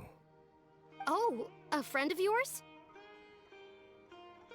Well, I'll leave you all to it then. I should head back to the village and check up on Chief Amadea and the others anyway. See you later. Yep, see you later, Atosa!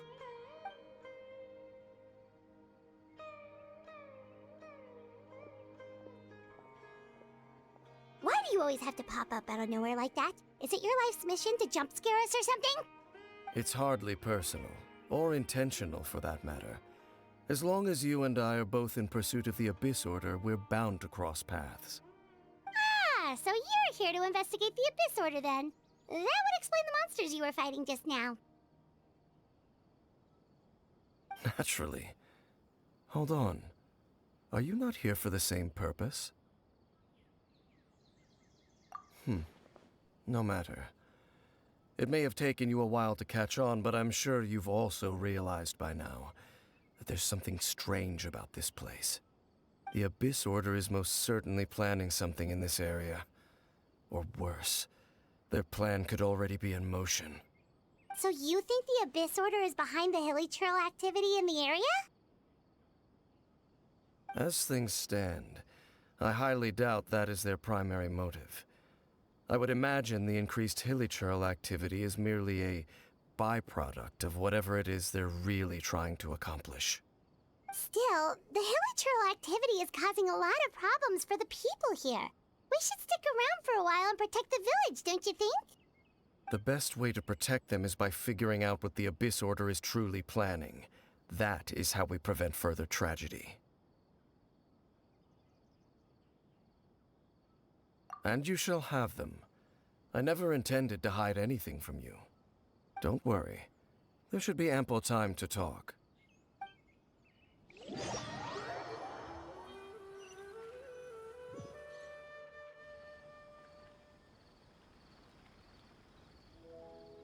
Ah. So that was the commission that brought you here to Vimara Village. Someone who seems to only exist in people's memories. That is indeed quite intriguing. I would agree that it's unlikely you have a simple missing persons case on your hands. However, any possible connection to the Abyss Order is still unclear.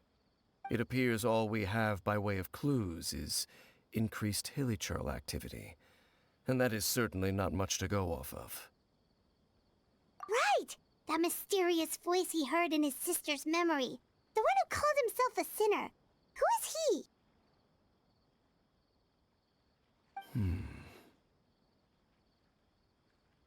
Traveler, let me ask you this. Do you believe your sibling to have betrayed you?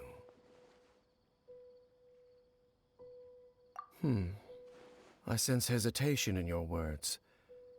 After all, you still haven't figured out the whole truth of what happened. There's still hope for the two of you to reconcile. Irreparable damage has not yet been done.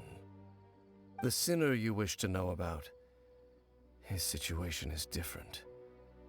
He and his fellow sinners have long betrayed me, and long betrayed their nation. His name is Vedrfolnir, the Visionary. I'm loath to admit it, but he is also my kin, my older brother. Your brother?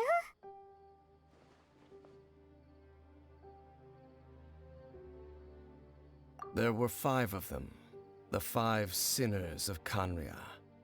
The wise Roptatir, the visionary Vedrfolnir, Gold Rhindaughter, the foul Sertologi, and Rehir of Solnari, Rerir. No matter how eroded my memory may become, I will never forget their names. One day, I shall have my vengeance. Wait, some of those names sound really familiar. Rhindaughter is the one who created Albedo. Sertologi is Skirk's master. And the one we just learned about, Dane's brother, Vedrfolnir. If he was the voice of the sinner, then the one who inspired Clothar to create the Abyss Order was him.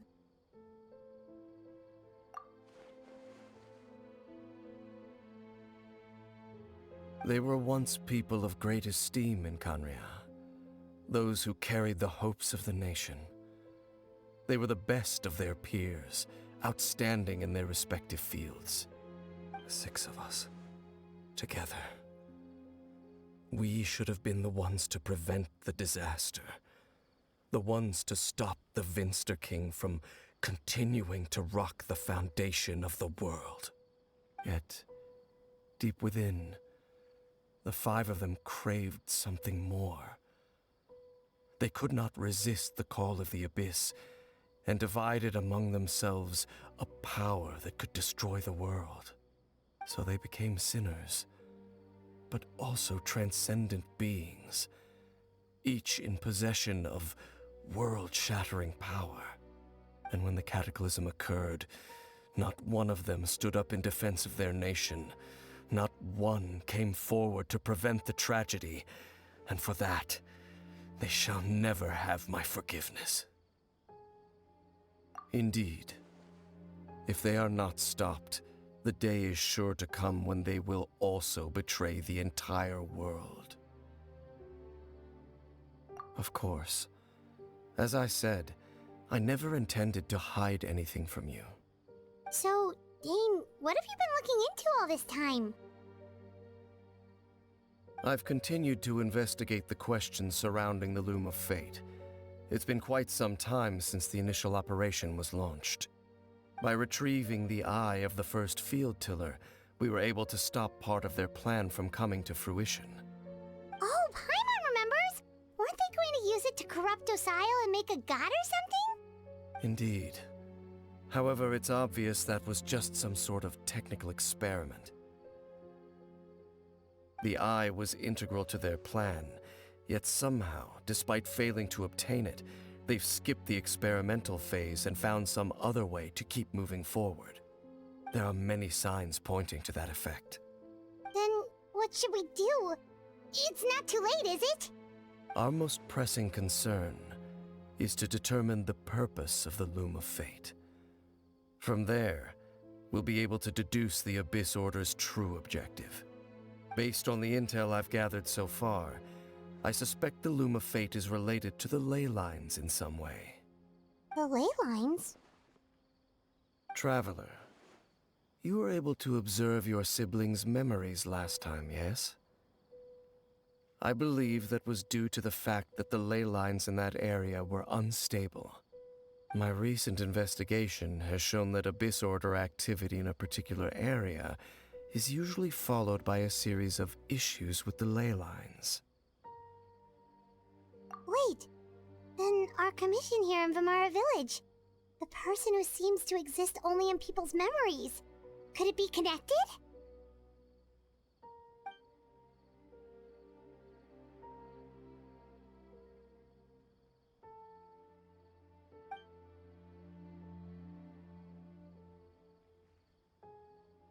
It's certainly possible. I'll join your investigation tomorrow. This missing persons case could very well turn out to be the key to unraveling these mysteries. Well, if we're teaming up with Dane again, we're gonna need all the energy we can get. Let's try investigating somewhere a little further away tomorrow.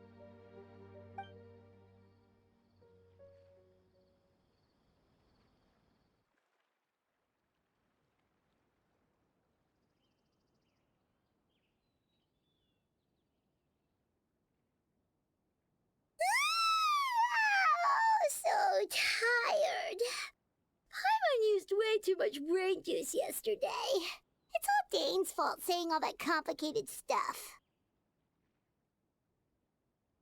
Well, let's go find Dane. We've got a lot to do today.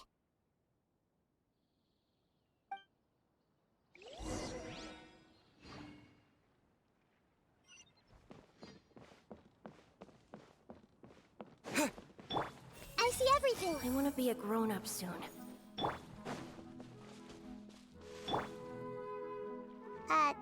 Dane? Hello, Dane? Why are you just zoning out over here?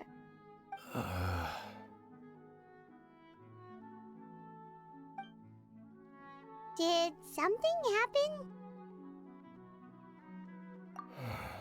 The missing person from your commission.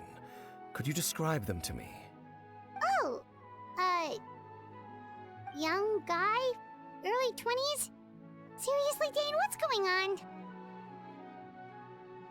There appear to be certain memories in my mind that weren't there before. Memories of him. Maybe we just talked too much about him yesterday and you had a weird dream or something? No, it wasn't a dream. They're memories. Memories that suddenly appeared in my mind after I woke up. And I'm certain I've never met this person before. I remember handing him the eye of the first field tiller. What? Okay, so this missing person definitely has something to do with the Abyss Order then! Indeed. And it appears he possesses the ability to implant memories into the minds of others. Wait then. All the memories the villagers have of him, could they be fake too? Maybe they never knew him at all. But why would he do something like that? Whatever the Abyss Order is planning, an important truth has been revealed to us this morning. What sort of truth? That their goal is still to obtain the eye of the first field tiller. They haven't stopped searching for it. I am the only person who knows its location.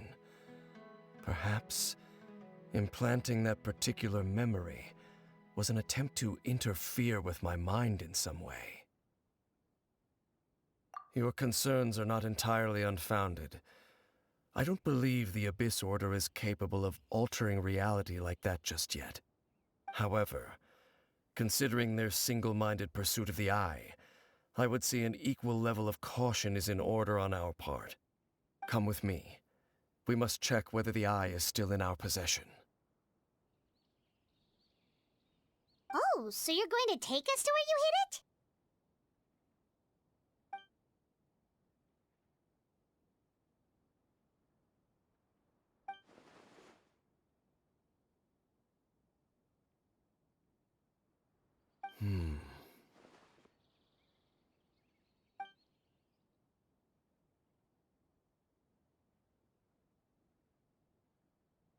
Of course.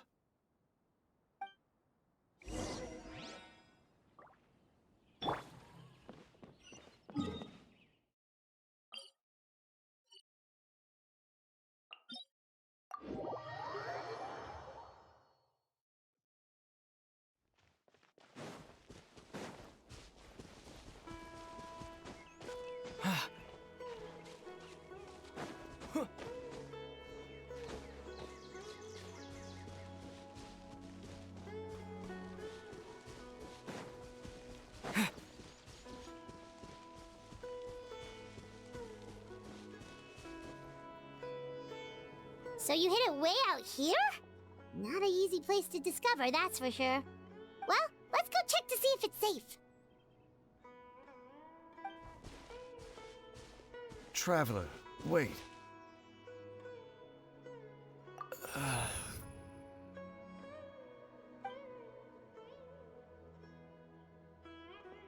We've no time to lose. Let's head inside.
Everyone hold hands! The Temple of Wisdom! Busted. Here comes the catch.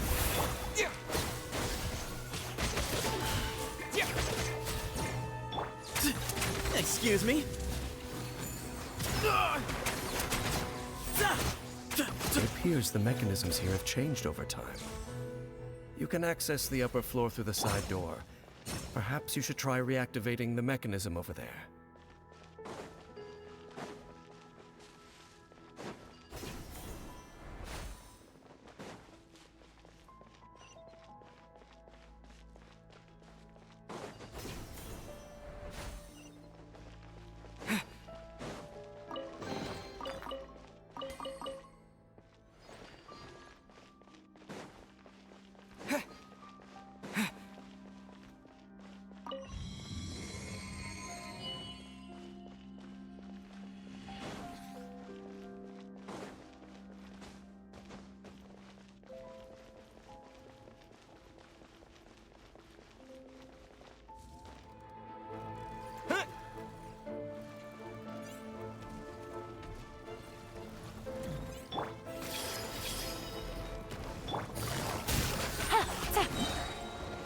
Things are about to get dicey.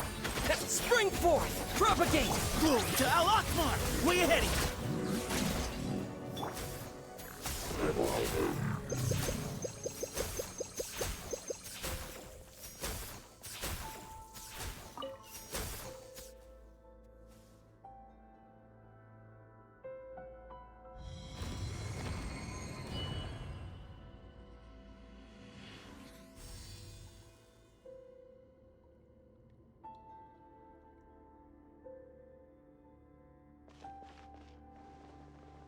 Make sure all the runes are pointing in the direction indicated by the light. That should unlock the mechanism.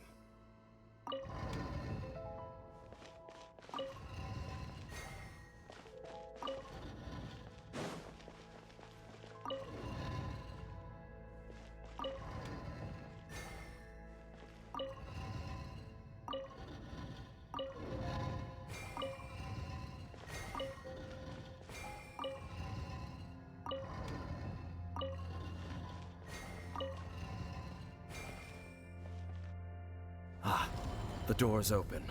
Let's go. Our destination is just up ahead.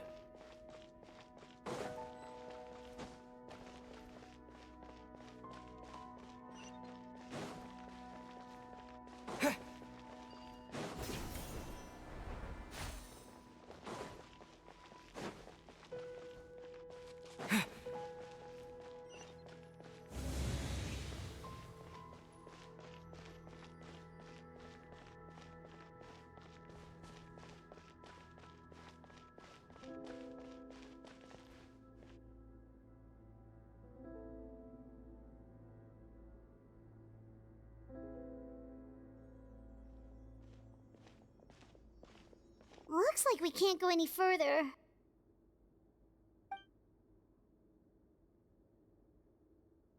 Be on your guard. I sense the presence of the abyss. It's the Abyss Order! They're here!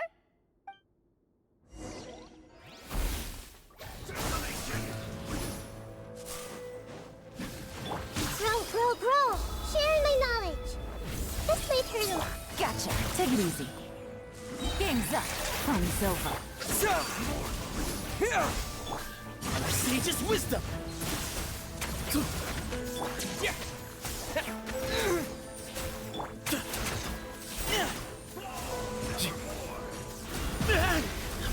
Give me some space. Propagate! I see everything! The Temple of Wisdom! Busted. Way ahead of you!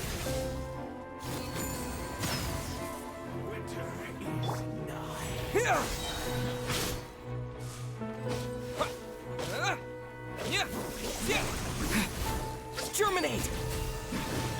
Quietly now. Here comes the catch. Committed to memory! Excuse me? Move or be moved! The sun sets forever. Yeah, this may hurt a little. Busted.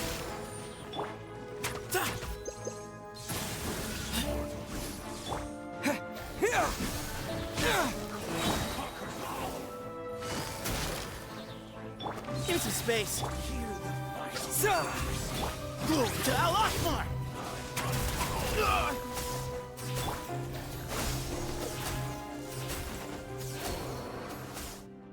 Just as I suspected. The false memories were a trap. The Abyss Order just wanted to follow us here. Now that they're in the vicinity, we should have a chance to see... Dane? What's wrong? Can you feel that? There's been a disturbance in the ley lines. It must be the work of the Abyss. Wow, you must be really sensitive to that sort of thing. Paimon doesn't feel it. You too. Do as I say. Use that mechanism over there and leave this place. The Abyss Order is putting something in motion. If you return to Vimara Village, I suspect you might finally have the opportunity to locate the missing villager. Just think of it as a way to divide and conquer.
I knew going along with your trap would be the only way to meet with you face to face.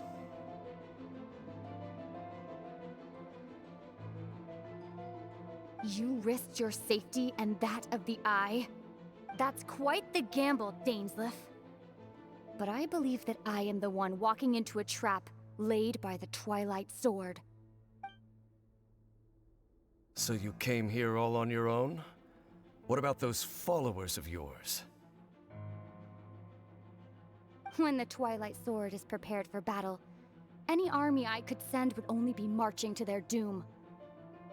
Better that I face you alone. I know you must have a lot to say, but if it's a conversation you want, you'll have to defeat me first.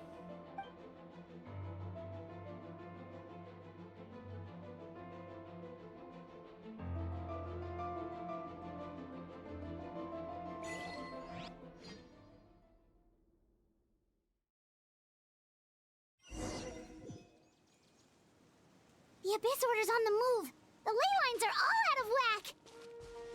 We better hurry back to Vimara Village and see what's going on.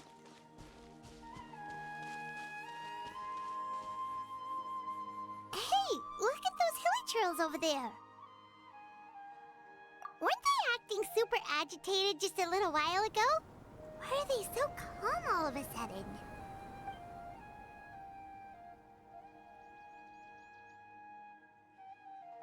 In the New World, they bade farewell to the shrouded sun. At last, they no longer needed to dwell on their suffering, or try to differentiate between various thoughts of blasphemy.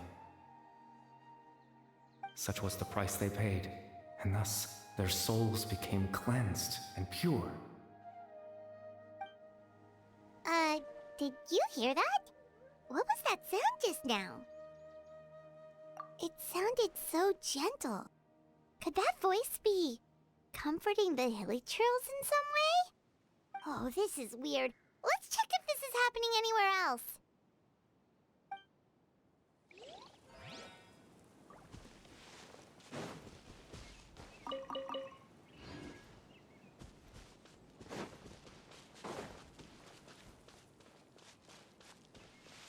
Looks like the same thing is happening over here, too. The hilichurls are calm. You see, we're both still here. We've reclaimed an endless amount of time to love. Release your tears. You no longer need to hold back your sorrow.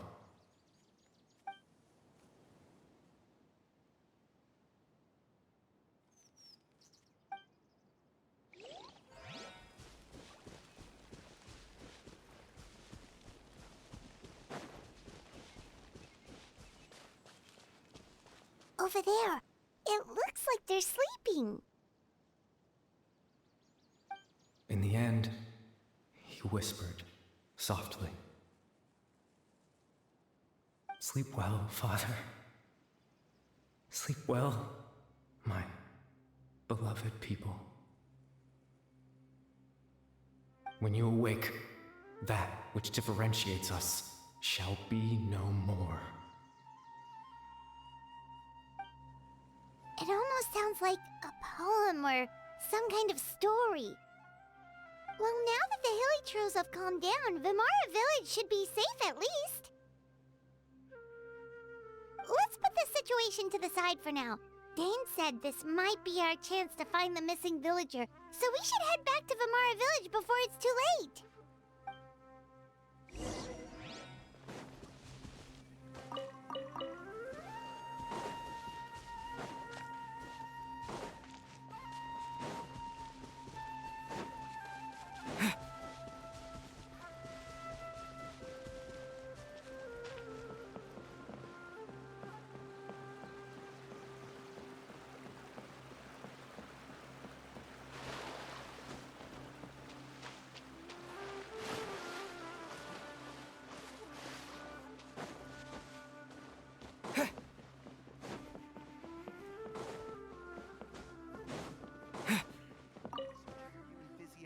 Grandpa Amadea, is everyone all right? The Abyss Order seems to be up to something nearby. The Abyss Order? This is the first I'm hearing of it. Thank you for your concern, but as far as I'm aware, it's been business as usual here in the village. Well, that's good to hear. Oh, also, you didn't happen to come across any clues about the missing villager while we were gone, did you? Someone's gone missing, you say? Who would that be? Huh?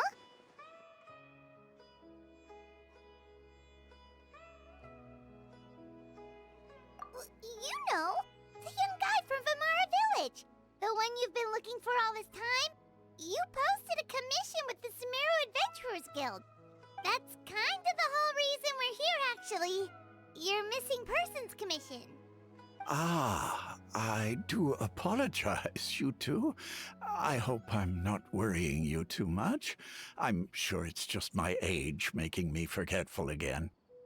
At least right now, I can't seem to recall whatever it is you're referring to.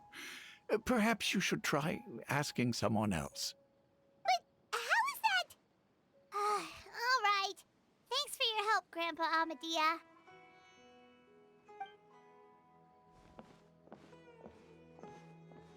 Something's definitely not right. We just talked to Grandpa Amadea about the missing villager. There's no way he could have forgotten all about him just like that. What do you think, Traveler? Could everyone's memories of the missing villager have been erased again? You're right. We should narrow down the possibilities first. Let's go ask someone else then.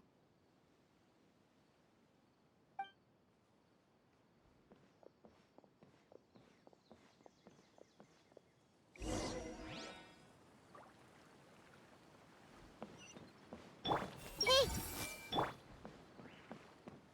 A missing villager?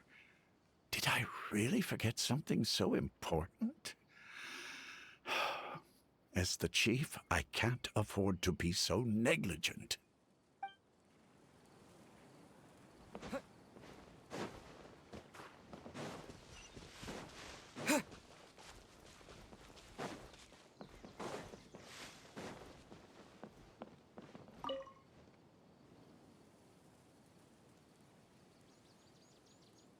Someone's gone missing? Who? Just as expected. That guy you said a bunch of nice things about earlier? The one you always used to chat with. He's around 20 years old, and you said he was a kind, warm-hearted person? Oh, I know who you're talking about. Really? You remember? There aren't many young people who've earned that kind of praise from me. If you're certain that's what I said, then there's only one person who fits the bill. No doubt about it. But why'd you say he's gone missing? Yeah, I just saw him leave the village. There was someone else with him, too. They couldn't have gone far.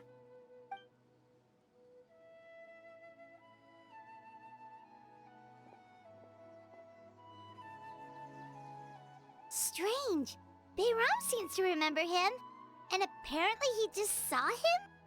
Do you think maybe it's not that there's something wrong with people's memories, but that we've somehow returned to a time before he went missing?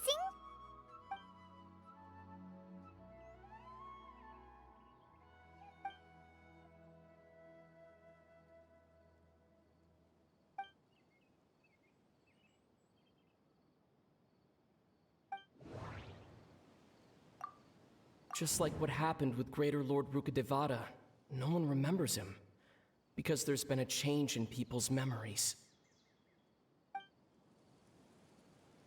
Just like what happened with Greater Lord Rukkhadevata. If we really did travel back to a time before he disappeared, that could explain why the villagers said he hadn't gone missing.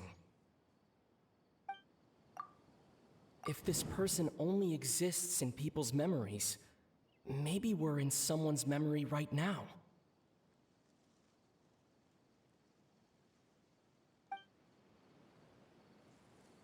Right! Paimon totally forgot about the ley line disturbances. We're in someone else's memory. Just like how you entered your sibling's memory last time. That would also explain why we seem to be at a time before he went missing. It's a memory after all. Right. If he's someone who only exists in people's memories, then we're finally on the same turf. But didn't Bayron just say that he saw him leave the village with someone? Where should we go look for him? Who knows how long this ley line disturbance is gonna last?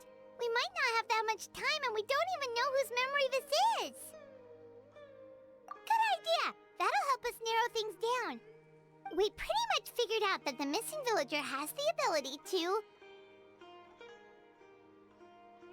Right! That! Could we try to figure out more about him using what we know of his ability? Like, does it maybe leave a trace that would somehow give him away?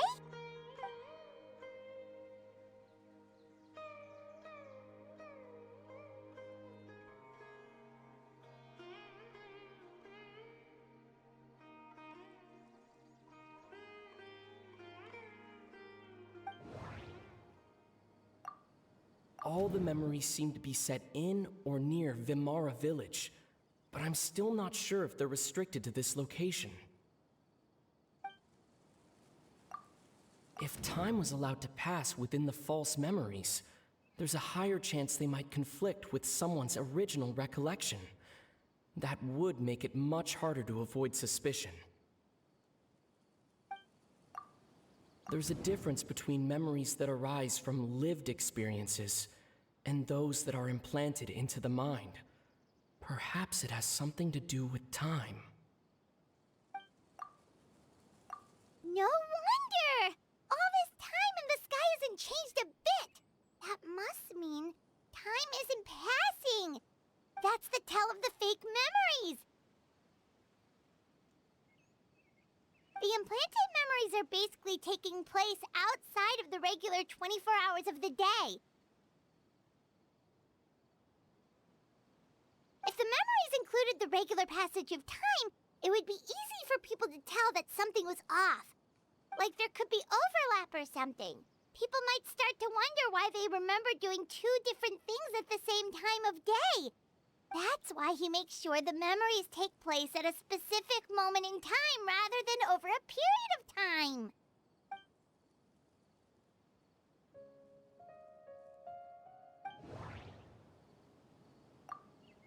color of the sky coincides with the moment in time she described. Dainsleif had memories implanted into his mind. Could it be that it's happened more than once? We thought Chief Amadea forgot about the missing villager, but it turns out we're at a moment in time before the village issued the commission.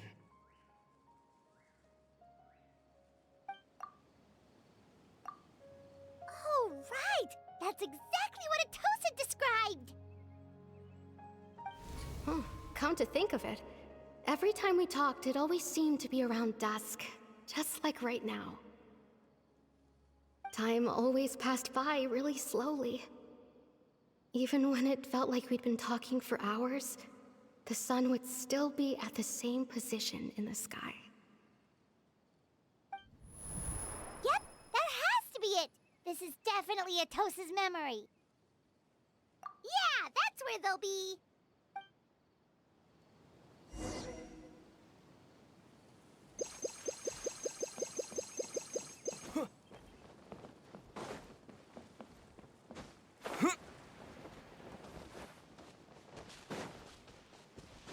This is such a great place for a vacation.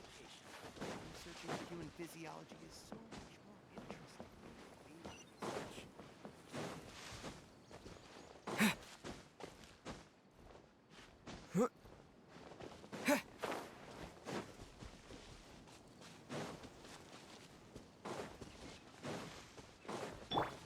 I don't make a lot of money, but it's peaceful here. There's a lot of great stuff here. Don't miss out.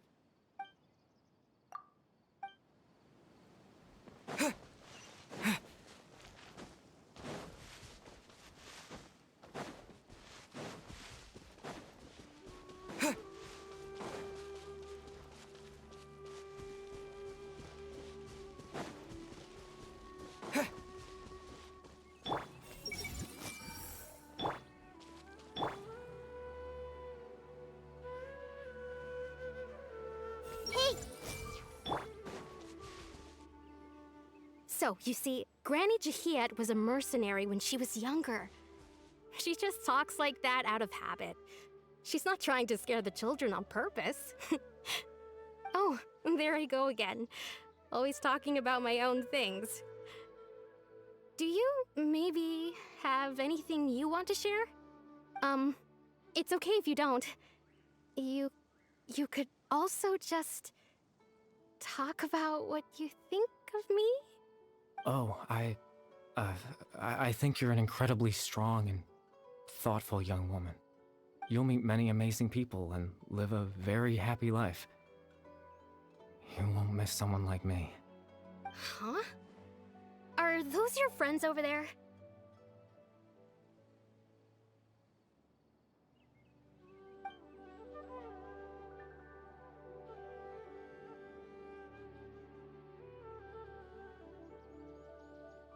Oh, right! This version of Atosa hasn't met us yet! Friends? I guess you could say that. It must have taken them a lot of effort to find me. So, I should see what they need. I'm sorry, Atosa. We'll have to continue this conversation another time. Another time, huh? Yeah, okay. I'll head back to the village then. Talk to you some other time.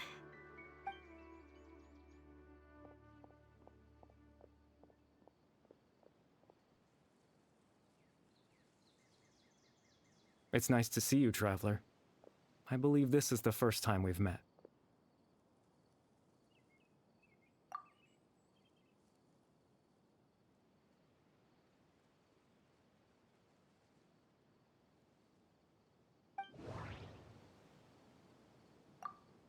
Born into abject sorrow, he shall now become the loom of fate.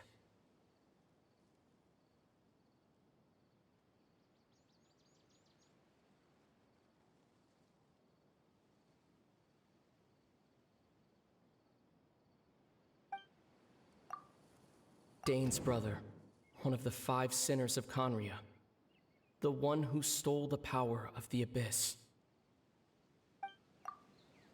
the founder of the Abyss Order, the man who broke the curse of immortality. You're Kari Bear Alberic. Oh, you know me? That's quite the surprise. I don't believe I've met you before. Oh, I see. It was the memory, wasn't it?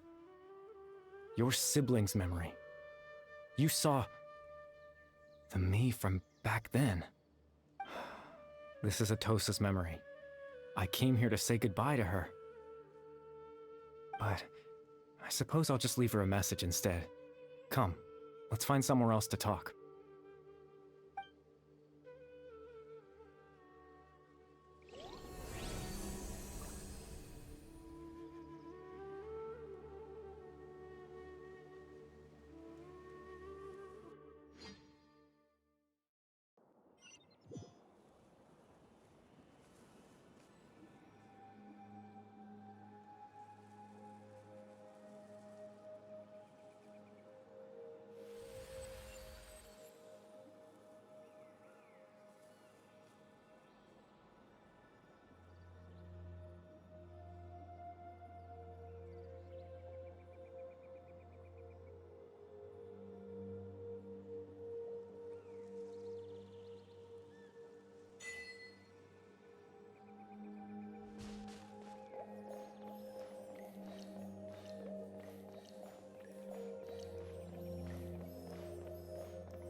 I suppose you could call it the realm of my consciousness. I'm someone who no longer exists in the real world after all, as you well know.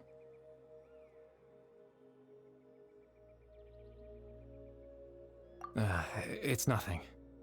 I still have enough strength to play the part of a good host. I've always hoped that I'd get the chance to talk to you like this, and now, the time has finally arrived.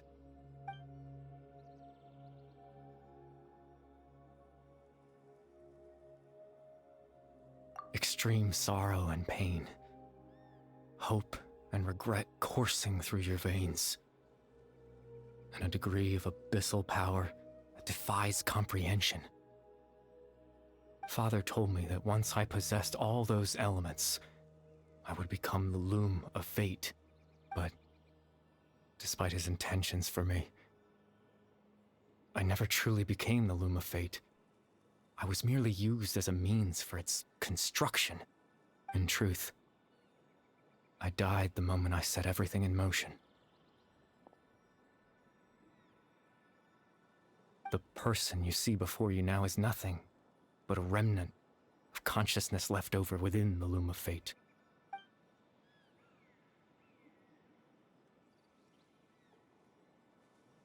As for your question, the loom of fate is a device capable of weaving ley lines.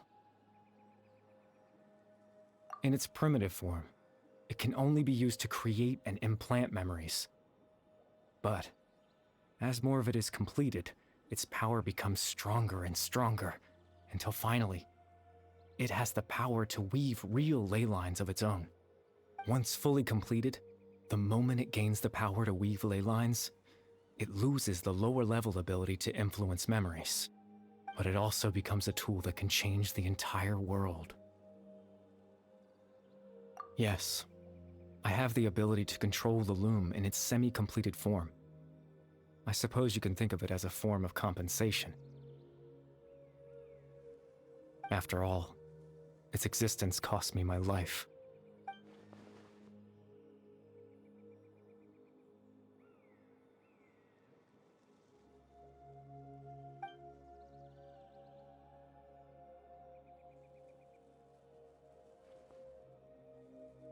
Ah, that.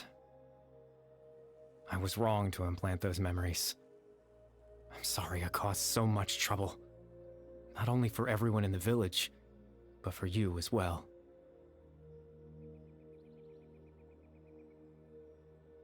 I just wanted them to feel like I once existed in this world. As if I had a chance at life.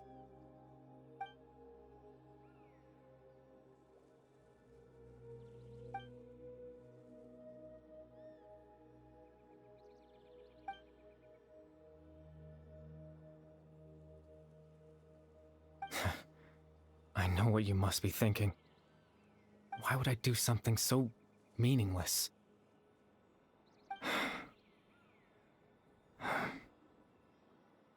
But I just couldn't accept it. I had to know what it would be like if I had my own life. What kind of person I would be. What other people would think of me.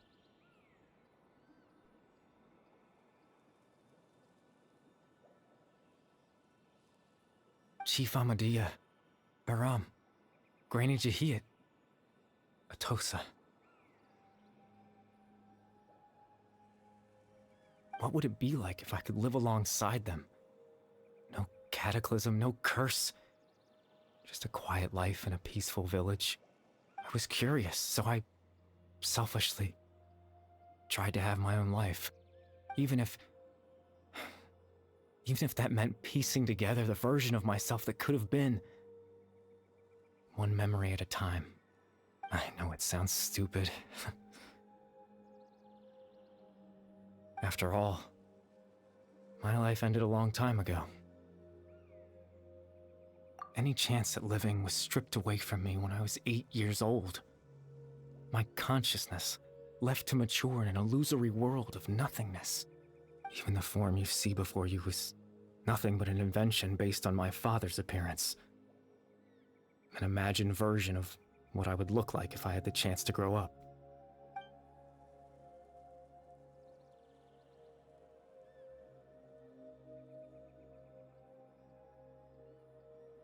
I know. But there's nothing I can do to make them find me. If I could exist in the real world, I would return without a second thought and surprise them with the suddenness of it all. But, well, that's not possible for me.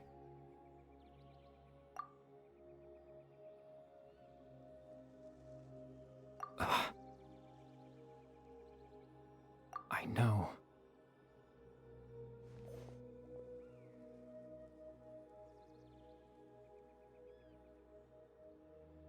Captain Dainsleif. Twilight Sword, you mean? No need to meet up with him. Things should already be settled on his end. Exactly. As someone who could only exist in people's memories, the fact that I'm able to talk to you in my consciousness like this can only mean one thing. The loom of fate has already been completed.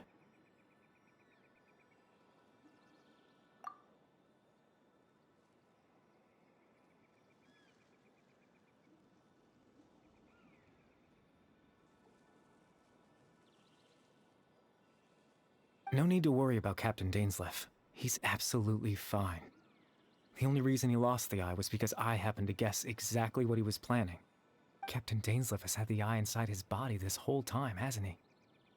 His plan was to lure the Abyss Order to a false location, capitalizing on their pursuit of the eye in order to have the chance to confront the princess. He would then hand the eye to you and tell you to take it away from that location. That way, Captain Dainsleif could accomplish his own goal and ensure the safety of the eye all at once. A very thorough plan. That's right, because in his mind, he had given it to you already.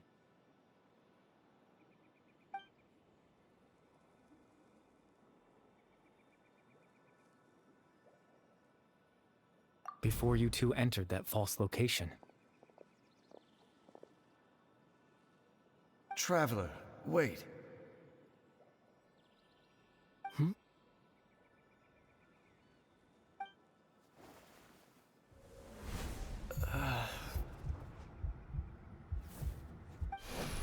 We've no time to lose. Let's head inside.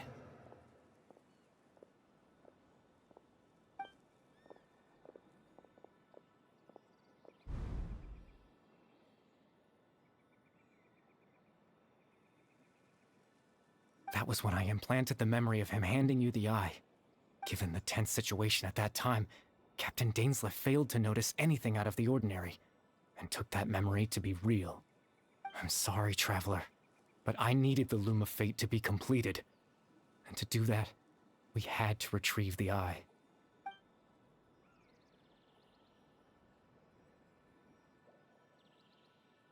I promise I'm not trying to conceal anything from you, but I truly have no idea what the Princess is planning. Tevat's ley line system is deeply entrenched in the planet. Creating new ley lines can neither replace nor extend the ones that already exist. In the face of everything they could be planning, I fear I'm too insignificant to even get a glimpse of the bigger picture. In any case, I had my own use for the Loom of Fate, and my goal, at least, has been achieved. You remember my father, don't you? Clotar Alberic. I believe you saw him in your sibling's memory. After he used the power of the Abyss to restore consciousness to my hilichurl form, I suffered from an indescribable level of mental anguish. To comfort me, my father told me a story, that this was a fairy tale world where I had to take on the form of a little monster. That story managed to dispel my fears, even if just for a moment. My goal was simple: to use the Loom of Fate in its near-completed form, when its ability to create memories was at its strongest, to implant a specific memory into the minds of the hilichurls. In that memory, I would tell them a story, just like my father did for me. It was a story of fairy tales and love. But more than anything, it was the story of us.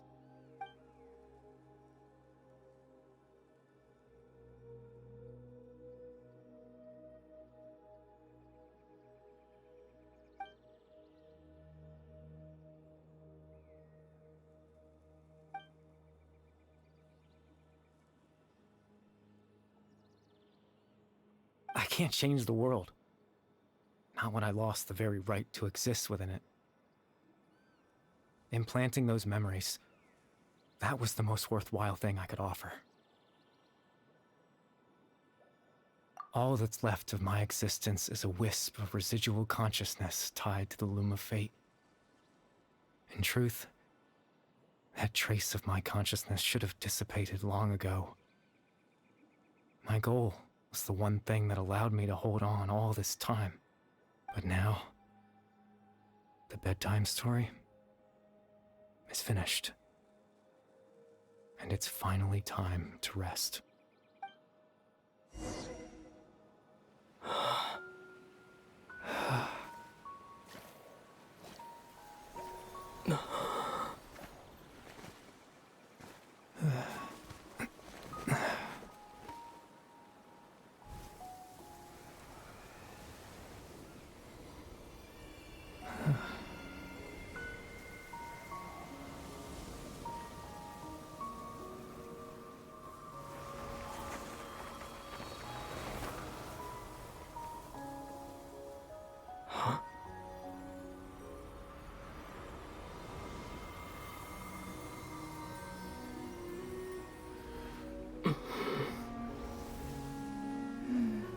Looks like I was too late to see Kari Bear one last time.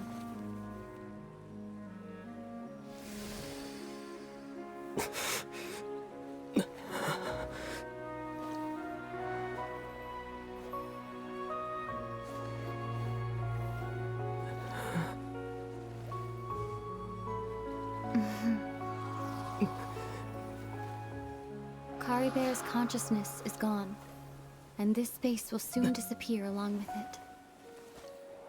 Neither of us belongs here. That's why we're not tangible. Were that not the case, I'd love to hug you too. Well, How about a conversation?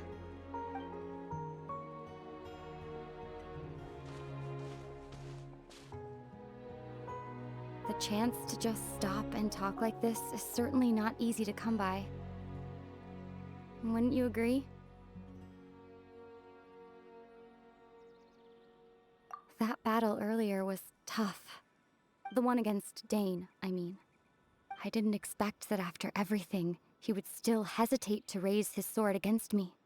Were it not for that, perhaps I'd still be no match for the Twilight Sword. Even after 500 years. The Loom of Fate, huh? I still haven't found a way to utilize it to its full potential.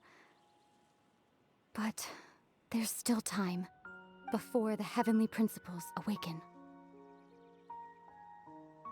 Yes, for 500 years now, ever since the cataclysm in Conria, there's been no sign of activity. Not long ago, you witnessed the Hydro Archon destroy her divine throne.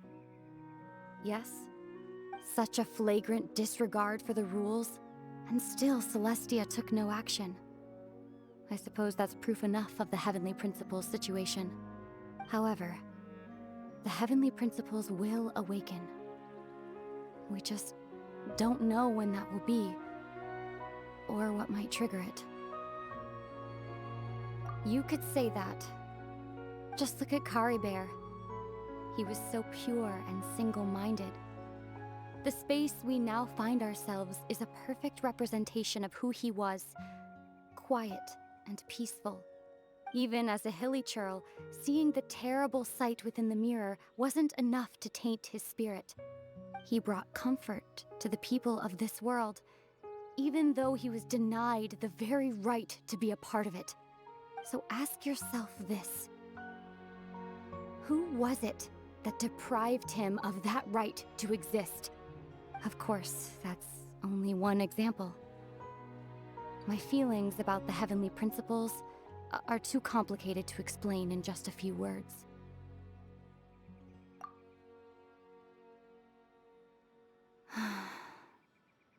Ether?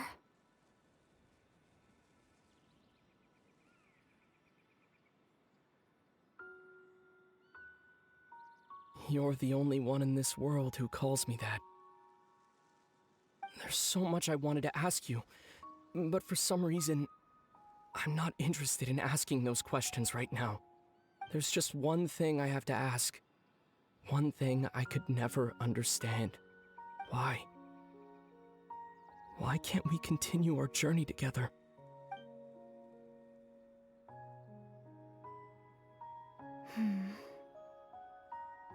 At the end of my journey, I arrived at a place known as the Sea of Flowers at the end. Do you remember? A long time ago, when we traveled between worlds together, you told me you wanted to find a place in the universe where that one flower was in full bloom. To have a place like that suddenly appear before me. Well, would you think of that as a coincidence? You mean... I miss you too, Ether. But as this war continues to rage, and as I continue to seek that final answer, I don't even know how to face myself sometimes, let alone my own brother. Huh? What's going on? This space has lost its tether. I doubt it'll be able to exist much longer. In fact, aside from our inability to physically interact with each other, there's something else you should know about this space. With Caribert gone, we won't be able to remember anything that happened here. Everything in space will be wiped from existence, including all memory of our reunion. You're only telling me this now?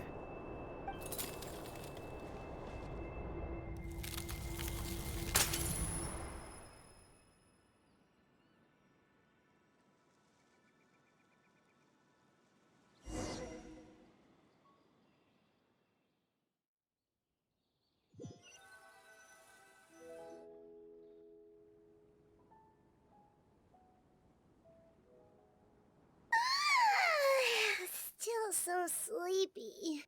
Paimon's head feels all fuzzy. Oh, Paimon woke up a little earlier than you, so Paimon will fill you in. The villagers said that they saw us sleeping near the village yesterday. They couldn't wake us up no matter how hard they tried, so they decided to just bring us back here. Oh, and Dane came by just now. It looked like he was injured. He didn't say anything, though. Just made sure that you were all right and left. Kinda seemed like he had a lot on his mind, but that's Dane for ya.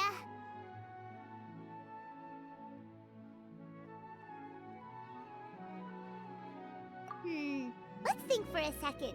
We were in that memory, and we saw that guy you called Kari Bear. He was the missing villager that we've been trying to find, right? And after that, Paimon doesn't remember what happened.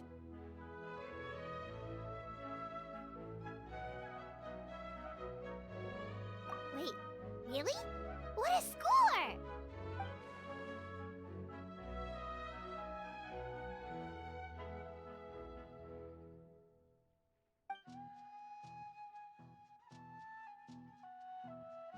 Well, what happened after that?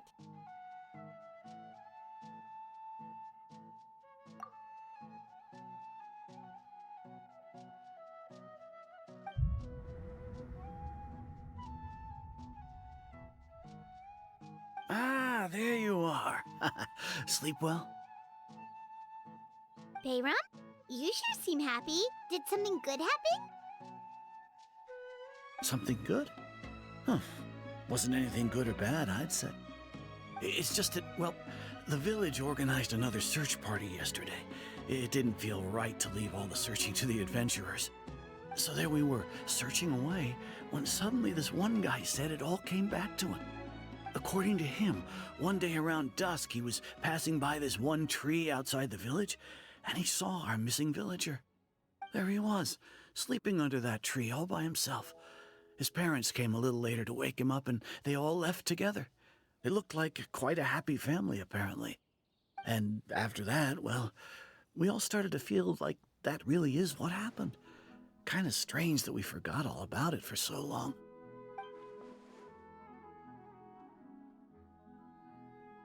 Oh, and we also remembered his name, Kari Bear. Now, that's not a name you hear every day. Would have been helpful if we remembered it sooner. Well, I hope he's happy wherever he is, and we're all relieved now that we know what happened. Seems like everyone thinks Kari Bear left the village. That's probably for the best. At least they have some sort of explanation now. Paimon wonders how Atos is doing. Maybe we should go check on her. If she hasn't remembered like everyone else, we can tell her what happened. Paimon didn't see her in the village just now, so she's probably at the tree. Come on, let's go talk to her.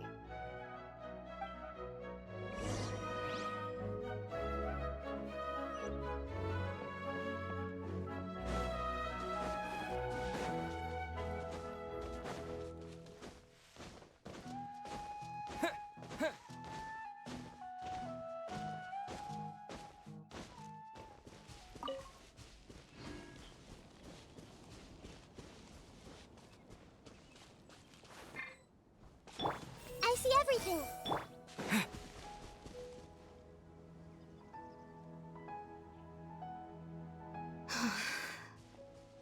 Hey, Atosa, how's it going? Oh, it's you two. I was just about to go looking for you. I wanted to thank you.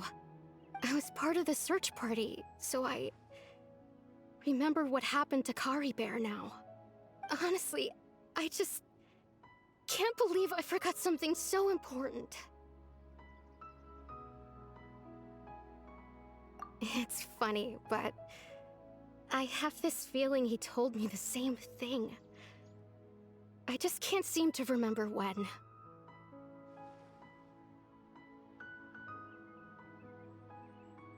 I guess it doesn't really matter anyway.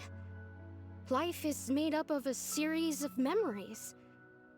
As long as I hold on to our time together, He'll always be a part of my life. I'm just happy I got to meet him. So, who cares what happens in the future, right?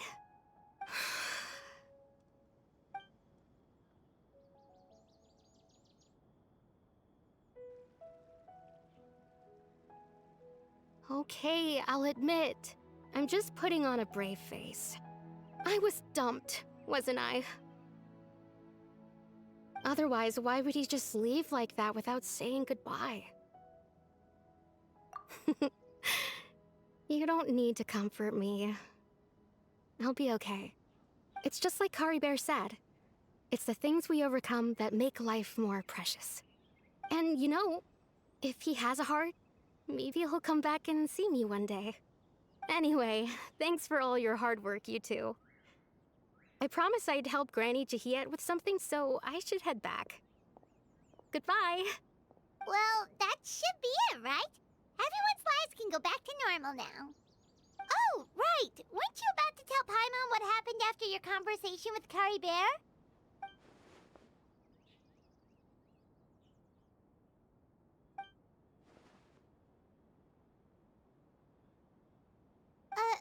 A picture? Where'd that come from? Let Paimon see.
Hopefully this won't take...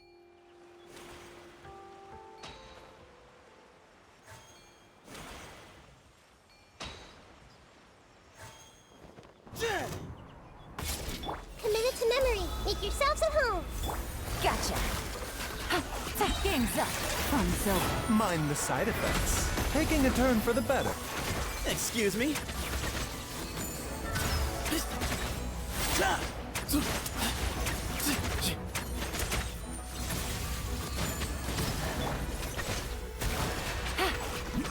Everyone hold hands. Way ahead! Sharing my knowledge. Seems like an emergency. Here comes the catch. Move or be moved! It was all... A bitter pill to swallow.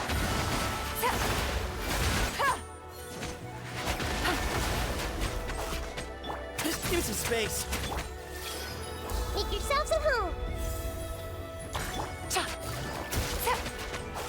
Mind the side effects. Remember, health comes first.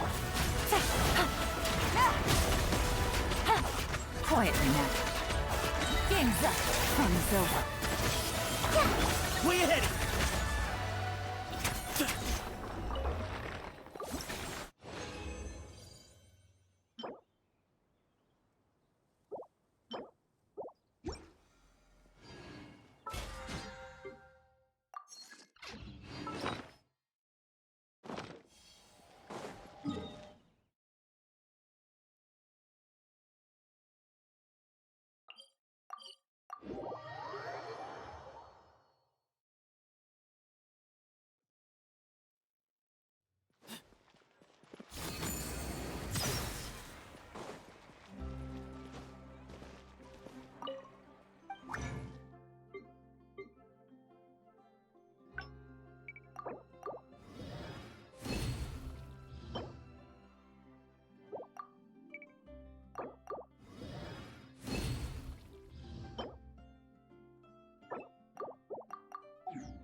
Did you hear about the prophecy in Fontaine? What's happened now?